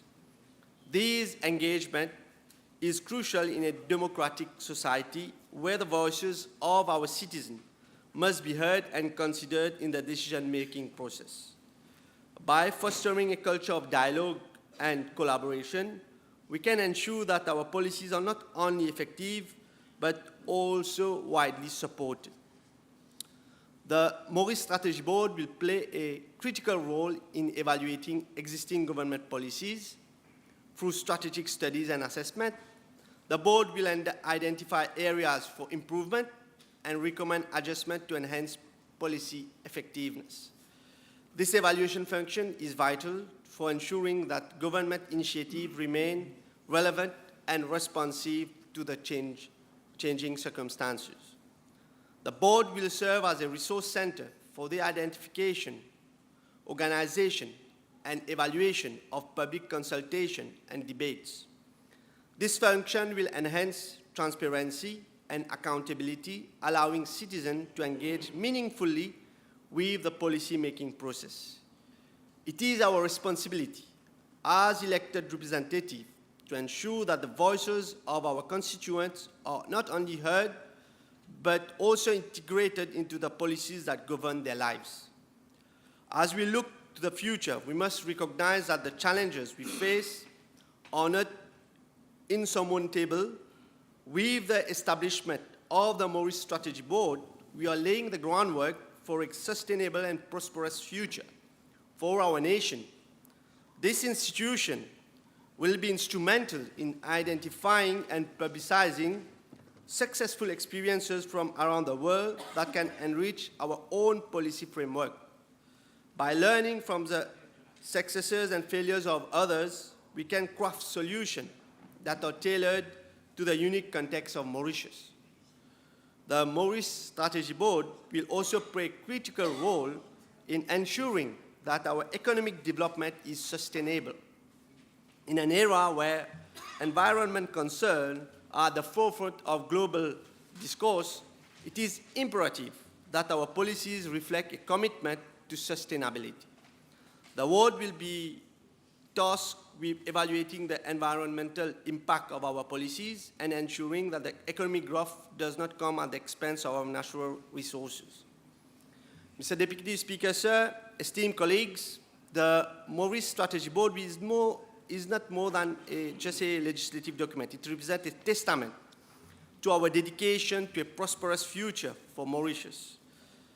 By endorsing this bill, we are taking a decisive step towards economic resilience, innovation, and sustainable growth.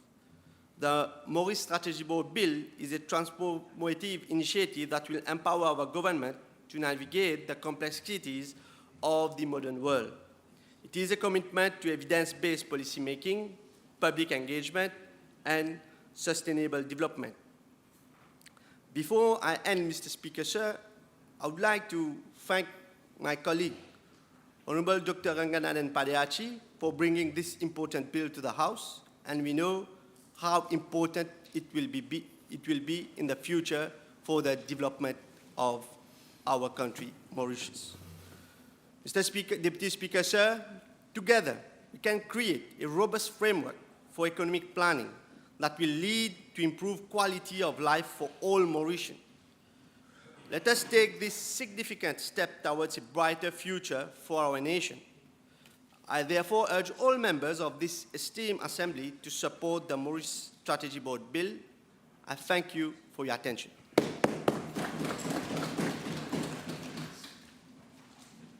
Thank you. Keep your conversation outside. Thank you. Honorable Lutin, please. Monsieur le Président de séance, le ministre de l'Economic Planning and Development nous propose une énième institution, le Maurice Strategic Board. Pour faire quoi? Une institution qui va élaborer de nouvelles visions et stratégies et développer un plan d'action à court et long terme. Non mais, sérieusement? Après 10 ans au pouvoir, à la veille des élections générales, Monsieur le ministre réalise qu'il lui faut une institution pour faire des recherches et le conseiller sur sa politique économique. C'est maintenant que le gouvernement réalise qu'il lui faut un débat sur les grands enjeux sociaux, économiques et environnementaux. Quel aveu d'échec de taille, Monsieur le Président de séance. Et ce constat ne peut pas être autrement. Quelle a été la vision économique de ce gouvernement depuis ces 10 dernières années? Déprécier la roupie, augmenter les prix des produits, augmenter les prix de l'essence et du diesel, augmenter les prix des médicaments, augmenter la dette publique, augmenter la taxe. En 10 ans de pouvoir, votre stratégie et votre vision économique se résument à taxer, taxer, taxer, dette, dette, dette. 10 ans que le peuple souffre de la cherté de la vie. Et pour remuer le couteau dans la plaie, l'honorable ministre du Commerce déclare que les Mauriciens vivent bien, car il y a une queue devant les restaurants à bagatelle. Monsieur le Président, cela me fait penser à Marie-Antoinette, à qui l'on disait que les paysans n'avaient pas de pain et qui répondit qu'ils mangent de la brioche. La déclaration de la ministre du Commerce illustre très bien la distance qui existe aujourd'hui entre ce gouvernement et le peuple. Un gouvernement coupé de la réalité, incapable d'imaginer que le petit peuple souffre. Bientôt, vous aurez à faire face à cet électorat et le réveil sera brutal. Revenons au projet de loi. Pourquoi avons-nous besoin de cette nouvelle institution? On a déjà un ministère du développement économique qui tombe sous la responsabilité du ministre des Finances. À quoi sert ce ministère? À quoi sert le ministère de Economic Planning and Development? Auparavant, on avait des National Strategic Plans pour 5 ans. Plus maintenant. Pourquoi? Est-ce que l'honorable ministre fait-il toujours confiance à ces économistes qui travaillent au ministère du Développement économique? Monsieur le Président, ce n'est pas la première fois que le gouvernement essaye d'éviter les économistes, les fonctionnaires, dans le développement d'une stratégie économique. La première fois, c'était, rappelez-vous, le 22 août 2015. Le Premier ministre et ministre des Finances d'alors lançait en grande pompe, avec tout le soutien médiatique, son High-Powered Committee on Achieving the Second Economic Miracle and Vision 2030. Vous vous souvenez? Deuxième miracle économique, Vision 2030. À cette occasion, il lança, et je cite, The high-powered committee under my chairmanship will oversee the preparation of a blueprint for Vision 2030. The committee will meet as often as needed to further enhance business facilitation and deliver on our investment targets. Et écoutez bien, if we need to burn the midnight oil to attain our objectives, we are prepared to go that far. Burn the midnight oil? 9 years later, the oil is still burning, but there's no blueprint. There's no vision. There's only disillusion.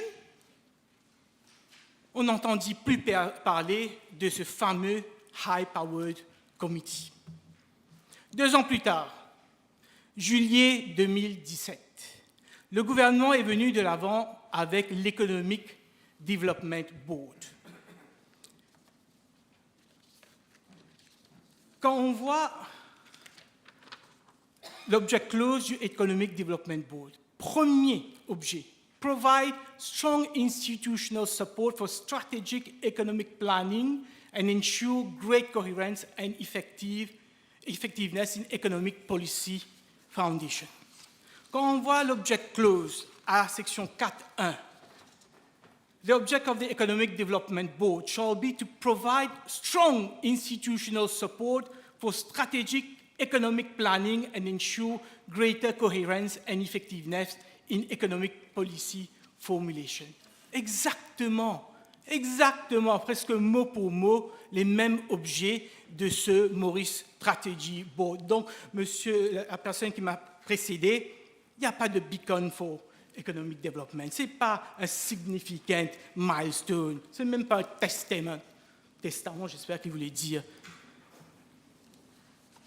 Le Premier ministre, qui entre-temps avait changé en 2017, dans le premier deal par Papiti, avait justifié la création de l'EDB en les termes suivants, et je cite, « In fact, with the EDB, we are creating a significant institutional support to the formulation of economic policies and for medium-term strategic economic planning. This has for many years now, Madam Speaker, been a conspicuous gap in policy formulation." Just correct that one, Madam Speaker.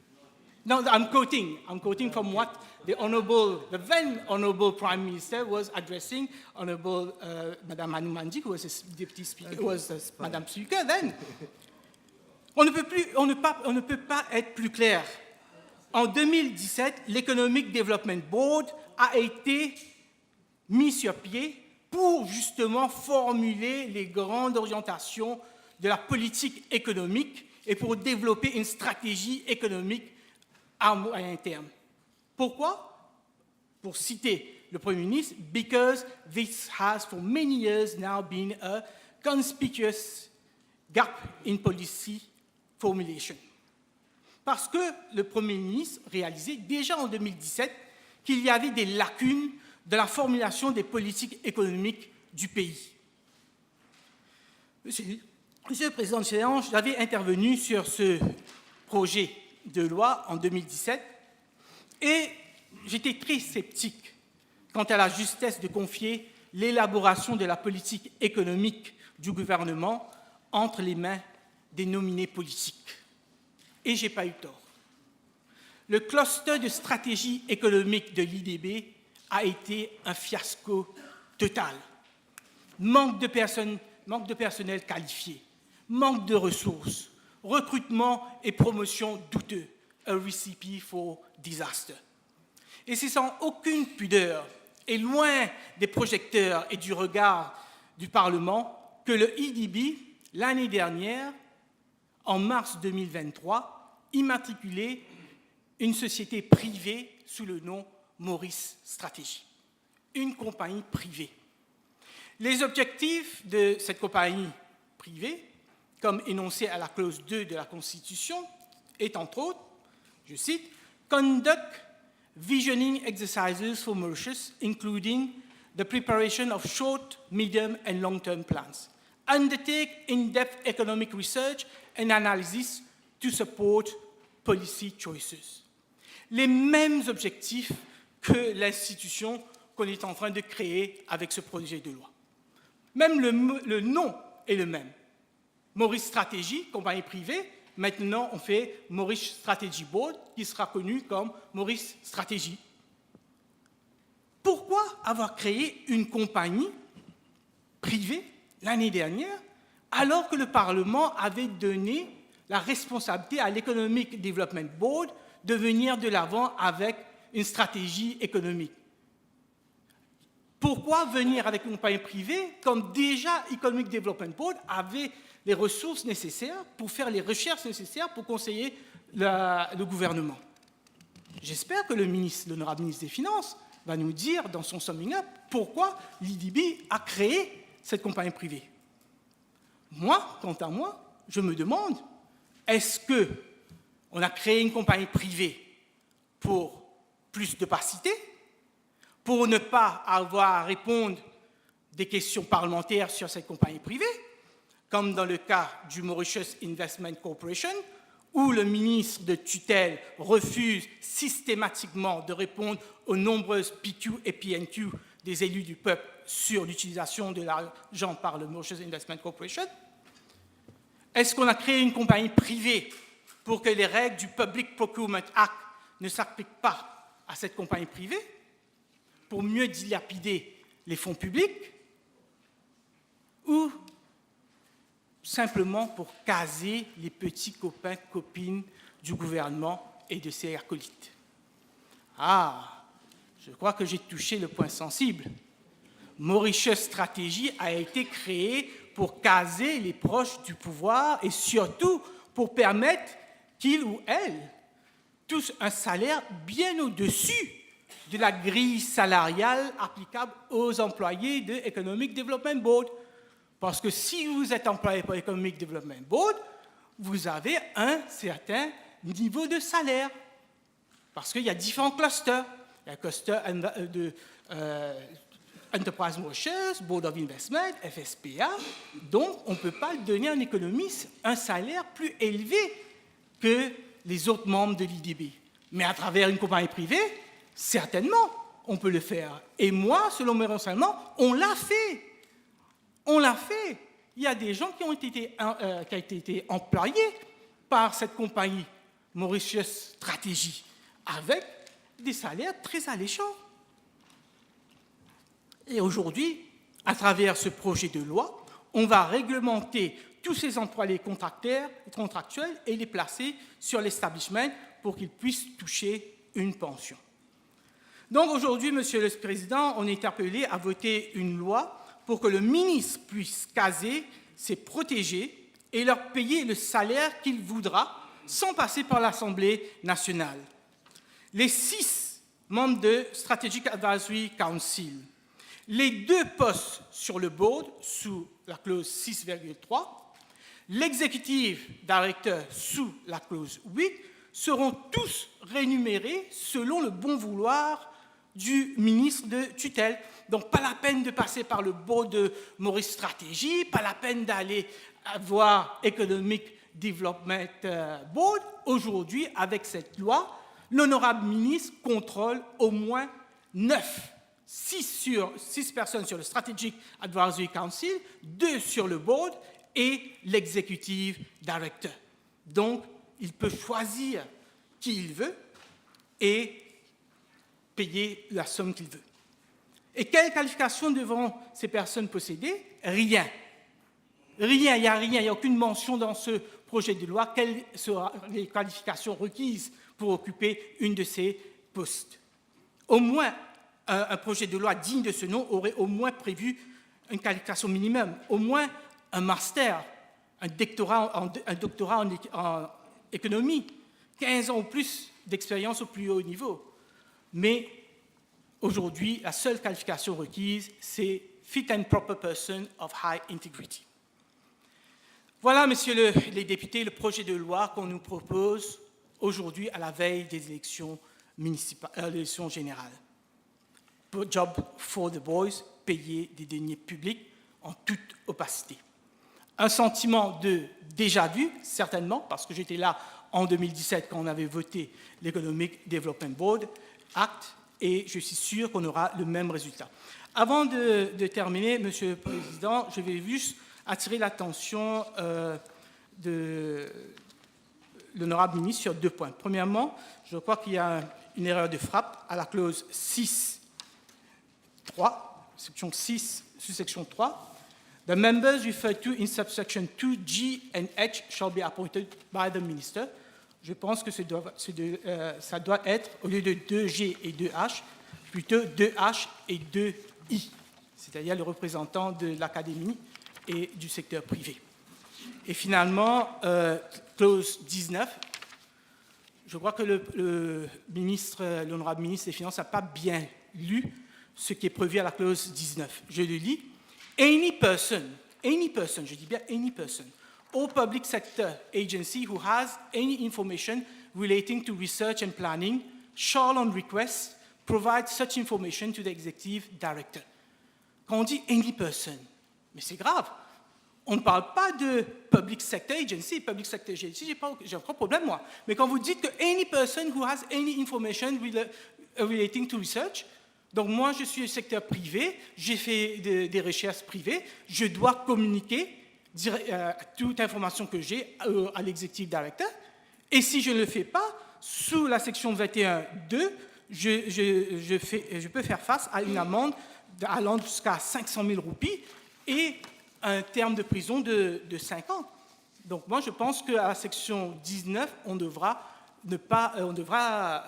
biffer, ou du moins mettre des garde-fous, parce que sinon, n'importe quelle personne qui fait des recherches aura l'obligation de donner, sans copyright, sous Data Protection Act, sous Copyright Act, il aura l'obligation de donner toutes ses recherches au directeur général. Je pense que ce n'est pas l'intention prévue par ce projet de loi. Voilà, Monsieur le Président, merci de m'avoir écouté. Je vous remercie. Thank you. Thank you very much, Mr. Deputy Speaker, sir.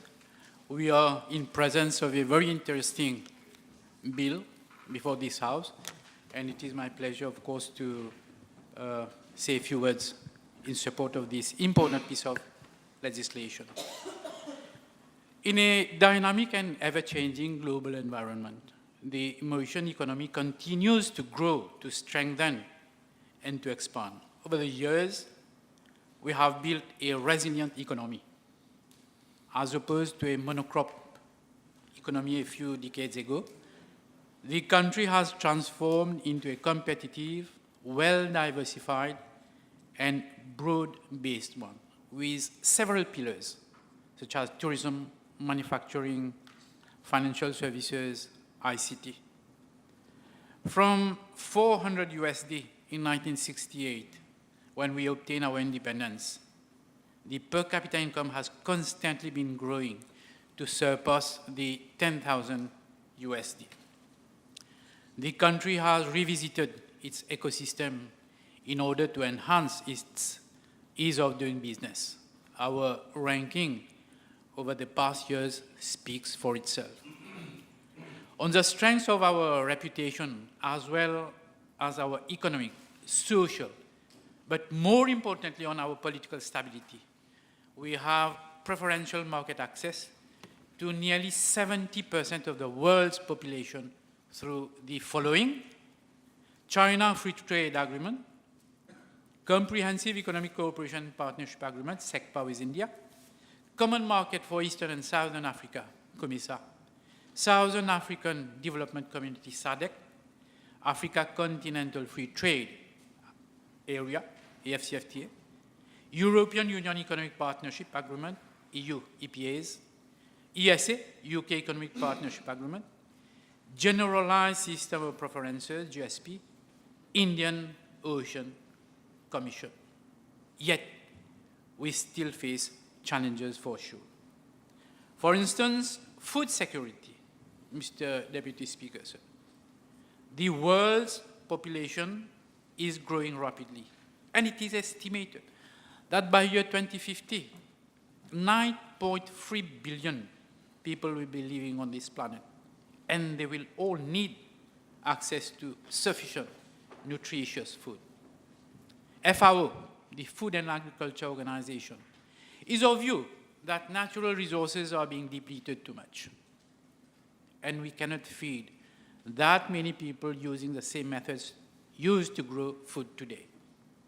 Climate change is the biggest threat we face. If we don't tackle it, the consequences are grim. We have to constantly enhance our resilience to its effects.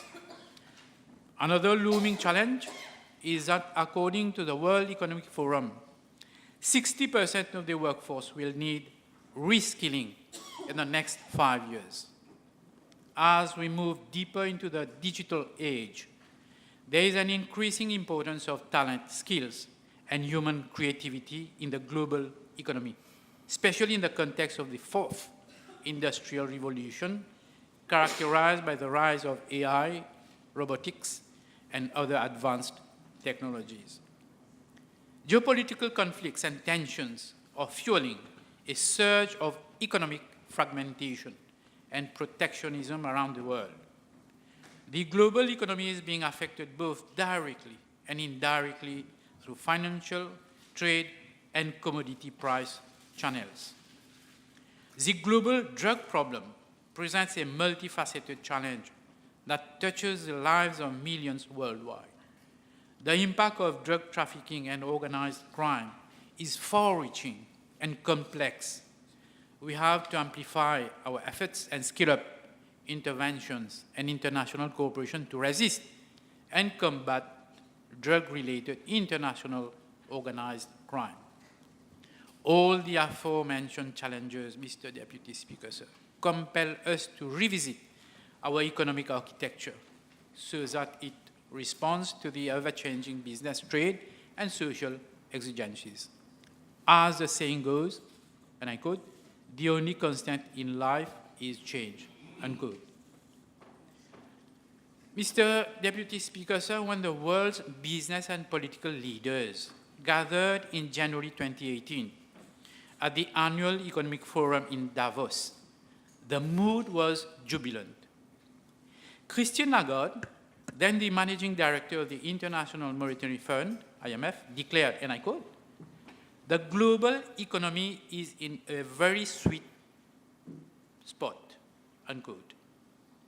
1 year later, that in 2019, a global pandemic hit.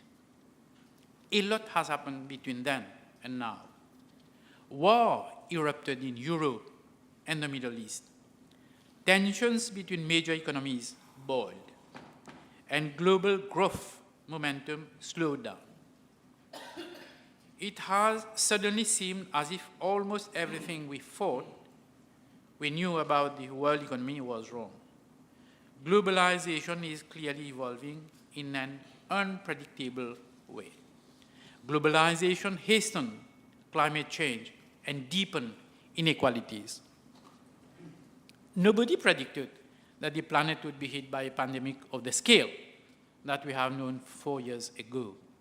Nobody ever realized that a war between Russia and Ukraine could have such devastating economic consequences over a major part of the world. But again, we face them from a position of strength, and we face them together. We are driving the kind of economic growth that will ensure every generation of Mauritians can reach their full potential. Our work is far from over. We must redouble our efforts to tackle the pressing issues that still confront us. We want to pursue our mission to create a more just, prosperous, and inclusive society. In order to remain steadfast in our determination to deliver results, we need the right policies and strategies in place. This is precisely why the Maurice Stratégie Board Bill is of utmost importance. Maurice Stratégie Company Limited was previously established as a think tank for the government of Mauritius, operationalized under the Economic Development Board, EDB. Its aim was to be the leading source of data-driven evidence based on socio-economic reports and insights to shape the country's policies for inclusive and sustainable economic development. And the best way to respond is a subject of fierce debate. But what is certain is that the economy of yesterday is not a guarantee that it will be the economy of today or tomorrow. Things have changed and are still changing rapidly, so we cannot be static. Economic transformation has always been a key priority for us. We must remain agile and continue to grow our economy by seizing new opportunities and making ourselves more productive, innovative, and competitive. This is why I fully welcome the setting up of the Maurice Stratégie Board as a body corporate. The proposed Research and Planning Bureau will serve as the backbone of strategic development. Its mission will be to gather, analyze, and disseminate critical information about policy and operational decisions as clearly detailed in Clause 4 of the bill. By leveraging data and insights, Maurice Stratégie will enable authorities to identify and navigate challenges and seize opportunities effectively. Mr. Deputy Speaker, sir, our country has shown remarkable progress in pioneering new ideas and innovations. We have constantly developed policies to transform Mauritius in a highly competitive, export-oriented, and digital economy. We are always striving for stable macroeconomic balances, sustainable debt, enhanced productivity, inclusive economic growth, and increased global economic integration. We are also very focused on creating a favorable investment climate and boosting employment. We are always aiming at enhancing the ease of doing business. We want to have a strong economy that's clear about its purpose, a strong economy that outperforms the last decade, both in terms of economic output and economic activity. So how do we achieve all that? Research is the cornerstone of any efficient and effective initiative. Maurice Stratégie will be equipped with the human capital and tools to conduct a range of methodologies to ensure that our strategies are grounded in solid evidence. As I go through the Clause 5.1a and b of the bill with regard to the functions and powers of Maurice Stratégie, I see that the Bureau will conduct prospective work and undertake strategic studies. I believe that it is crucial for government to have evidence-based information to formulate policies that are implemented successfully. For instance, Mr. Deputy Speaker, sir, if I may cite the example of the financial services sector, which has emerged as one of the most important pillars of the Mauritian economy. My ministry has observed that the real contribution of the sector to the economy is not fully captured. This is a reason for which this year the ministry has enlisted the services of a consultant to conduct an economic impact assessment of the financial services sector to assess the direct, indirect, induced, and catalytic effect of this sector on our economy. Evaluation is key to generating robust evidence on government interventions. Intervention includes policies, programs, or new service delivery models. Evaluation ensures that government expenditure is spent wisely and ultimately provides effective and efficient services for the public. Maurice Stratégie will be empowered as per Clause 5.1d to assess government policies. Planning is where vision meets action. I believe Maurice Stratégie will play a crucial role in crafting strategic plans that align with national goals. By setting measurable objectives and identifying key performance indicators, we create roadmaps that guide our efforts. This strategic foresight will allow us to anticipate changes and respond proactively. Mr. Deputy Speaker, Sir, Maurice Stratégie improves democratic governance as Clause 5.1d provides for public consultations and debates. Public consultation is a means to give the people a stronger and clearer voice in the policy process. It helps to improve policymakers' understanding of the public and is likely to help government to be more proactive in addressing challenges. Public consultation is a way to draw on the collective intelligence and even wisdom of the society as a whole. We need people to be at the very heart of our economy, an economy that works for everyone and for everybody. We need people that can share in our national success. To achieve that, why not consider their voice in our policy progress? And this is precisely what Maurice Stratégie will strive to do. And I believe this will be instrumental to promote the emergence of new constructive developments. Clause 5.2b of the bill invites any public sector agency to submit requested data to Maurice Stratégie in the conduct of its activities. History shows us that the most amazing things happen when people or institutions come together to beat tough challenges. Challenges can only be tackled through partnerships. I have no doubt that the collaborative spirit will prevail, as we believe that Maurice Stratégie will ensure that insights are shared and integrated into every aspect of its operations. I have gone through Clause 6 of the bill regarding the constitution of the Board of Maurice Stratégie. Research has shown that the best approach to solving problems is to integrate the views of large numbers of people who are each likely to bring unique perspectives. The integration of these perspectives effectively pools knowledge and tends to produce conclusions that reflect a greater intelligence. The proposed board composition of Maurice Stratégie reflects the diverse perspectives, creative strategies, and broad range of insights that will be brought to the table. Clause 11 of the bill provides for the establishment of a strategic advisory council. Given the functions and powers of the council as specified in Clause 12, I believe it will form the powerhouse in spearheading efforts to promote socio-economic growth.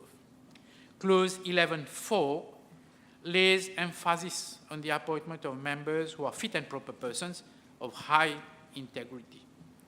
Mr. Deputy Speaker, Sir, Mauritius has shaped its destiny as a resilient and vibrant economy with the guidance of people who inspire confidence and uphold the values that define a just and prosperous society. And we cannot stop overlooking this fact in our discussions for progress, because people will remain our greatest assets. In times of adversity, it is a determination of competent people with the right skills that enable us to weather storms and emerge stronger. And here we are talking about seeking the guidance and advice of experts to help in formulating policies that will be instrumental in creating and driving employment, wealth, and sustainable development and growth in the future. I have no doubt that the members of the Strategic Advisory Council, with their experience, will be innovators, creators, and hard-working individuals who will use their skills, knowledge, and talent to propel our country forward. Mr. Deputy Speaker, sir, honorable members can rest assured that the principles of proper governance, transparency, and accountability are enshrined. Clause 15 of the bill makes provision for the copy. With all due respect, I think you are allocated about 15 minutes. I've allowed you some 3 minutes almost. Okay, okay. I'm I'm mindful nearing to allow you to conclude as well. Yeah. Clause 15, thank you, Mr. Deputy. Yes. Clause 15 of the bill makes provision for the copy of the annual report and audited accounts of Maurice Stratégie to be laid before the Assembly. You conclude. Maurice Stratégie will not serve merely as a support function. It is all set to be a strategic partner in our journey towards excellence. We can seize new opportunities for growth, improve the lives of all citizens, and build on our shared economic future together. Thank you, Mr. Deputy Speaker. Thank you very much.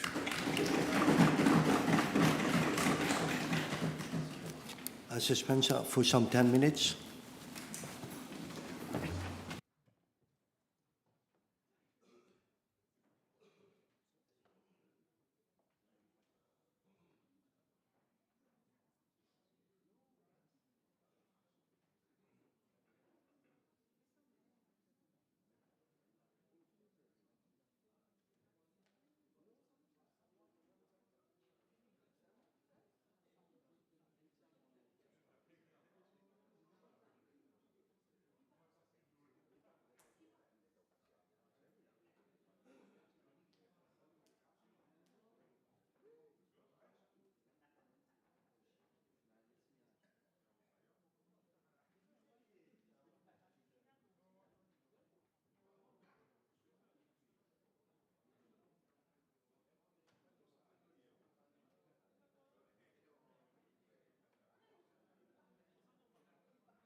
Thank you very much. Please be seated. My apologies for taking a bit longer. Honourable Minister Paliachi, you ready? Yeah. Thank you very much. Monsieur le Président, avant de démarrer mon propos, permettez-moi de remercier les orateurs pour leur participation au débat sur la création de Maurice Stratégie. Nous achevons aujourd'hui une pierre angulaire de notre programme gouvernemental pour la législature 2020-2024. Grâce à l'institutionnalisation de Maurice Stratégie, qui reprendra les fonctions et les pouvoirs de Maurice Strategy Company Limited, l'entité agira en tant que bureau de recherche et de planification. Ces dernières années, nous sommes attachés à remettre l'économie sur les rails après la pandémie de la COVID-19 et ses effets désastreux aux quatre coins du monde, comme chez nous. En adéquation avec la philosophie humaniste de notre Premier ministre, l'honorable Pravin Kumar Jugnauth, nous n'avons eu de cesse d'améliorer le pouvoir d'achat des ménages mauriciens et à réduire les inégalités à la suite de la hausse des prix dus à des chocs extérieurs échappant à notre contrôle. Notre économie se porte bien mieux aujourd'hui. Elle est plus résistante et plus solide qu'elle ne l'a jamais été. Avec une croissance de 8,9% en 2022 et de 7% en 2023, notre parcours post-Covid illustre la résilience des Mauriciens et le courage de ce gouvernement. Pour 2024, nous prévoyons une croissance de PIB toujours robuste de 6,5%, un taux de chômage en deçà des 6% et une dette publique passant sous la barre des 75%. Monsieur le Président, notre économie se porte bien et c'est en cette période de forte croissance qu'il nous faut anticiper sur l'avenir. En un mot, il s'agit de créer plutôt que de subir. En tant que responsables publics, nous devons préparer le futur de cette génération de Mauriciens et des suivantes. Et cela, comme vous le savez, dans un contexte mondial très incertain. Il nous faut nous armer contre de potentiels futurs chocs tout en redessinant les contours d'une stratégie nationale qui nous apportera des niveaux de croissance et de développement toujours plus élevés. Dans ce contexte, Maurice Stratégie sera le véhicule qui nous aidera à atteindre cette destination. Monsieur le Président, depuis la pandémie, nous avons constaté dans le monde entier que la planification est de nouveau à l'ordre du jour. L'adage « mieux vaut prévenir que guérir » a trouvé tout son sens et sa raison dans les épreuves que nous avons dû affronter ces dernières années. Dans le paysage global actuel, marqué par des conditions économiques imprévisibles et les effets croissants du changement climatique, l'importance de la planification et de la recherche socio-économique ne peut être surestimée.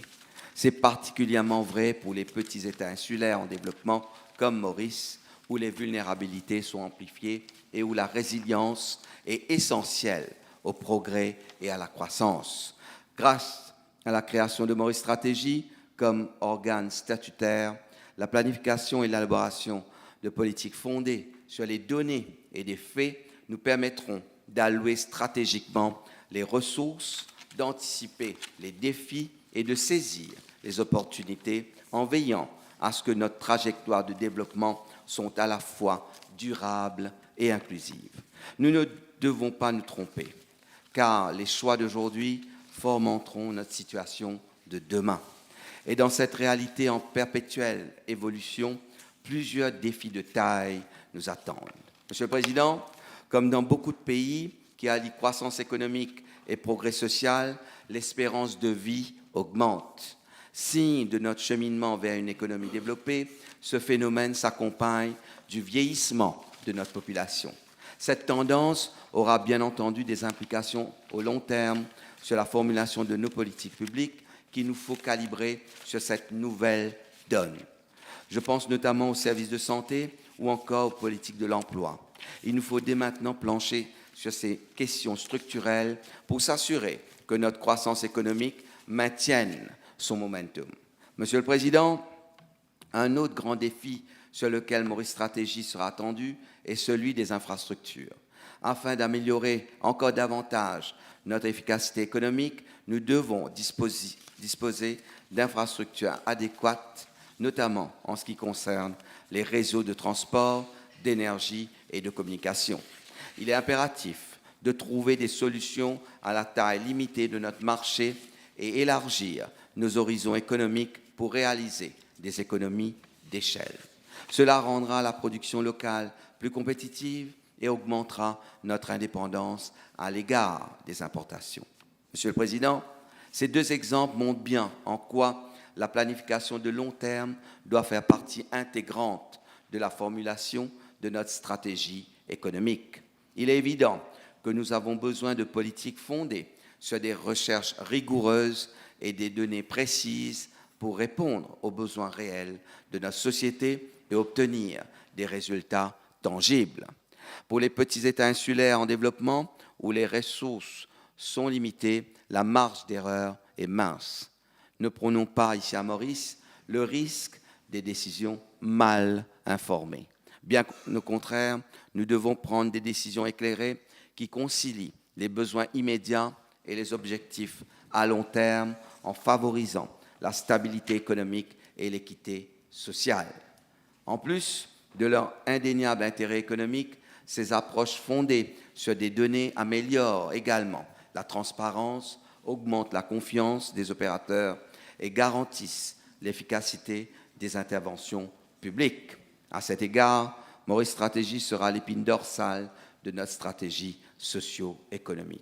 Dans le cadre de son mandat, elle fournira des données et les analyses nécessaires pour éclairer la prise de décision. En se concentrant sur l'analyse des dynamiques économiques locales et internationales, des impacts environnementaux et du développement social, cette nouvelle entité sera chargée de guider notre nation à travers les complexités du monde contemporain et à venir. Monsieur le Président, nous avons veillé à ce que le projet de loi sur Maurice Stratégie tienne compte de tous ces éléments. La rédaction du mandat de l'institution s'est appuyée sur les meilleures pratiques internationales en s'inspirant de l'expérience d'institutions similaires ailleurs, telles que France Stratégie, le Bureau fédéral du plan belge et le Bureau d'analyse de la politique économique des Pays-Bas. À cet effet, nous avons travaillé avec Expertise France et l'Agence française de développement qui ont délégué un expert à Maurice pour mettre en place Maurice Stratégie, entreprendre le renforcement des capacités et travailler sur ce projet de loi. Je voudrais informer la Chambre que Maurice Stratégie est déjà opérationnel en tant que société privée à responsabilité limitée depuis mars 2023 comme entité à but spécifique sous l'égide de l'Economic Development Board. Ce dernier avait déjà en partie pour mandat d'entreprendre la planification économique. L'IDB se concentrera désormais sur la promotion des investissements et des exports. Maurice Stratégie, par le biais de ce projet de loi, bénéficiera d'une autonomie totale pour concentrer tous ses efforts sur la recherche et la planification économique pour le pays. Depuis sa création, Maurice Stratégie a déjà soumis au gouvernement un certain nombre de documents de recherche qui ont contribué à la définition ou à la révision de certaines politiques socio-économiques. Maurice Stratégie a fourni un certain nombre de prévisions économiques aussi, concernant les principaux indicateurs économiques, et l'exercice de modélisation a été pertinent pour évaluer la conjecture de l'économie. Pour le budget 2023-2024, Maurice Stratégie a collaboré avec mon ministère afin d'évaluer l'impact économique de la réforme fiscale de l'impôt sur le revenu des personnes physiques. Cette grande réforme a permis à chaque contribuable de réduire ses impôts. L'institution a également travaillé sur des études qui ont évalué l'impact des mesures socio-économiques du gouvernement, cherchant à évaluer leur impact à la fois sur le PIB et sur les inégalités. Une étude sur la pénurie de main-d'œuvre a également été menée.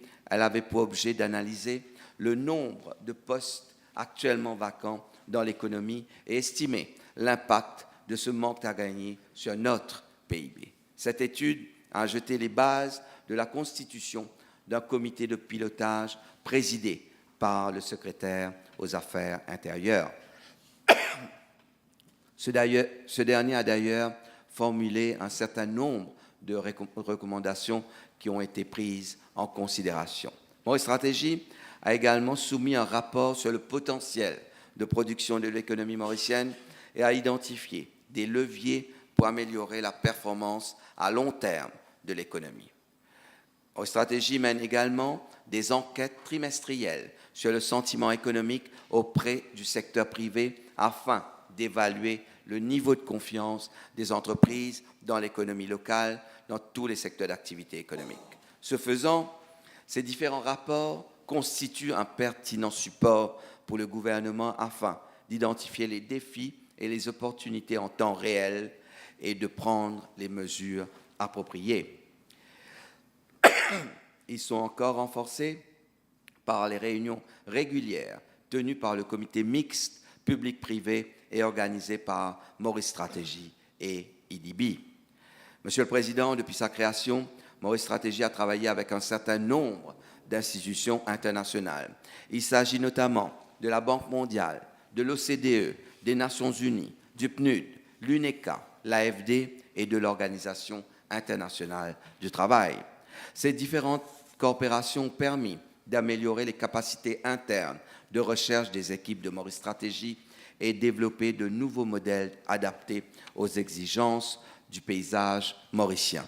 Aujourd'hui, Maurice Stratégie dispose déjà d'un modèle d'équilibre général pour évaluer l'impact des politiques. L'entité possède aussi un modèle de microsimulation basé sur la méthodologie du Commitment to Equity, dont le but est d'évaluer l'impact sur les inégalités et la pauvreté. Enfin, un modèle macroéconomique pour prévoir les principaux indicateurs économiques a également été élaboré. Monsieur le Président, ces modèles ont été testés et se sont révélés efficaces. En septembre 2023, alors que le taux de croissance du PIB était estimé à 4,6% par le FMI, Maurice Stratégie avait prévu une croissance du PIB de 7,3%.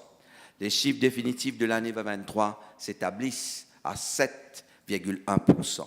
De même, en février de cette année, le modèle de Maurice Stratégie prévoyait un taux de croissance du PIB de 6,5% pour 2024. À cette époque, le FMI prévoyait 3,8%. Les derniers chiffres de Statistiques Mauritius montrent un alignement de cette prévision à 6,5%, soit le même taux de croissance qu'anticipé par Maurice Stratégie. Monsieur le Président, afin de préparer un avenir prospère, durable et inclusif pour tous les Mauriciens, Maurice Stratégie travaille actuellement sur un certain nombre d'études et de dossiers additionnels. Il s'agit de la révision de Proxy Means Test, utilisé pour déterminer l'éligibilité à l'assistance dans le cadre du Social Register of Mauritius, l'analyse du nouveau seuil de pauvreté relative pour mesurer la pauvreté à Maurice et de l'établissement de critères pour évaluer les ménages vulnérables. Maurice Stratégie progresse également sur le développement de nouveaux modèles pour évaluer les impacts environnementaux des politiques publiques et analyser le potentiel du développement de la care economy. L'entité commencera bientôt à travailler sur un plan stratégique pour Rodrigue. Monsieur le Président, ce que le projet de loi vise à réaliser le plein potentiel d'une organisation naissante qui travaille déjà à plein régime. Cela permettra de lui fournir une structure pérenne, transparente et autonome au sein de laquelle elle pourra réaliser son mandat. Cela inclut le pouvoir de demander des informations pertinentes, documents, résultats de recherche et données à toutes les agences du secteur public. Il s'agit d'une pratique courante dans les institutions homologues établies au niveau international. À titre d'exemple, la loi de 1994 relative à la création du Bureau fédéral du plan en Belgique stipule que les administrations fédérales, les entreprises et les organismes publics se doivent de fournir au Bureau fédéral du plan toutes les informations nécessaires à l'accomplissement de ses missions. Cette pratique répliquée à Maurice permettra à Maurice Stratégie d'avoir un accès complet aux ressources nécessaires pour remplir son mandat. Monsieur le Président, certains s'inquiètent également du fait que la structure de gouvernance de Maurice Stratégie soit composée de personnes nommées par des personnalités publiques. Permettez-moi d'ôter quelconque doute sur ce sujet, afin de garantir une approche unifiée au sein des agences gouvernementales, le conseil d'administration de Maurice Stratégie sera composé principalement de personnes occupant des postes spécifiques au sein des agences concernées et non de personnes spécifiquement nommées à titre individuel.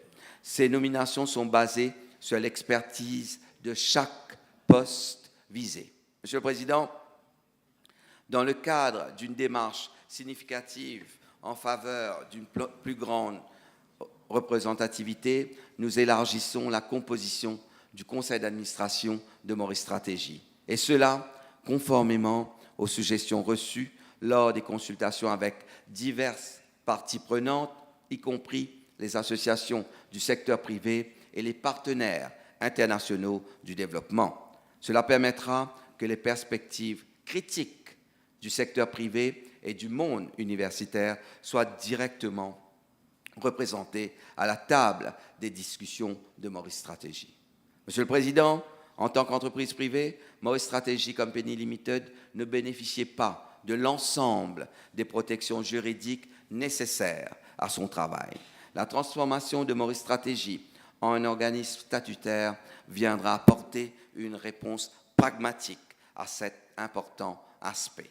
Une fois voté, ce projet protégera ainsi Maurice Stratégie, les membres de son conseil d'administration et son personnel pour tout acte accompli ou omis de bonne foi dans l'exercice de leurs fonctions au titre de la présente loi. Des garanties similaires existent dans les lois portant création d'autres institutions à Maurice et au niveau international comme France Stratégie. Monsieur le Président, dans le climat mondial actuel, caractérisé par les bouleversements entraînés par la pandémie de la COVID-19 et les incertitudes géopolitiques persistantes, il est essentiel pour Maurice de favoriser la résilience économique à long terme. Comme l'avait si justement écrit Antoine de Saint-Exupéry, un objectif sans plan n'est qu'un souhait. Afin de faire de la vision de ce gouvernement une réalité pour tous les Mauriciens d'aujourd'hui et de demain, l'Institut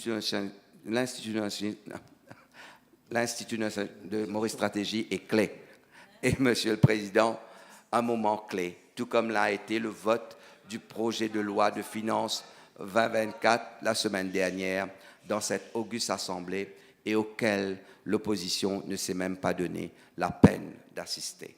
L'absence de l'opposition mardi dernier, alors que nous avons débattu et voté des dispositions essentielles pour améliorer le quotidien des Mauriciens, allant de la revalorisation des pensions à l'introduction de la School Allowance, en passant la hausse de la CSG Allowance, est tout simplement inacceptable.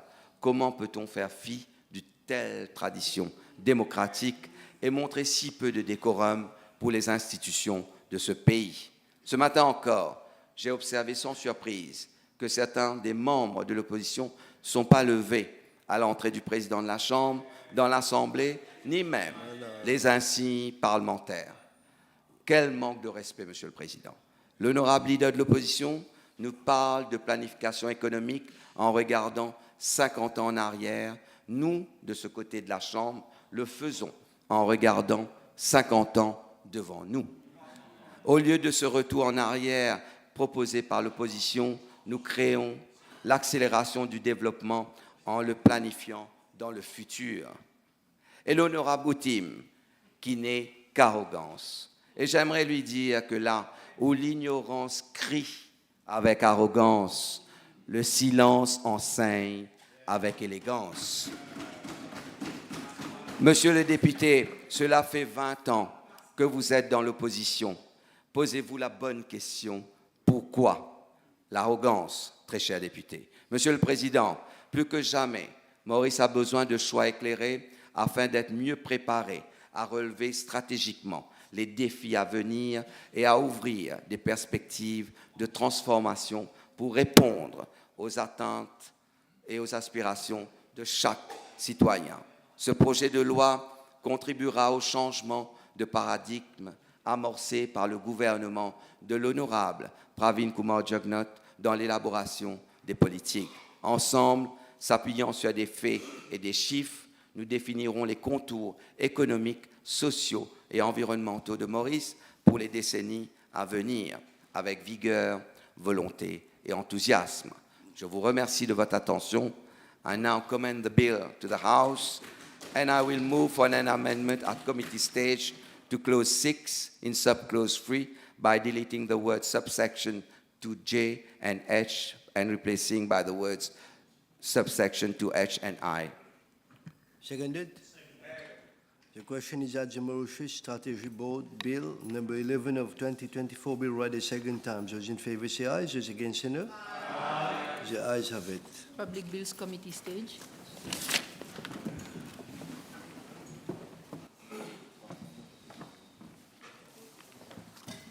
Thank you very much. Please be seated. Clause 1, short title. Clause 2, interpretation. Clause 3, establishment of Maurice Stratégie. Clause 4, objects of Maurice Stratégie. Clause 5, functions and powers of Maurice Stratégie. The question is that clause 1 to 5 stand part of the bill. Those in favor say aye. Those against say no. Ayes have it. Clause 6, the board. Minister, for your amendment. Mr. Speaker, sir, I move that clause 6 be amended as per amendment circulated.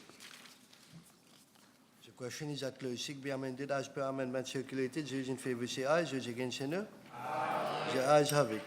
The question is that clause 6 as amended stand part of the bill. Those in favor say aye. Those against say no. The ayes have it.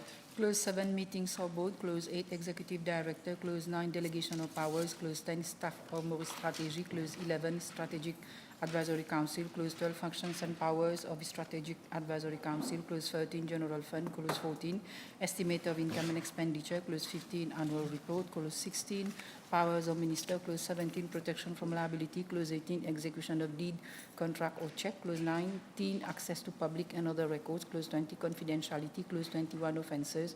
Clause 22, regulations. Clause 23, consequential amendments. Clause 24, saving and transitional provisions. Clause 25, commencement. The question is that clause 7 to 25 stand part of the bill. Those in favor say aye. Those against say no. The ayes have it. The title and enacting clause. The question is that the title and acting clause stand part of the bill. Those in favor say aye. Those against say no. The ayes have it. The question is that I do report to the House that the Maurice Strategy Board Bill number 11 of 2024 has passed the committee stage with amendment. Those in favor say aye. Those against say no. The ayes have it.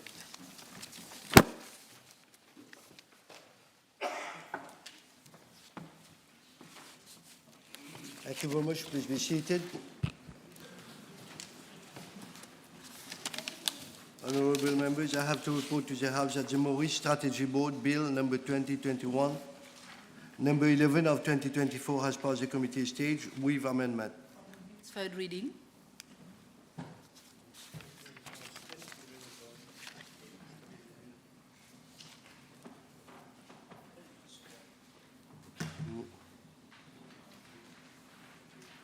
Copy of the OD paper. You have? Mr. Speaker, sir, I move that the Maurice Strategy Board Bill number 11 of 2024 be read a third time and passed. The question is that the Maurice Strategy Board Bill number 11 of 2024 be read the third time and passed. Those in favor say aye. Those against say no. The ayes have it. Public Bill, second reading. I call upon the Honourable Deputy Prime Minister, please. Mr. Deputy Speaker, I move that the State Land Amendment Bill number 12 of 2024 be read a second time. Monsieur le Président, j'aurais pu déclarer, comme certains, que j'interviens under protest, tant j'ai été écœuré par le comportement scandaleux de l'opposition lors de la séance du 18 janvier, avec les tentatives sans précédent historique d'intimider les députés ayant voulu accéder à l'hémicycle pour remplir le devoir qui est le leur. J'aurais pu vous demander, Monsieur le Vice-président, d'intervenir under protest because of the utter lack of respect for the decorum of the House, en refusant de se lever à l'arrivée du président de l'Assemblée nationale ce matin même, comme le disait avant moi Monsieur le ministre des Finances. Mais je ne peux intervenir under protest parce que les règlements qui gouvernent nos travaux, les standing orders, ne le permettent pas et que nous, contrairement à certains, sommes respectueux des règles. Ah oui, madame. Qui plus est, Monsieur le Président, j'aurais pu déclarer que je ne serais pas présent à l'Assemblée aujourd'hui pour répondre aux interpellations de l'opposition ou pour présenter en deuxième lecture ce projet de loi, en prétextant exiger des excuses au préalable de l'opposition après leur comportement inacceptable lors des 2 dernières séances. Mais Monsieur le Président, Monsieur le Président, vous conviendrez que je ne peux m'absenter de la Chambre. Honorable Deputy Prime Minister, with all due respect, I'd like you to go towards the bill. Bien sûr, je ne peux m'absenter, je dois présenter ce projet de loi. Order from there, please. Parce qu'il est de mon devoir d'être présent à chaque fois que siège l'Assemblée nationale, par respect pour vous, par respect pour le législatif, et que contrairement à certains, nous sommes respectueux de l'électorat. Et que ce soit dans l'opposition ou au gouvernement, moi je n'ai jamais, contrairement à certains, manqué à mon devoir. That said, Mr. Deputy Speaker, I am going to speak on this bill, and the Labour MMM opposition is free to walk out, as has become for them the rule, under protest, effectivement. Mr. Deputy Speaker, I believe it is imperative to set... Honorable gentleman. Honorable. Mr. Speaker, Honorable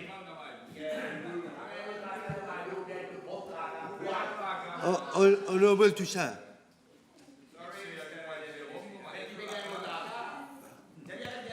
I think I'll ask both of you to go for a cup of coffee. Honorable Toussaint, you want to go for a cup of coffee with him? Or do you want to go for a cup of coffee with him? So, quiet. Quiet, please. Allow the Deputy Prime Minister to continue. I want to listen to him. Thank you, Mr. Deputy Speaker. Honorable Deepak Balgobin, I think you want to make the coffee. Please continue.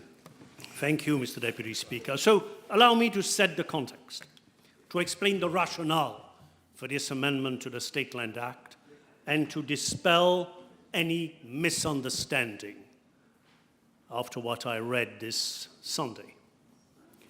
The State Land Act, Mr. Deputy Speaker, is a very old piece of legislation, which has been amended on multiple occasions. Together with the Pas Géométrique Act, it provides the framework governing state land, the management of state land in Mauritius.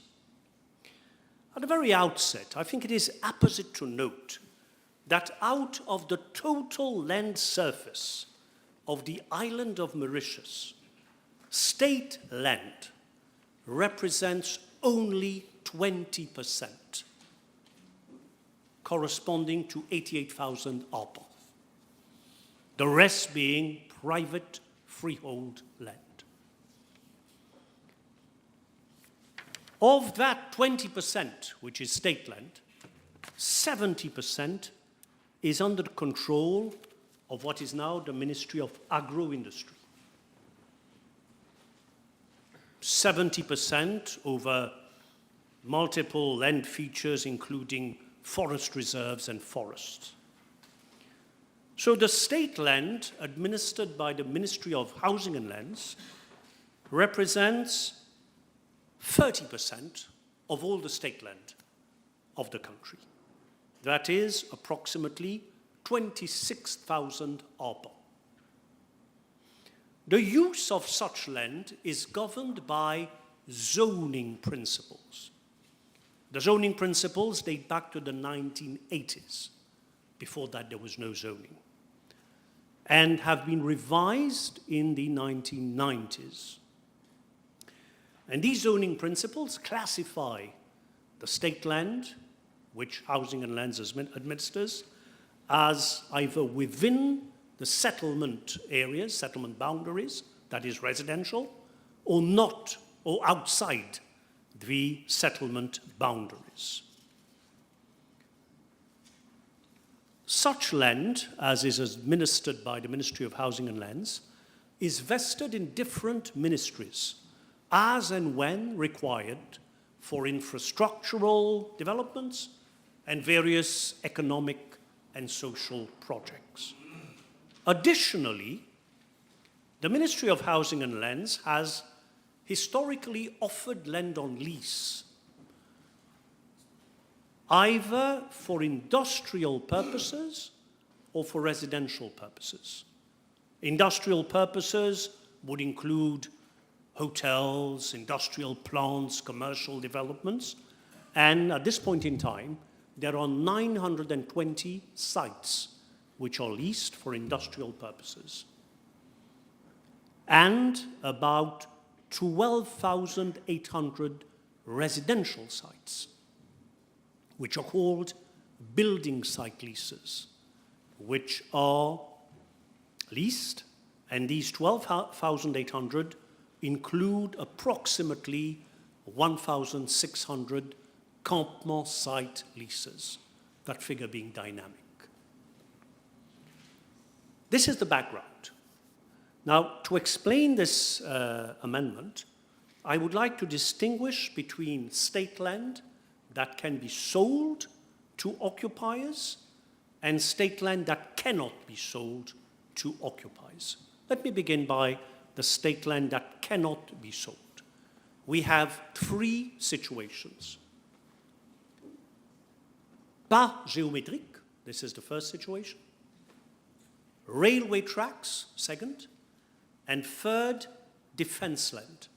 So irrespective of size, whether those plots are small or large, they simply cannot be sold. First, pas géométrique. There are approximately 7,000 arpents of state land that are classified as pas géométrique, that can be leased but can never be sold. I said approximately 1,600, 1,600 campement site leases, which nowadays are leased for 60 years. But also, within the concept of pas géométrique, approximately 2,400 ex-CHA sites, plots, which can be leased, but which can never be sold. The principle is found in the Pas géométrique Act, which defines pas géométrique as domaine public, that is, inalienable and imprescriptible, according to sections 2131 and 41 of the Pas géométrique Act, as amended in 1981 and thereafter. Section 2.1 stipulates that the reserved lands along the seacoast, commonly called the pas géométrique, and referred to in the Arrêté du Général des Camps of 5th May 1807, shall form part of the domaine public, being inalienable and imprescriptible. Section 3.1 defines what is pas géométrique, because I'm sometimes told that a plot of land is not on the seafront, and yet it is pas géométrique. Indeed, Section 3.1 explains that the breadth of the pas géométrique shall be reckoned from the line of the seashore, which is reached by high water at spring tide, and shall never be less than 81 meters and 21 centimeters. So a plot of land may be 80 meters away from the seashore and still be pas géométrique. Section 4.1 includes, within the definition of pas géométrique, it says the ponds of seawater, saltwater marshes, lakes, bogs, and basins situated wholly or partly upon the pas géométrique the islets adjacent to the shore and which can be reached on foot at low tide, the creeks at the mouths of rivers and the mouths of rivers shall be deemed annexes of the pas géométrique, shall form part of the domaine public, and shall be inalienable and imprescriptible. So, Mr. Speaker, sir, the pas géométrique principle was established during the French colonial period. It was established for the defense of the island and public utility. That's why it's called domaine public. But this is not only Mauritius. Such pas géométriques have been established in other former French colonies or actual departments such as La Réunion, La Guyane, Mayotte, Guadeloupe, La Martinique. And these reserves are now mostly managed for conservation purposes in view of mitigating coastal erosion, and they're still, of course, domaine public. Pas géométriques, Mr. Speaker, include 2,380 building sites in Mauritius. And as I said, they can't be sold. We have 136 such sites in Pamplemousse district, 328 in Rivière-du-Rempart district, 116 in Flac, 498 in Grand Port, 515 in Savane, 752 in Black River. These sites cannot be sold, and I'll come back to this question when I discuss ex-CHA houses at a later stage. But let me open a parenthesis here to refer to sale of state land in the district of Port Louis. In November 2020, following an interpretation given to Section 18 of the Pas Géométrique Act, which states any land situated within the limits of the district of Port Louis or any village mentioned in the schedule and specified in Section 2 are excluded from this act, and any land under paragraph A shall be deemed to be and may be dealt with as state land which are not pas géométriques, but shall be inalienable and imprescriptible. So as from November 2020, my ministry ceased the sale of land in the district of Port Louis.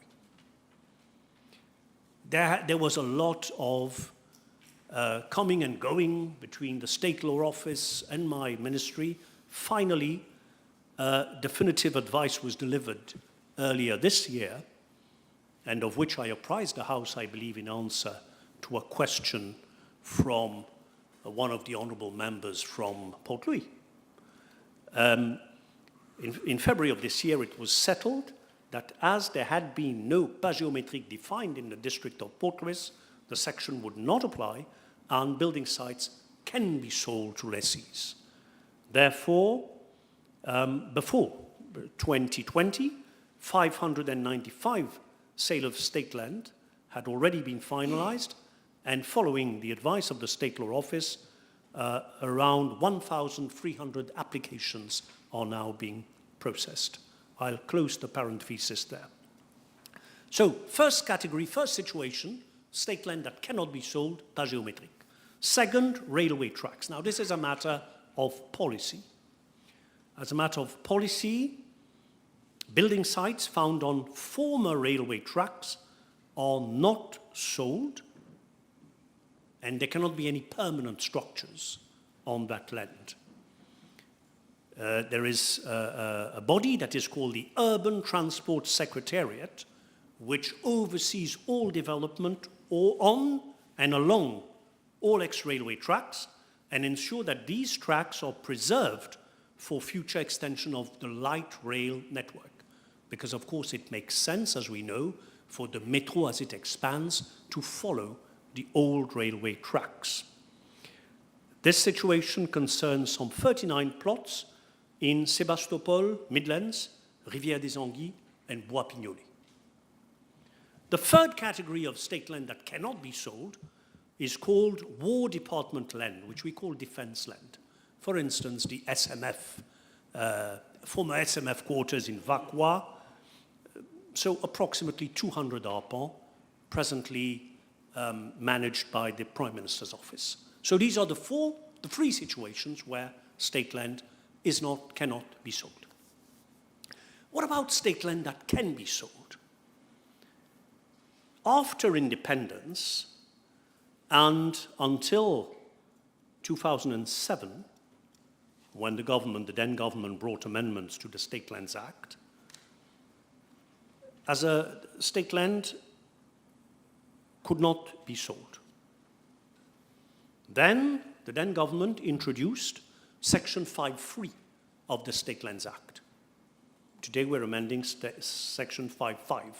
Section 5.3 read, notwithstanding other provisions of this Act, where the owner of a house standing on a portion of state land which was built as part of a housing estate, commonly known as ex-CHA housing estate, where that owner is willing to buy the portion of land, the minister may sell it to him by private contract at the price of 2,000 rupees.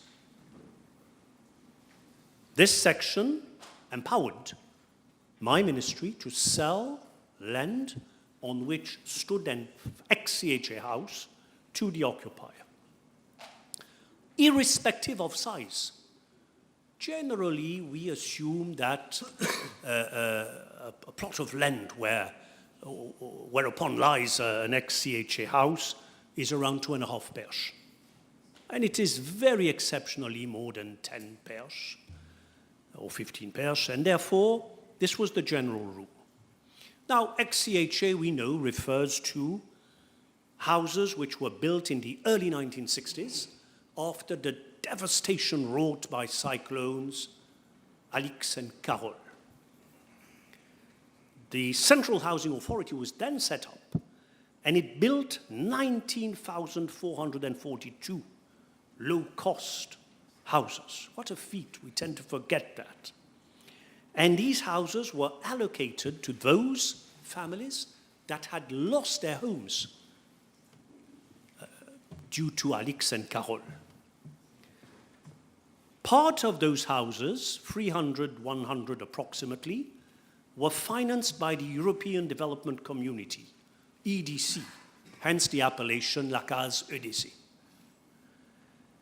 In the early 1990s, government introduced the right to buy policy, whereby the occupiers of the CHA houses could buy their houses at nominal prices of 500 or 800 or 1,000 rupees. Houses, but not the land. Now, what is the situation with the land? There are approximately, or there were, 19,442 plots, because 19,442 houses were built. Of those houses, some 2,800 cannot be sold to this day, 2800. Why? Either because they're on pas géométrique, approximately 900, or because they lie on private land, ex-CHA houses on private land, and I'll come back to that, or a few plots, 39, 40, on ex-railway land. So 2,800 out of 19,000 simply cannot be sold. That is, by law, they cannot be sold. And these 900 ex-CHA houses are spread over some 16 housing estates. Anse-Jonché, Béducat, Belle-Ombre, Coteau-Raffin, Flic-en-Flac, Grand-B, Grand-Gaube, Lachaux, l'Embrasure, Le Morne, Petit-Bien, Pointe-au-Piment, Pointe-au-Sable, Providence, Suriname, Trou-aux-Biches, Trou-d'Eau-Douce. 2,800 houses. It is apposite to note that in recognition of that situation, the state has lowered the rental, the annual rent, to 10 rupees per annum. And as per the Code Civil, the occupiers, so who own their houses but not the land, which they lease from the state, they do have the leasehold, which is a droit réel, and they can use this right in immovable property as collateral if they want to secure a loan, for instance. So I was referring to the application of Section 5.3 of the State Lands Act, who explained that although government at the time did legislate for sale of ex-CHA houses, the land for 2,800 families cannot be bought. Then there is the situation of ex-CHA houses on private land, and that is simply extraordinary. In the early 90s, when the then government built CHA houses, it secured land from the sugar estates of the time, but never acquired the land. So the houses were built on private land, which has remained private. Now, how can the state sell the land which is not its own?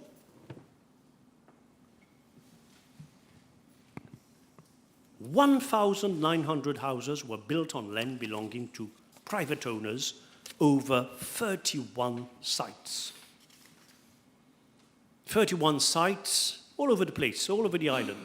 Bellombe, Bonneveine, Quartier Militaire, Bramston, Caroline, Casnoyal, Grande-Rivière Sud-Est, l'Agrément, l'Almaty, l'Unité, Médine-Candmasque, Richenneau, Rochebrune, Saint-Julien-d'Ottemont, Telfer, Verdun, on private land.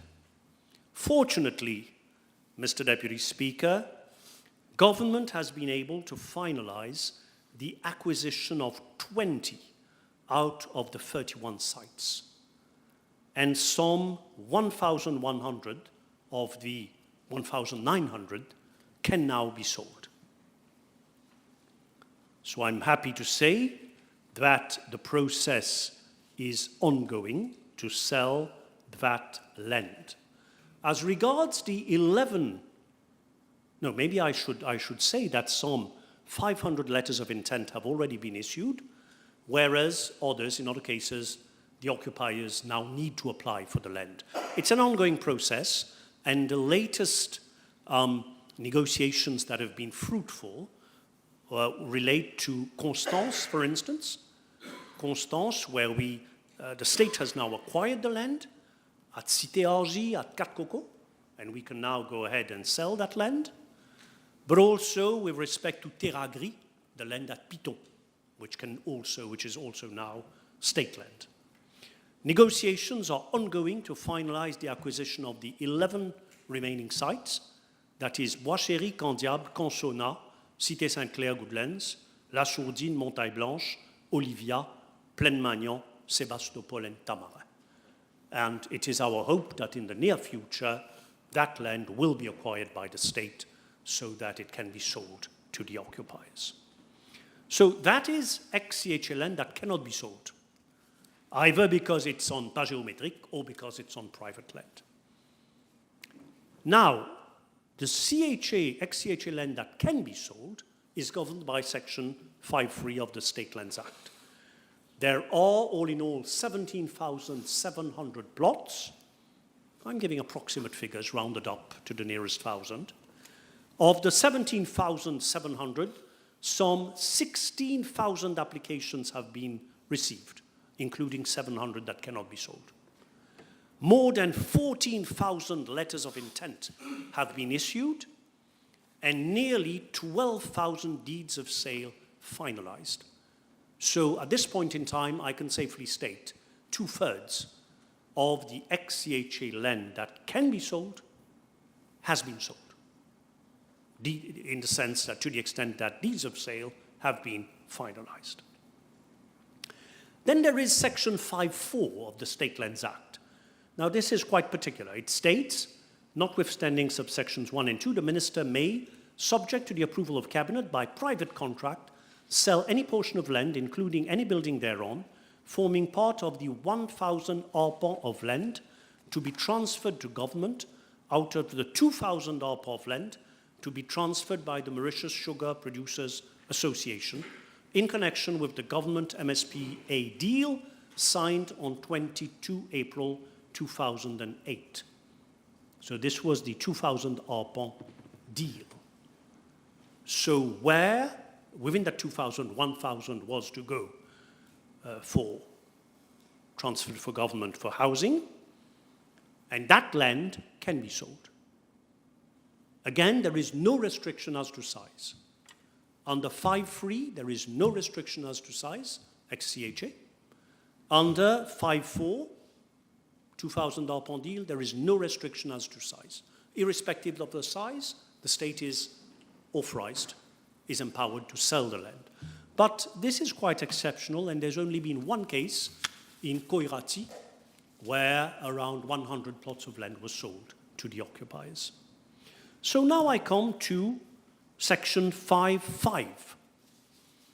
Section 5.5 was introduced in 2013, and it reads, notwithstanding the other provisions of this Act, where a person holding a building site lease over a portion of land of an extent not exceeding 422.087 square meters, that is 10 perches, other than pas géométrique, on which stands a residential unit, where that person is willing to buy the portion of land, the minister may sell it to him by private contract at the price of 2,000 rupees. In other words, 5.5 in 2015 extended the principle introduced by 5.3, sale of ex-CHA land, to all other state land, but with a condition as to size. It could not be more than 10 perches, which does not apply to the 2,000 arpendile, which size restriction does not apply to ex-CHA land. Now, this is what the present amendment is concerned with.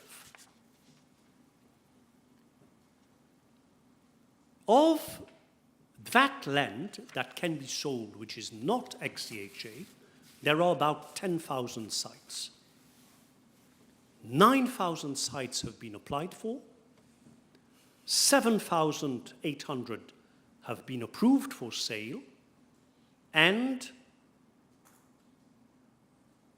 of that 7,800, 2,700 deeds of sale have been finalized.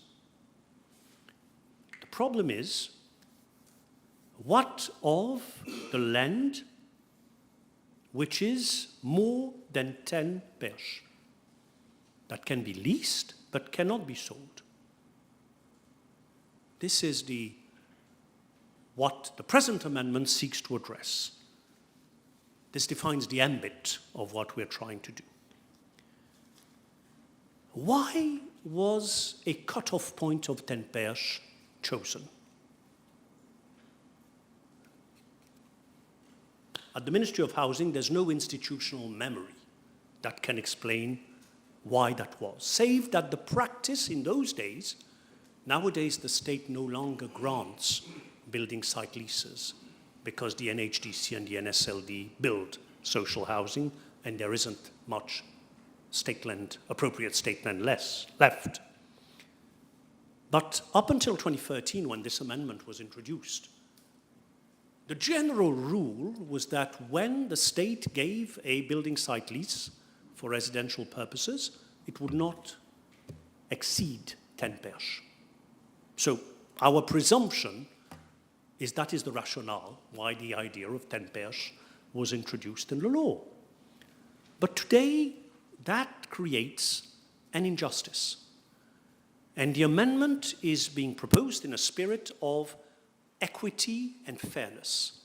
It is proposed to allow a person holding a building site lease on state land above 10 perches and on which stands a residential unit to purchase that plot of land. Of course, it will promote property ownership, and it will do away with the bureaucratic procedures of renewal of leases and for the Ministry of administering these leases. Now, the question arises, how many such cases are there? How many cases are there of state land of more than 10 perches which can be sold? The simple answer, Mr. Deputy Speaker, is 285. 285 only, of which 258 concern 10 to 15 perches, so just above 10 perches. 25 plots of 15 to 20 perches, 1 plot of 21 perches, and 1 plot of 23 perches. So this is not to favor big landowners. We're talking of working class, lower middle class families that have the misfortune of having been granted, at the time, a state land lease of slightly more than 10 perches. We are concerned that the 9 districts, all the 9 districts are concerned with a higher concentration in Grand Port, Flac, and Rivière-du-Rempart, but with a number of plots across the different districts. Mr. Deputy Speaker, you will have noted that there is a safeguard in the amendment which would allow government, as and when it deems necessary, to insert after the words 10 perches the words or not exceeding such large extent as may be prescribed. So government may still, in its wisdom, prescribe a maximum limit should the need arise. But the situation as at now is we're remedying an unjust situation that prevents 285 families, working class, lower middle class, who through no fault of their own cannot purchase state land that would otherwise be perfectly sellable. So in that, to that extent, Mr. Deputy Speaker, I believe what government is doing today is a progressive step in favor of 285 families, and I would hope that the opposition would leave aside partisan demagoguery to support, to lend support to this present bill. And with these words, I commend the bill to the House.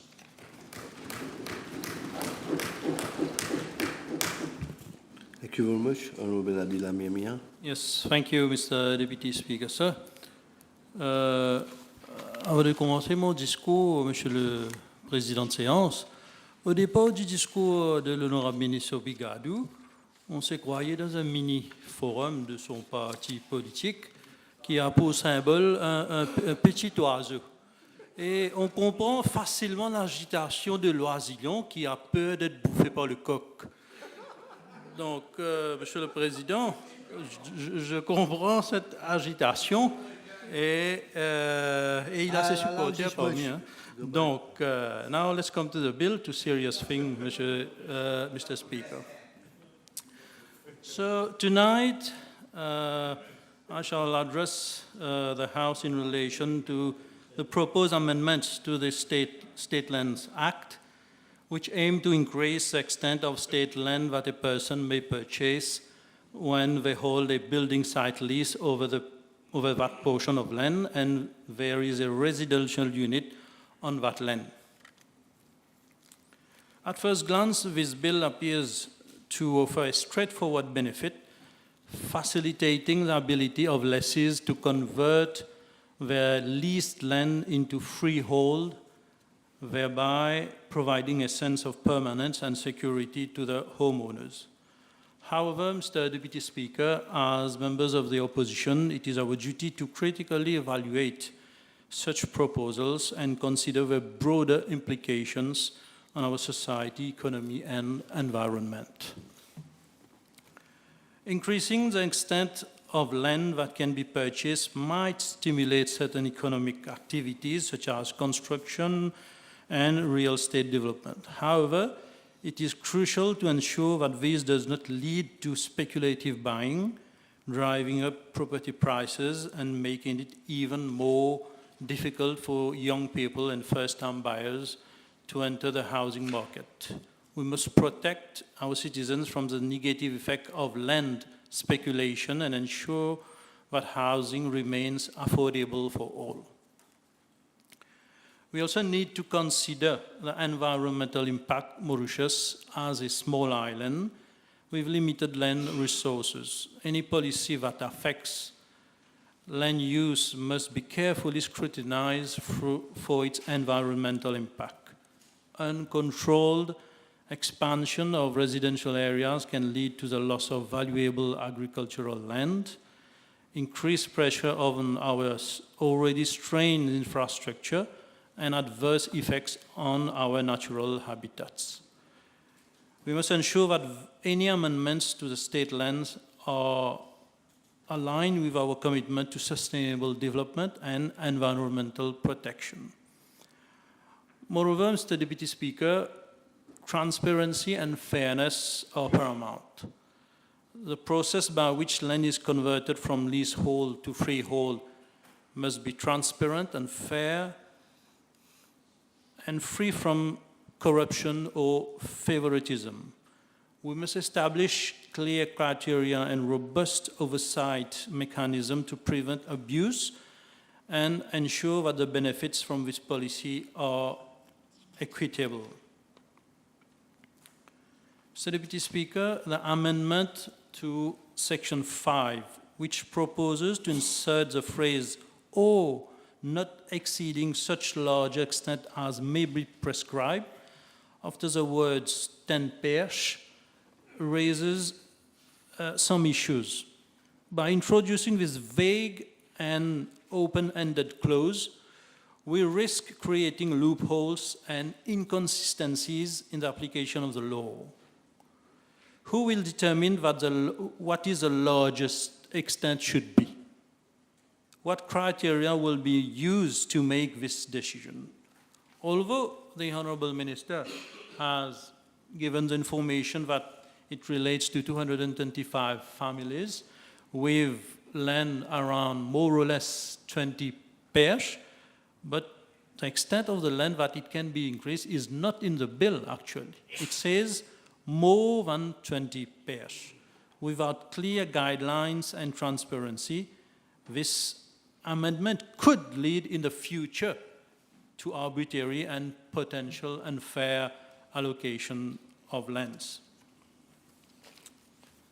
Mr. Deputy Speaker, it is worth to note that on 20th December 2013, the State Land Act was amended by the Financial Measures Miscellaneous Provision Act 2013 to provide as follows.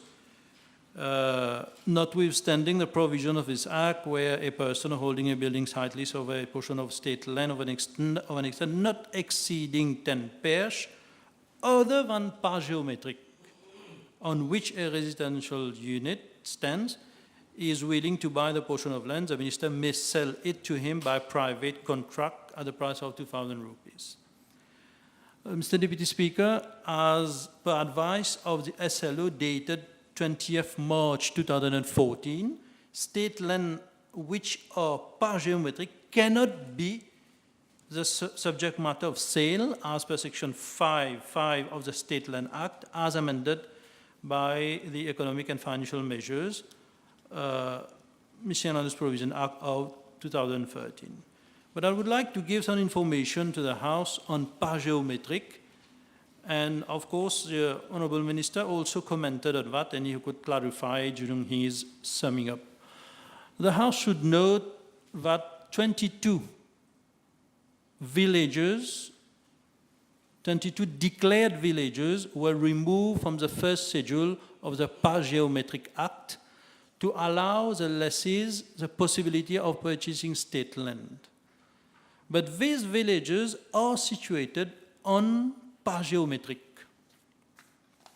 It is worth noted that the Ministry of Housing of Land has kept in abeyance sale of building sites on par geometric and declared villages until a decision is taken. As such, Chambre des Notaires have been requested on the 16th of March 2016 not to process any deed of sale of land situated on par geometric and declared villages until further notice. So I would like the Honourable Minister to clarify during his summing up. Furthermore, Mr. Deputy Speaker, there is a risk that this amendment could encourage speculative behavior in the real estate market by allowing larger portions of state land to be purchased. We may inadvertently fuel land speculation, driving up prices and making it more challenging for ordinary citizens to afford land. This could undermine the very goal of promoting home ownership and stability, stability for our people. The government might also consider, as I said earlier, the environmental implications of this amendment. Allowing the purchase of larger parcels could lead to increased development pressures on our natural landscapes, potentially harming ecosystem and biodiversity, as I said, in related to large extent of land. We must strike a balance between development and conservation, ensuring that our legislative changes do not compromise our environmental sustainability. Having said so, Mr. Speaker, I would like to conclude that while the intention behind this bill is commendable, it is imperative that we approach such amendments with caution and due diligence.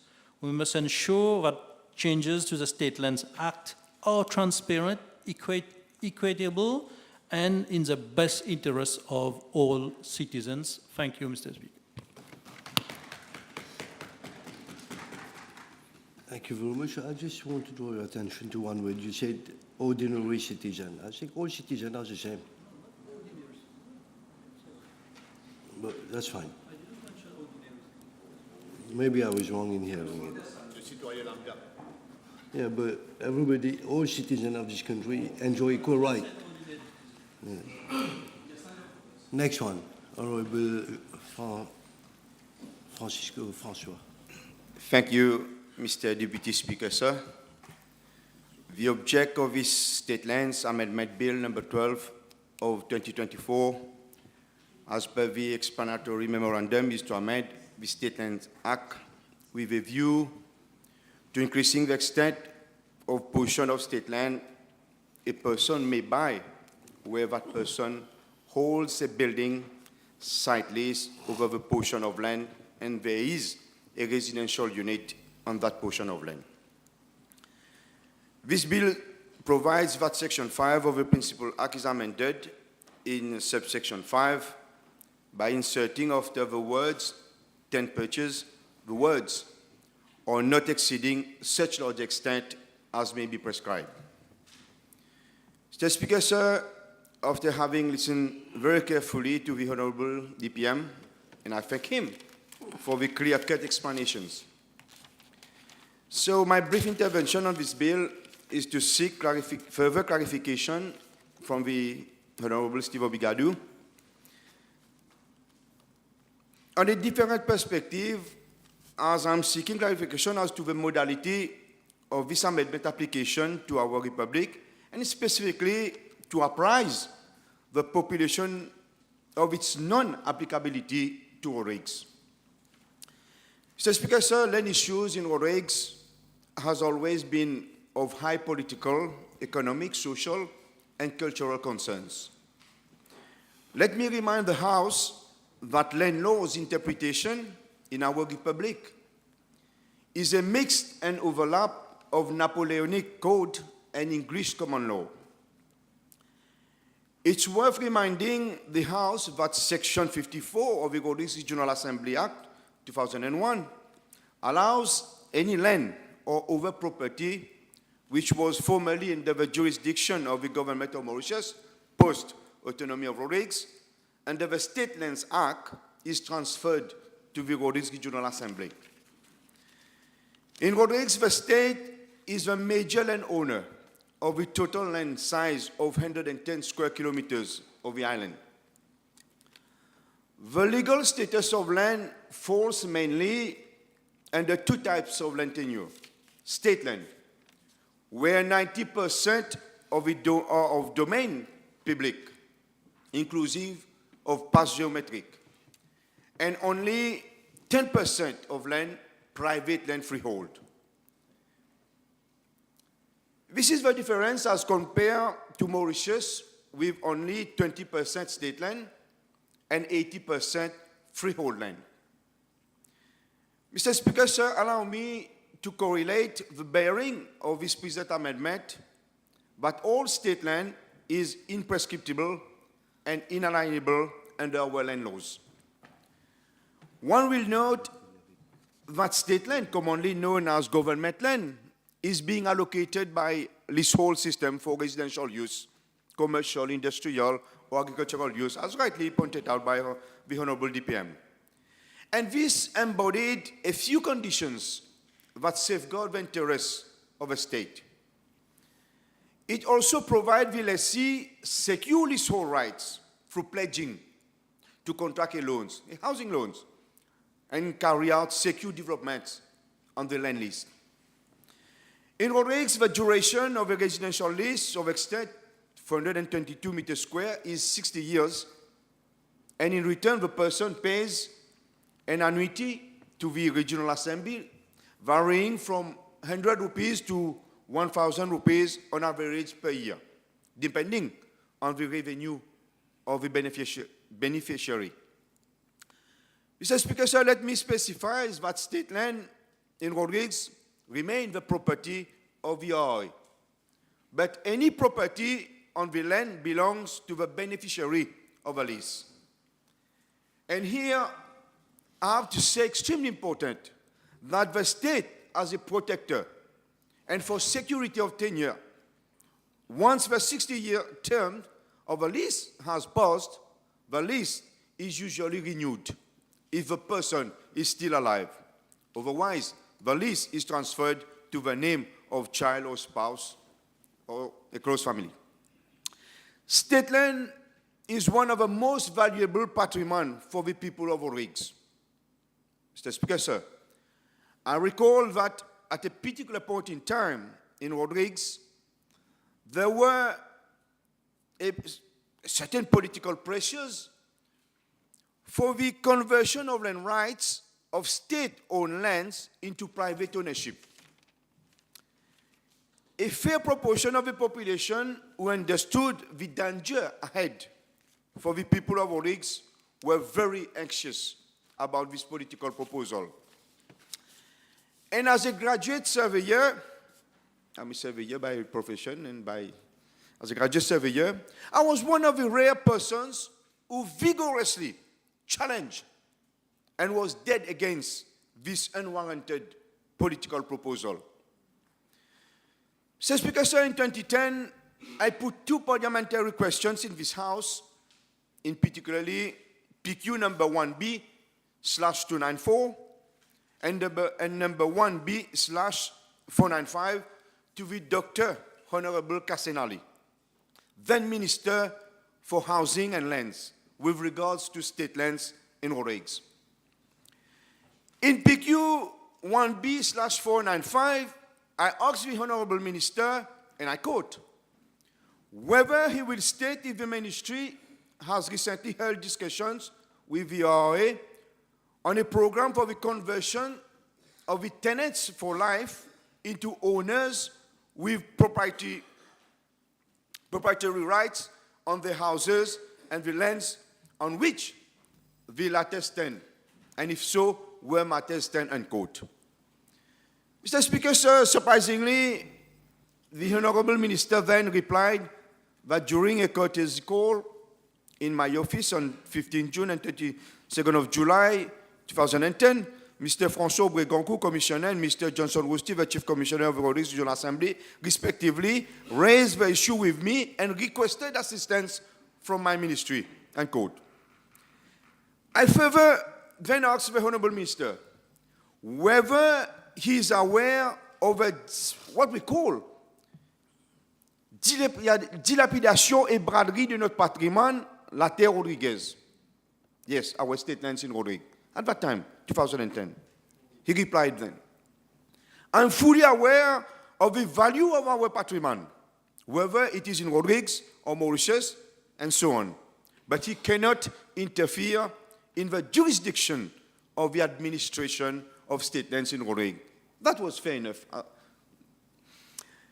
Mr. Speaker, sir, why I'm raising again this point today, this point of concerns, it's simply because, as also reported by the Truth and Justice Commission report, that dealing with land must clearly follow the provisions laid down in the Civil Code and the specific legislations, land legislations. In this particular case, the State Land Act, where our lands should be fully protected at all times. This is a huge responsibility, but Maurice cannot downplay. Even though the state lands are leased to private individuals for a specific number of years for the purpose of the development projects, as I mentioned earlier, and actually, some may not agree with me, but the truth is that no one knows exactly what are the state land lease approval process, as there is no more what we call a State Lands Committee for Transparency. And I heard Honorable Amiamia talk about transparency. Mr. Speaker, sir, in relation to this bill, the people of Maurice want to be fully reassured, specifically with regards to the actual alarming saga later, scandale later et festival later, avec un cri du cœur de la population. Nous la terre, nous l'héritage, nous trésor que nous pays peut vendre. What is going on in Maurice right now by the actual regional governing political alliance? People in Maurice want to be guaranteed that this present amendment does not affect their property rights, the proper administration and management of state lands in Maurice, which falls under Section 54A of the Maurice Regional Assembly Act. Mr. Speaker, sir, again, why people of Maurice are worried that? Simply because there is actually a sort of mafia et désordre dans la gestion des terres de l'État à Rodrigue. Et au niveau de l'EPR, nous luttons et voulons défendre et protéger l'intérêt de nos compatriotes de Rodrigue, mes frères et sœurs rodriguais, rodriguaises, au peuple de Rodrigue, aujourd'hui et demain pour les générations à venir. Monsieur le Président, ceci dit, l'OPR, mon parti politique, avec mon collègue l'honorable Léopold, nous voulons que le peuple de Rodrigue protège son bien commun et son patrimoine le plus important. Nous ne voulons pas que le peuple de Rodrigue soit dépossédé de son patrimoine par l'argent facile et que demain, il ne devienne pas étranger sur son île natale. Monsieur le Président, je m'exprime ainsi car nous ne voulons pas cautionner et accepter aucune démarche contraire à l'esprit de l'autonomie de Rodrigue et l'intérêt de la population de Rodrigue, et je fais référence par rapport à ce qui se passe à Rodrigue actuellement. D'où mon intervention sur ce projet de loi. And Mr. Speaker, sir, I won't be long. Before concluding, let me reiterate my understanding of this bill as proposed by the Honorable DPM, which in fact is a legitimate amendment in relation to his transaction and administrative procedures for an owner of a house standing on a portion of state land where its sales cannot be entertained because the land extent are greater than 10 patches, that is greater than 422 meters square, as provided under the actual law in, I say, mainland Mauritius, as rightly explained by the Honorable DPM. Therefore, the present amendment will facilitate the sale of estate lands greater than 10 patches, as may be prescribed. And notwithstanding to other provision of this Act, where a person holding a building site lease over a portion of state land over one pass geometric on which stands a residential person, a residential unit, a person is willing to buy the portion of land, the minister may sell to him by private contract at the price of 2,000 rupees. So this is an extension of Section 5, subsection 3, where the owner of a house standing on a portion of state land which was built as part of a housing state, commonly known as an CHR, housing state, who's willing to buy a portion of land. And to conclude, Mr. Speaker, sir, in support of the bill, I look forward to hearing further the Honourable DPM response and explanation behind the amendment, especially to reassure the good people of Rodrigues that this amendment, I listen to you well, to Section 5, subsection 5 of the State Land Act, as it stands in this bill, does not apply to Rodrigues, but in fairness and equity to the 285 families in an ex-CHR pending cases in Mauritius. Mr. Speaker, sir, I made my point, and on this note, I thank you for your kind attention. Thank you very much. Mr. Speaker shall resume the chair.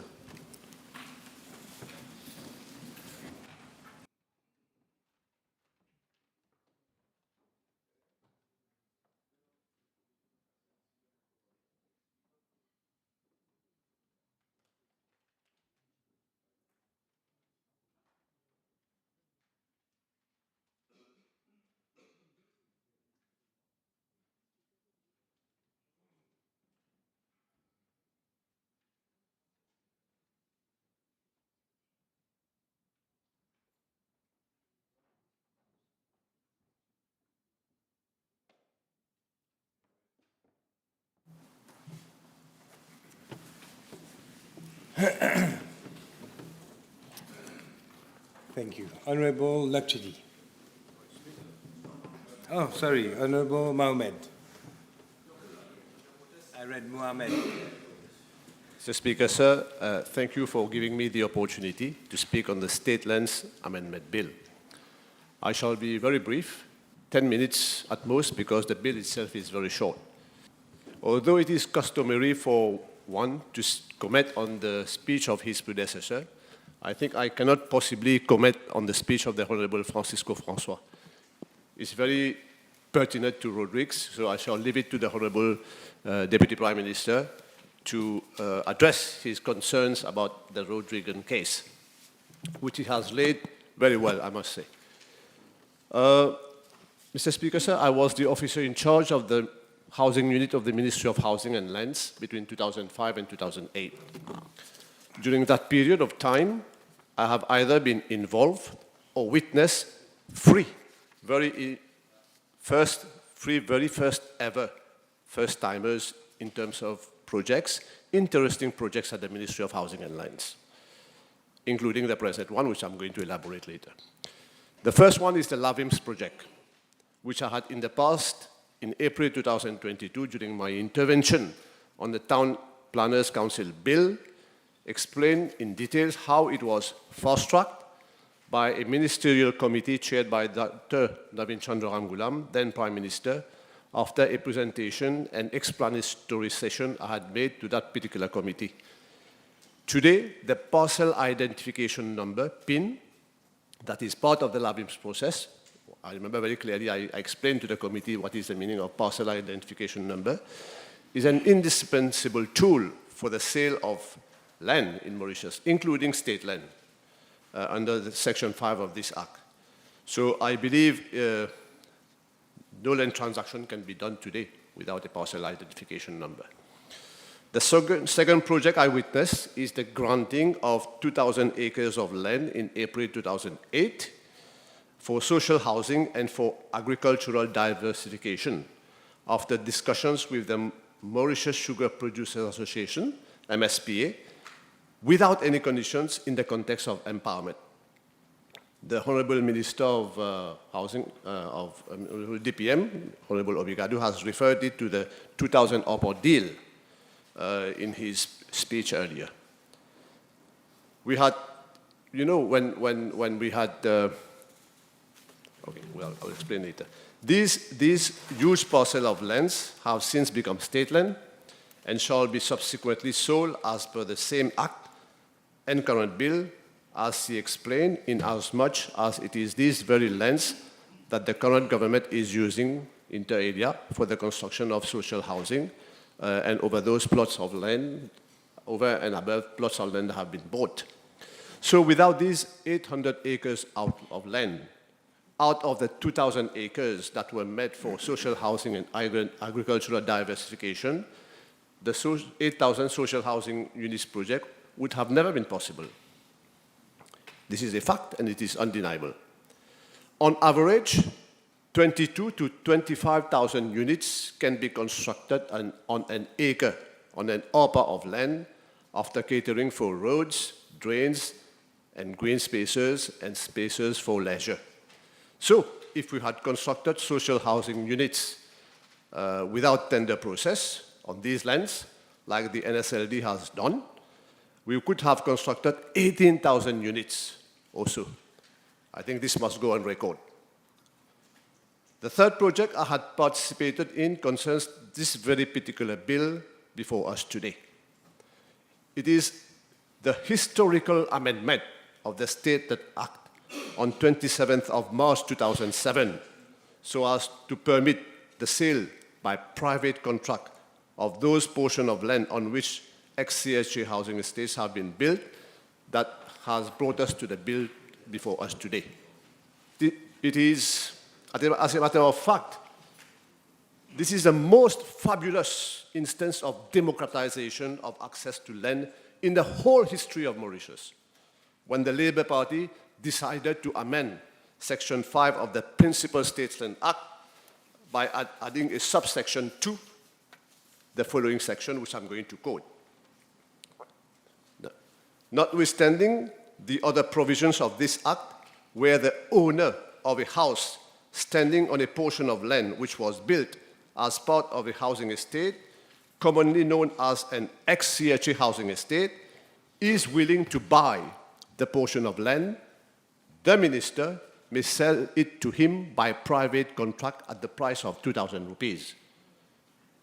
It is worth that I mention that some 760 acres of state land was covered in this and devoured, over 122 sites, and a whopping number of 19,422 ex-CHA housing units. I remember very well we had conducted meeting with the notaries through the Chamber of Notaries so as to facilitate the buying process of these state land to those buyers at an affordable price in the office of the then Permanent Secretary. I remember very well Mr. Abdul Nourani Uzia at that time, late Mr. Abdul Nourani Uzia. I remember very well I had even conducted in May 2007 or so explanatory sessions to the inhabitants of the locality at the town hall of the Municipal City Council of Port Louis, now the constituency of the Honorable Hobigadu, so as to use the word used by the Honorable Francois, explain to buyers the modalities involved in order to buy a plot of state land, first time ever at 2,000 rupees per lot. People were very excited indeed, because when they become owners of their lands on which ex-CSA had built, and for which they were already owners of these housing units, there are a lot of many things they can possibly do, like mortgaging the property and take a loan to develop their businesses or to even further construct their houses, for example. Also, this alleviated the complexities of having to go to the Ministry of Housing and Lands at that time for any trivial matters having to do with state lands, like paying of leases and obtaining of permits, the so-called bureaucratic hassles the Honorable Minister has referred to. Having said so, let me now zoom in on the present amendments, and it has, in the first instance, having to do with those state lands that are located on par geometric.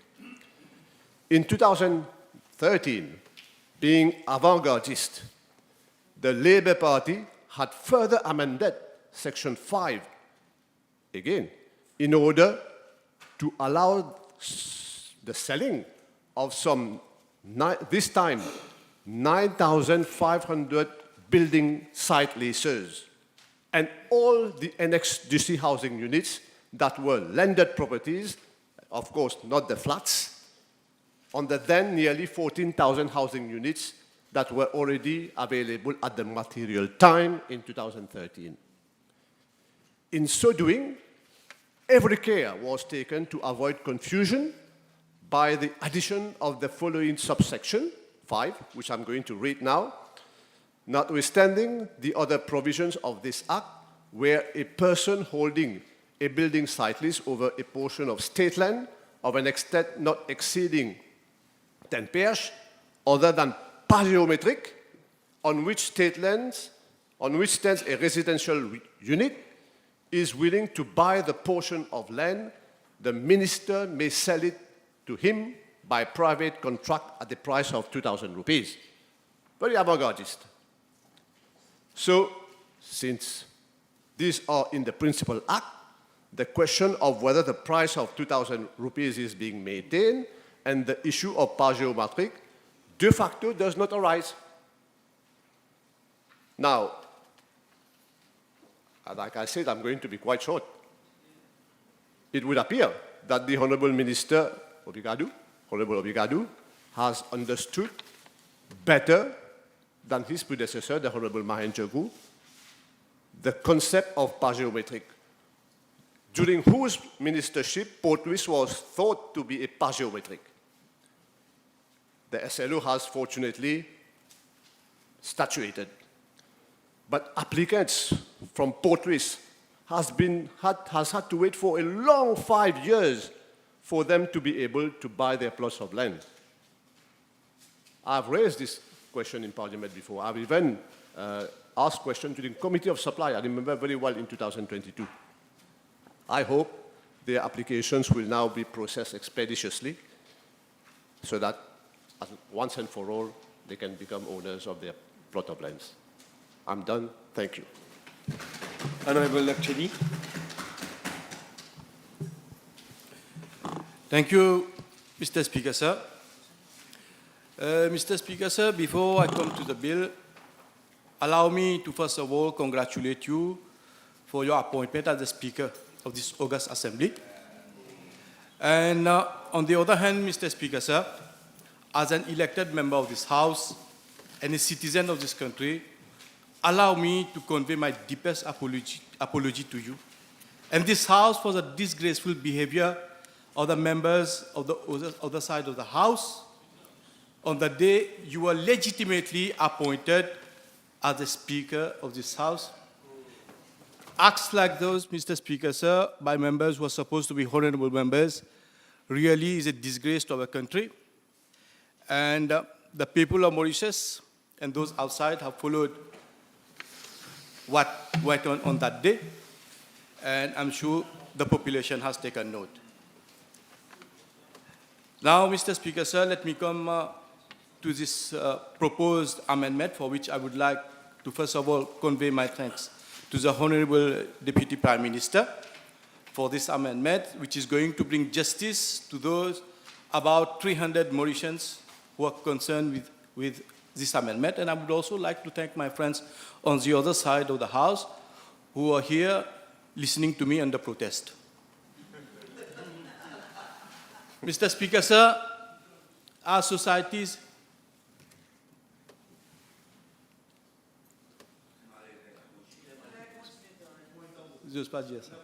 Mr. Speaker, sir, as societies evolve, so too must the frameworks that govern them. All laws often rooted in historical contexts and outdated societal norms can hinder progress and innovation. The rapid pace of technological advancement and shifting social paradigms necessitate a re-evaluation and adaptation of existing legal structures. Mr. Speaker, sir, in a modern and innovative country, reforms in laws are called to foster a more equitable and more essentially an adaptable and effective legal system. We have in front of us today a bill of 2 pages which proposes just a simple phrase, not even 30 words, which is to be added on the existing bill, which is as long as 30 pages itself. However, Mr. Speaker, sir, this single and simple phrase, when looked at it, it may not mean a lot. But when we look at it closely, zoom in, as Honorable Osman Mohammed mentioned, we can see the willingness and determination of this government to bring social justice in this country. Our law as it stands today, Mr. Speaker, sir, Section 5, the subsection 5 of Section 5, provides that a person holding a building site lease other than pargeometric of an extent not exceeding 10 pairs and on which stands a residential building may buy that plot if he so wishes. Yes. But someone who has 10 pairs and a half, Mr. Speaker, sir, he can't do so. Because other current subsection 5 of Section 5 doesn't allow it. This subsection, Mr. Speaker, sir, was added in 2013 as rightly highlighted my honorable friend who was trying to disturb me during my intervention, Honorable Amia, my good friend, I should say. That's why he's here listening to me. Even under protest, I appreciate.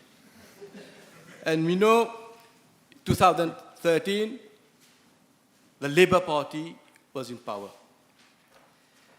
Anyway, Mr. Speaker, sir, the Alliance Mauricien is a God-sent government, and we are here to bring relief to our citizens.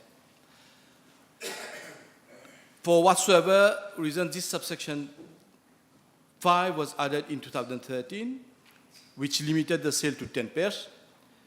I don't see any rationality behind limiting the 10 pairs, that it is a sort of injustice that we are going to remedy today. And when I talk of 2013, Mr. Speaker, sir, it was the same year that the population will recall that when Pandits were allocated public beaches to run restaurants with fried chicken on the menu at Trobiche. The MMM, then, who was at that time on and off with the Labour Party, even raised a voice against that. But now they will have to defend these blunders, and I must say they are doing it brilliantly. But, Monsieur le Président, la population n'est pas dupe.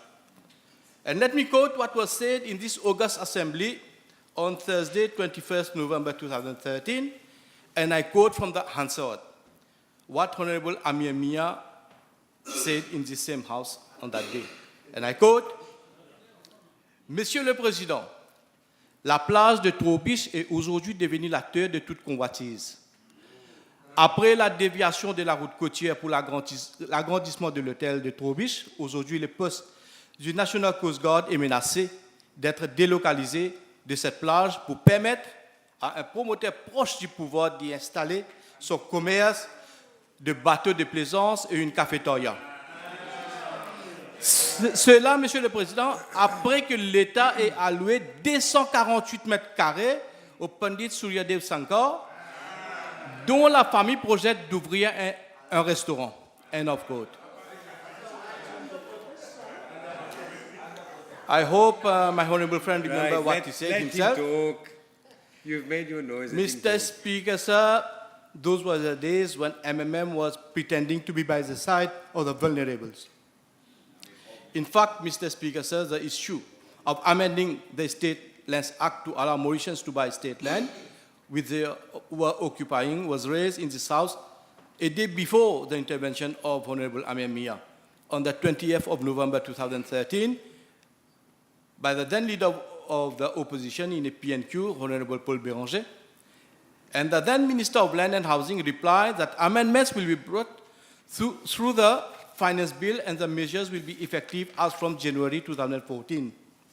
But we all know that 2014 was a year of on and off, and this assembly only met for 8 times only. And the leader of the opposition was so busy with his on and off that he had no time to see that proper amendments were brought. As I said, Mr. Speaker, sir, we are a God-sent government. We are bringing this amendment today to complete the job they left. Mr. Speaker, sir, amending all laws is a vital process that allows societies to adapt to changing conditions, address injustices, and foster progress. While challenges exist The need for such amendments is clear in light of social evolution, technological advancement, and the commitment to equity and justice. By embracing the process of legal reform, we can create a more just, equitable, and responsive legal system that better serves society as a whole. In doing so, we reaffirm the foundational principle that laws must evolve to meet the needs and values of the community they serve. To conclude, Mr. Speaker, sir, I would say that the necessity of amending all laws is evident. We live in a world that demands adaptability, compassion, and justice. By recognizing the importance of updating our legal framework, we empower ourselves to build a more just society, one where laws serve everyone equally and effectively. It is our responsibility to ensure that legal systems reflect the values we hold dear today, paving the way for a brighter and more equitable future. Let us commit ourselves to this vital work, for the laws we amend today will shape the lives of generations to come. With these words, Mr. Speaker, sir, I welcome these proposed amendments and provide my full support. Long live Mauritius. Thank you. Honorable Ganu.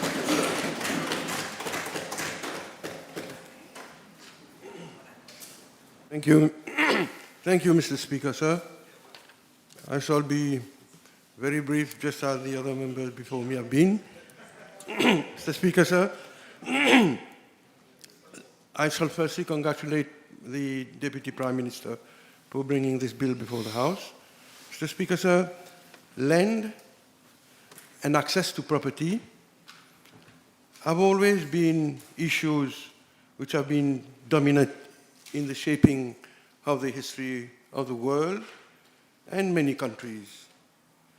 The quest for more land, the quest for conquest of land in other neighboring countries, as we all know, Mr. Speaker, sir, have been resulting in wars, conflicts, tension, turmoils, and other negative results. Mr. Speaker, sir, for the right reason, because the basic needs of humanity, as we know, food, clothing, and a house. And this government, Mr. Speaker, sir, has demonstrated since it has come into power how we have been putting housing in the forefront of our agenda. In our history itself, Mr. Speaker, sir, we remember how an important segment of our population in the past was dispossessed of their land. We record the bitter struggles they've had to wage in one time in our history without much success. I was saying that how land can determine the history of a country, and this is a case in point. And we know today, Mr. Speaker, sir, that the trials and tribulations of a large majority of that segment of the component of our population I have in mind are probably responsible for the difficulties they are still meeting, for the poverty which has been transferred from generation to generation because they were deprived and dispossessed of their land at one time in our history. So, Mr. Speaker, sir, to come to the bill, as I said, this government has demonstrated its commitment to housing, to access to property, and this is why, Mr. Speaker, sir, I say that because I have been Minister of Housing some 25 years ago, Mr. Speaker, sir, in 1996 to 1998, as far as I remember. And it is for the first time in our history that a government has been able to plan, to build, and is in the process of delivering 8,000 users, 8,000 houses as the first phase, and 4,000 in the second phase, that is to 12,000 of our fellow citizens. Now, this is an extraordinary feat, Mr. Speaker, sir. And 4,400 units per 20 constituencies, 8,000 units which will be delivered by the end of this year. And another feat of this government, Mr. Speaker, sir, is the sale, the cost, the price that these to-be owners will be purchasing the property.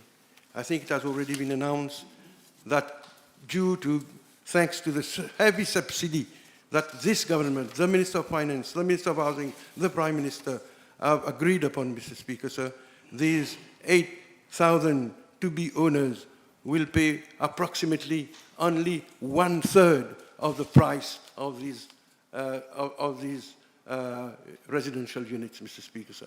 If that is not a feat, I do not know what can we call as an accomplishment in the history of le logement social dans notre pays, Mr. Speaker, sir. Now, to come to the bill, the Honourable Deputy Prime Minister has already listed the milestones with regard to the sale of state land, Mr. Speaker, sir. Yes, the first one is in fact during the early 80s, when Sir Anuruddha Jagannath was Prime Minister, came the sale of the houses, of the CHA houses themselves. Mr. Lakshminarayan Naidu was the Minister of Finance at that time. Then came the amendment in 2007, where reference has already been made to that specific amendment, Mr. Speaker, sir, in 2007, where it was provided, notwithstanding the other provisions of this Act and so on, where the owner of a house standing on a portion of state land which was built as part of a CHA housing estate community is willing to buy the portion of land, the minister may sell it to him by public contract for the price of 2,000 houses. So that is the second milestone. But I must also recall, Mr. Minister, that when I was Minister of Housing, although the offer had been made to the owners to purchase, to acquire their units, their houses, many of them didn't do so. They were unable to find the money to buy these houses, although it was, as I think the Minister said, 500 or 800 rupees in those days. But in 1996, when I was Minister, I remember, on the celebration of the Habitat Day, we decided, as Minister, to write off the arrears of all the occupiers who were owing the CHA and which was preventing them from acceding to the ownership of these houses. They were not able to pay for these houses, although it was offered to them for the sum of 500 or 800 rupees, Mr. Speaker, sir. But in all, 5 million rupees was owed by the different occupiers on the different sites. This was written off. This was foregone at that time by government. And in addition, the rent was reduced to 12 rupees 50 per month, and that was announced in 1996 on this Habitat Day, which we were celebrating on that day. Mr. Speaker, sir, then came the 2007 bill. The state lands was amended, and as a past previous Minister of Housing, I was, of course, very close to this housing dossier. And I remember I intervened, Mr. Speaker, and during the debates in 2007, when the CHA occupiers were being given the chance to purchase, to acquire the plot of land, Mr. Speaker, sir, I remember, Mr. Speaker, sir, raising this issue, and I'm quoting from the Hansard. This is what I said, Mr. Deputy Speaker, sir, I really hope that government will seriously go further and come in the near future with another piece of legislation to allow other state land lessees, and I said of less than 7 purchasers, to be able to buy the state land they are occupying. Mr. Speaker, sir, this was the first time I remember this was canvassed in this House. because we know state land is not alienable, is not prescriptible, but we know also that the law allows the sale of state land in certain conditions. In fact, Mr. Speaker, sir, in 1983, when again the former Prime Minister Jack Nat was there, a State Land Alienation Act was passed. You know what was the purpose of that law? The purpose of that law was to vest state land in the Ilwa Trust Fund. And this was the fund which was set up in the Ilwa Trust Fund Act.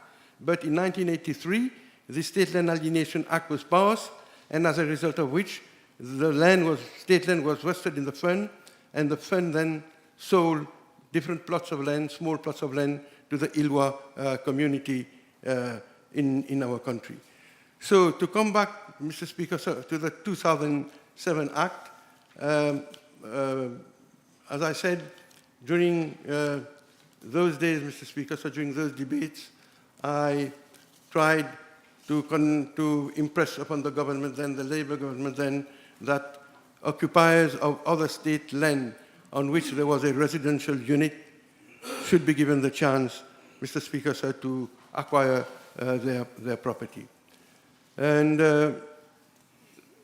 then came the 2013 bill, which was referred to by Honorable Osman Mohamed, the Finance Miscellaneous Provisional Bill and the Economic and Financial Measure Bill. There were two bills which were passed in 2013, and there were debates on those two bills, Mr. Speaker, sir, and it was clause 42 of this bill, the Economic and Financial Measures Bill of 2013, Mr. Speaker, sir, clause 42, which amended the State Lands Act, providing, notwithstanding other provision of this Act, where a person holding a building site over a portion of state land of not exceeding 422.087 square meters, that is 10 purchase, other than pargeometric, on which stands a residential unit, is willing to buy that land, the minister may sell to him the private land at the price of 2,000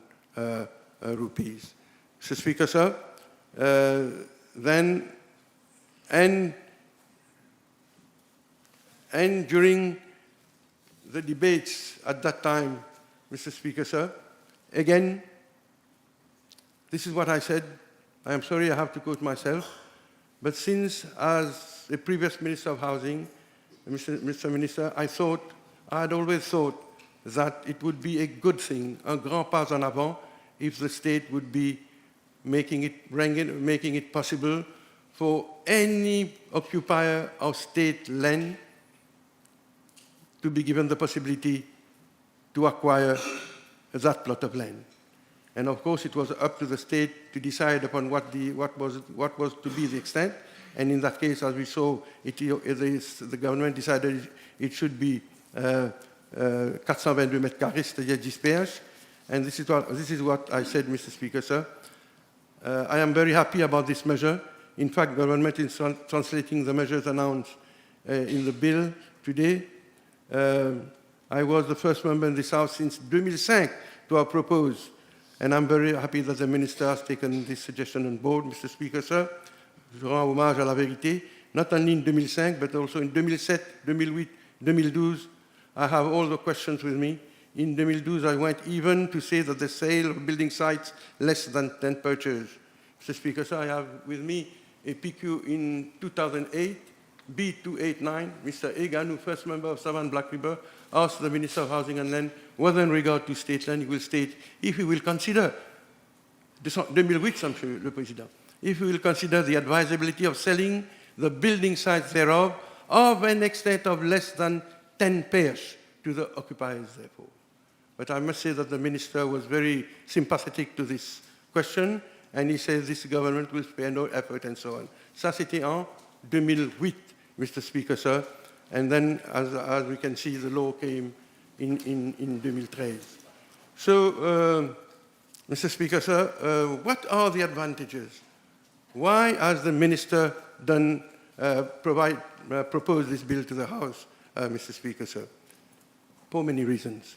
Firstly, to democratize access to land, to empower vulnerable people to own land, for whom land ownership would have remained an illusion, Mr. Speaker, sir. Secondly, so therefore, firstly, empowering our brethren, our fellow citizens in this country who can't spend their whole life paying rental to the Ministry of Housing and so on. So empower them so that they can benefit from other opportunities, Mr. Speaker, sir. This bill will also spare the lessees from unnecessary bureaucratic procedures, Mr. Speaker, sir. Every year they have to go to the Minister of Housing, renew their lease, and this will spare the ministry itself of administrative tasks and will give our public officers in the Ministry of Housing to be more productive, Mr. Speaker, sir. So these are the reason. Another one, Mr. Speaker, sir, I think Mr. Nakchedi said that there will be no more need now for government approval for these people to pledge their rights to financial institutions. We all know, Mr. Speaker, sir, what a hassle it will be, even though when you are a lessee, you want to borrow some money from a bank, and if you are a lessee of state land, how difficult it is. Now, for a wedding ceremony, for a son to go abroad, no need now to go and seek the ministry's approval, Mr. Speaker, so no need to pledge their rights and so on. So all these are the advantages of this bill which the Honourable DPM is bringing before this House, Mr. Speaker, sir. And I will make a special appeal to the Honourable DPM and the Ministry. As you know, in the constituency of Black River, I think some statistics were just given earlier. There are so many lessees of state land. I'm not talking of pagiometric. We are aware of what is the problem about pagiometric. I don't want to go into that issue. But what I know, Mr. Speaker, sir, is that many of the inhabitants of this constituency, Mr. Speaker, sir, have been applying to the ministry. I've been requesting the ministry to see to it that they become the owners of the land which they are leasing presently. It's state land, it's not pagiometric, but I know many of them are still going up, are still waiting, Mr. Speaker, sir. So I will appeal to the DPM and to the ministry to see to it, to expedite matters and to see to it that the needful is done. Mr. Speaker, sir, by the provision of this amendment in the law, we are talking of only 285 plots of land. So I fail to understand the argument of Honourable Amir Mia about the impact on agriculture and so on, transparency and fairness. We are talking of residential land, Mr. Speaker, sir, where the land that has been leased to these 285 people who will benefit from this amendment, we are talking of residential land. That is, allowing them to purchase the land so that they become owners of a small residential plot of land, which will give them so many benefits and advantages. So I would like to thank once again the Honourable Deputy Prime Minister. I think c'est un pas de l'avant, c'est une grande avancée, encore une fois, Mr. Speaker, sir, and this demonstrates once again the commitment that our government have towards our fellow brethren in this country in the field of access to property. I have done. Thank you, Mr. Speaker. Honourable Deputy Prime Minister.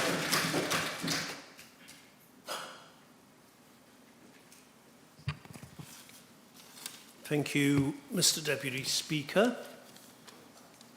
Let me thank the speakers who have... It's okay. Forgive me. The second reading was... The second reading was presided over. The second reading speech was at the time the Deputy Speaker was in the chair. Forgive me, Mr. Speaker, sir. I was saying that I had listened with great attention to all the speakers, whom I thank. I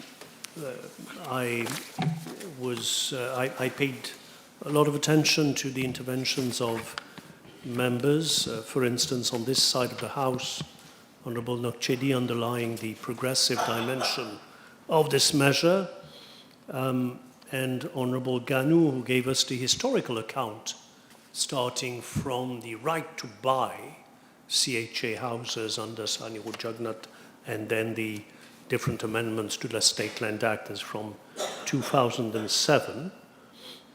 True it is, Honourable Ganou, perhaps by virtue of the constituency that he has always represented since 1982, a constituency where there always have been serious issues of housing and access to land, has always been a keen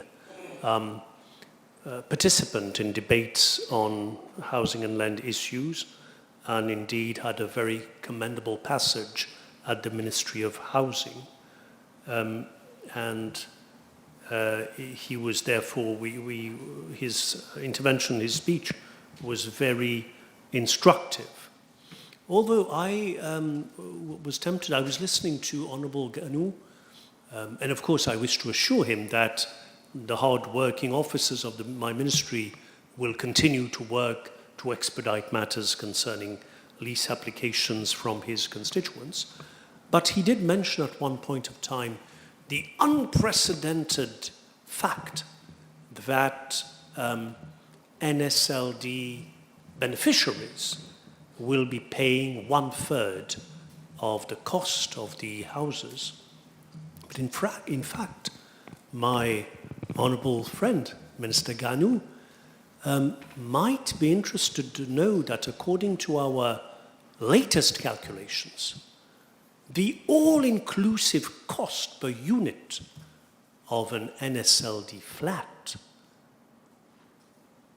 including the off-site works, the drain connections, all the infrastructure that has to come with the NSLD houses, the access road, the lighting, and so on, if apportioned, brings the per unit cost in the region of 3.6, 3.7 million. So that at the end of the day, while we have kept the actual cost to the beneficiary below 1 million, in fact, government will be providing practically 3/4 of the cost of a housing unit. 3/4, 25%, for the beneficiary.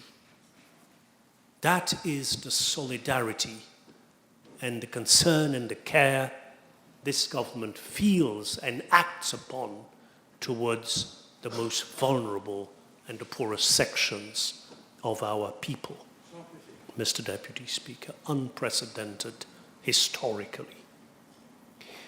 I also listened carefully to Honourable François, and I must say he did give me some advance warning earlier today that he would raise the issue of Rodrigue. So let me clarify matters. This amendment applies only to the island of Mauritius. Land issues, until we recover the Chagos and Tromla, concern, apart from the island of Mauritius, Rodrigue and Agalica. Now, Rodrigue consists of 108 square kilometers, which is about 23,000, of which 23,000 are part of state land. 90% is state land. 23,000 are part, and there have been no concessions, so it remains the property of the state. Now, when we voted in 2001, the Rodrigues Regional Assembly Act, this was the MSM-MMM government headed by Saniro Jagnat. Honourable Ganou and myself were MMM ministers. This was, of course, long before Honourable Utim and Amir Mia had joined the MMM. we provided in section 54 of that act for the vesting of powers, rights, and property in the regional assembly, so that all the state land on the island of Rodrigue was vested in the regional assembly.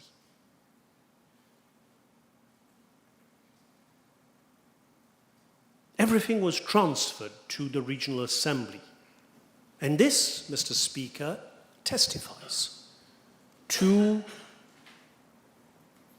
our belief in autonomy for the Rodriguan people, our respect for the people of Rodrigue, and our love for Rodrigue.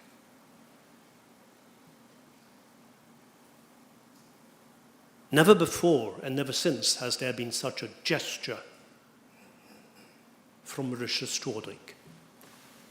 So today, with the exception of the Plaine Corail grounds, the aerodrome of Plaine Corail,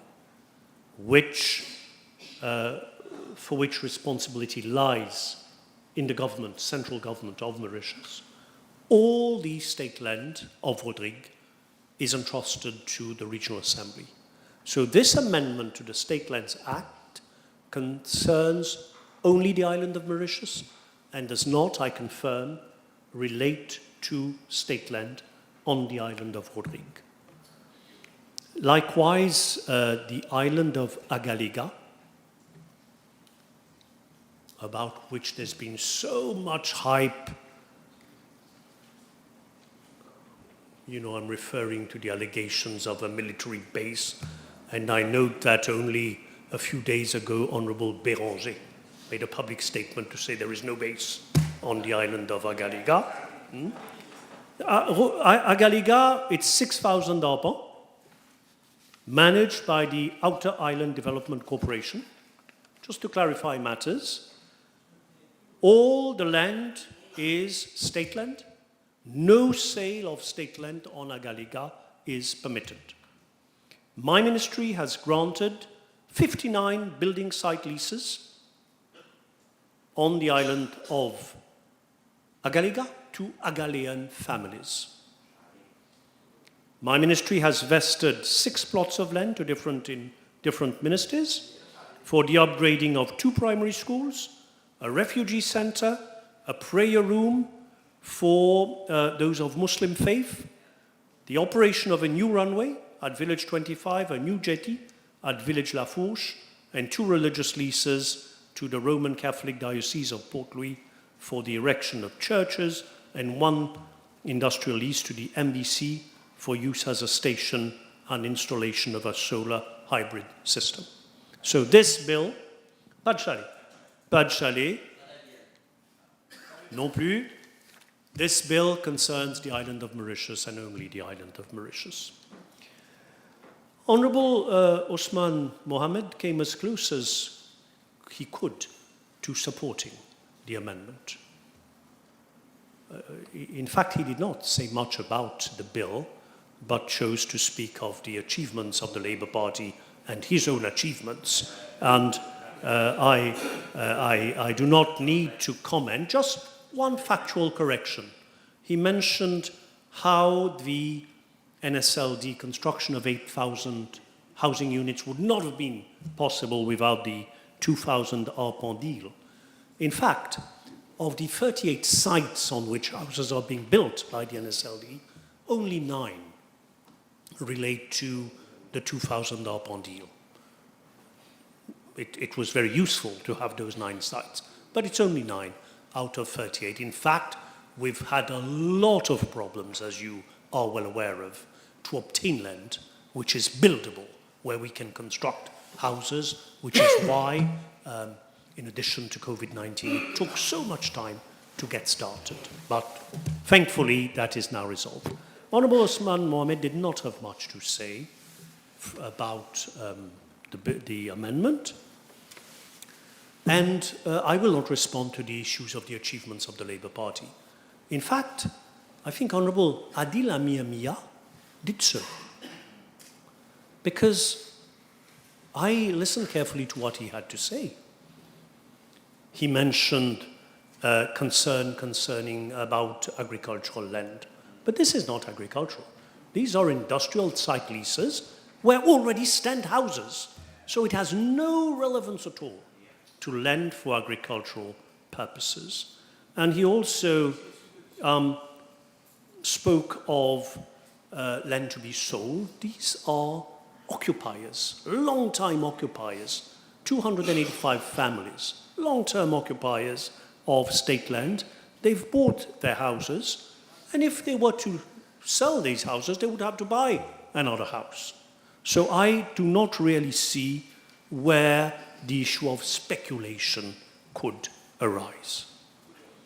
But in fact, Honorable Adiamia made general remarks about speculative buying, environmental protection, about, what was it, to be equitable, loopholes, inconsistencies, transparency. And funnily enough, he wasn't looking to this side of the house. He seemed to be looking to his left in front of him. And that was very puzzling. And then he came up with something I knew nothing about. 22 villages, I think that was the figure he mentioned, that had been removed from the schedule, I believe that lists pas géométrique. I'm very thankful to Honorable Amir Mia because I wasn't aware. And immediately I asked my collaborators to try and find out what this is about and when this happened, because it certainly didn't happen when I was Minister of Housing. And what I have learned, this is not of my personal knowledge, but the information provided to me, is that this occurred, that is, a number of villages that were removed from the list of pas géométrique land. I wasn't even aware that that is possible. But apparently this was done in June 2014. That is what I'm told. Now, true it is at the time, I remember from my MMM days, the Honorable Amir Mia was the spokesperson for housing of the MMM. And this was June 2014. My memory is not what it used to be. I don't quite remember what was the government of the day in June 2014. But I am responding under protest, of course. And who are we talking of when we're talking of when he asks for fairness and transparency? Why were these villages, I wonder, removed from the list of pas géométriques? And then after June 2014, listening to Honorable Adil Mohamed, Amir Mohamed, the matter was referred to the State Law Office. Who by, I wonder?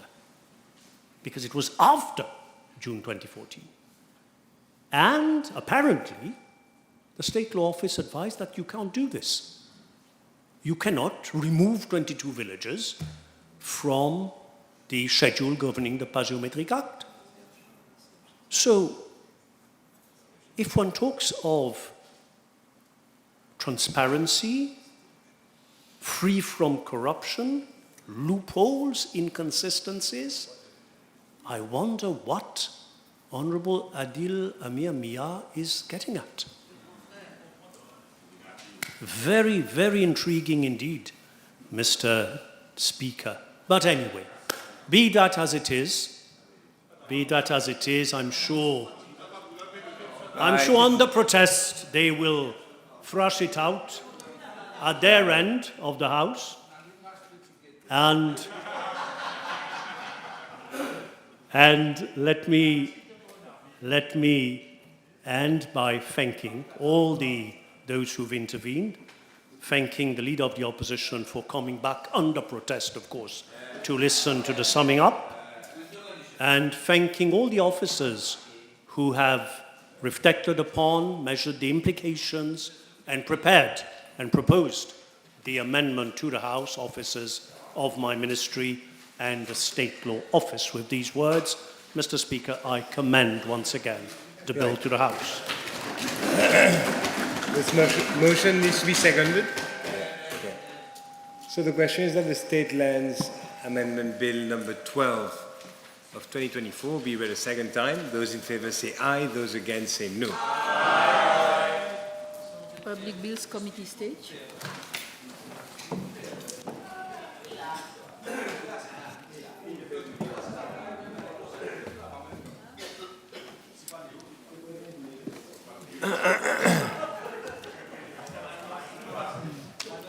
Right. Clause 1, short title. Clause 2, interpretation. Clause 3, section 5 of Principal Act amended. The question is that clauses 1, 2, 3 stand part of the bill. Those in favour say aye, those against say no. The ayes have it. The title and enacting clause. The question is that the title and enacting clause stand part of the bill. Those in favour say aye, those against say no. The ayes have it. The question is that I do report to the House that the State Lands Amendment Bill number 12 of 2024 has passed the committee stage without amendment. Those in favour say aye, those against say no. The ayes have it.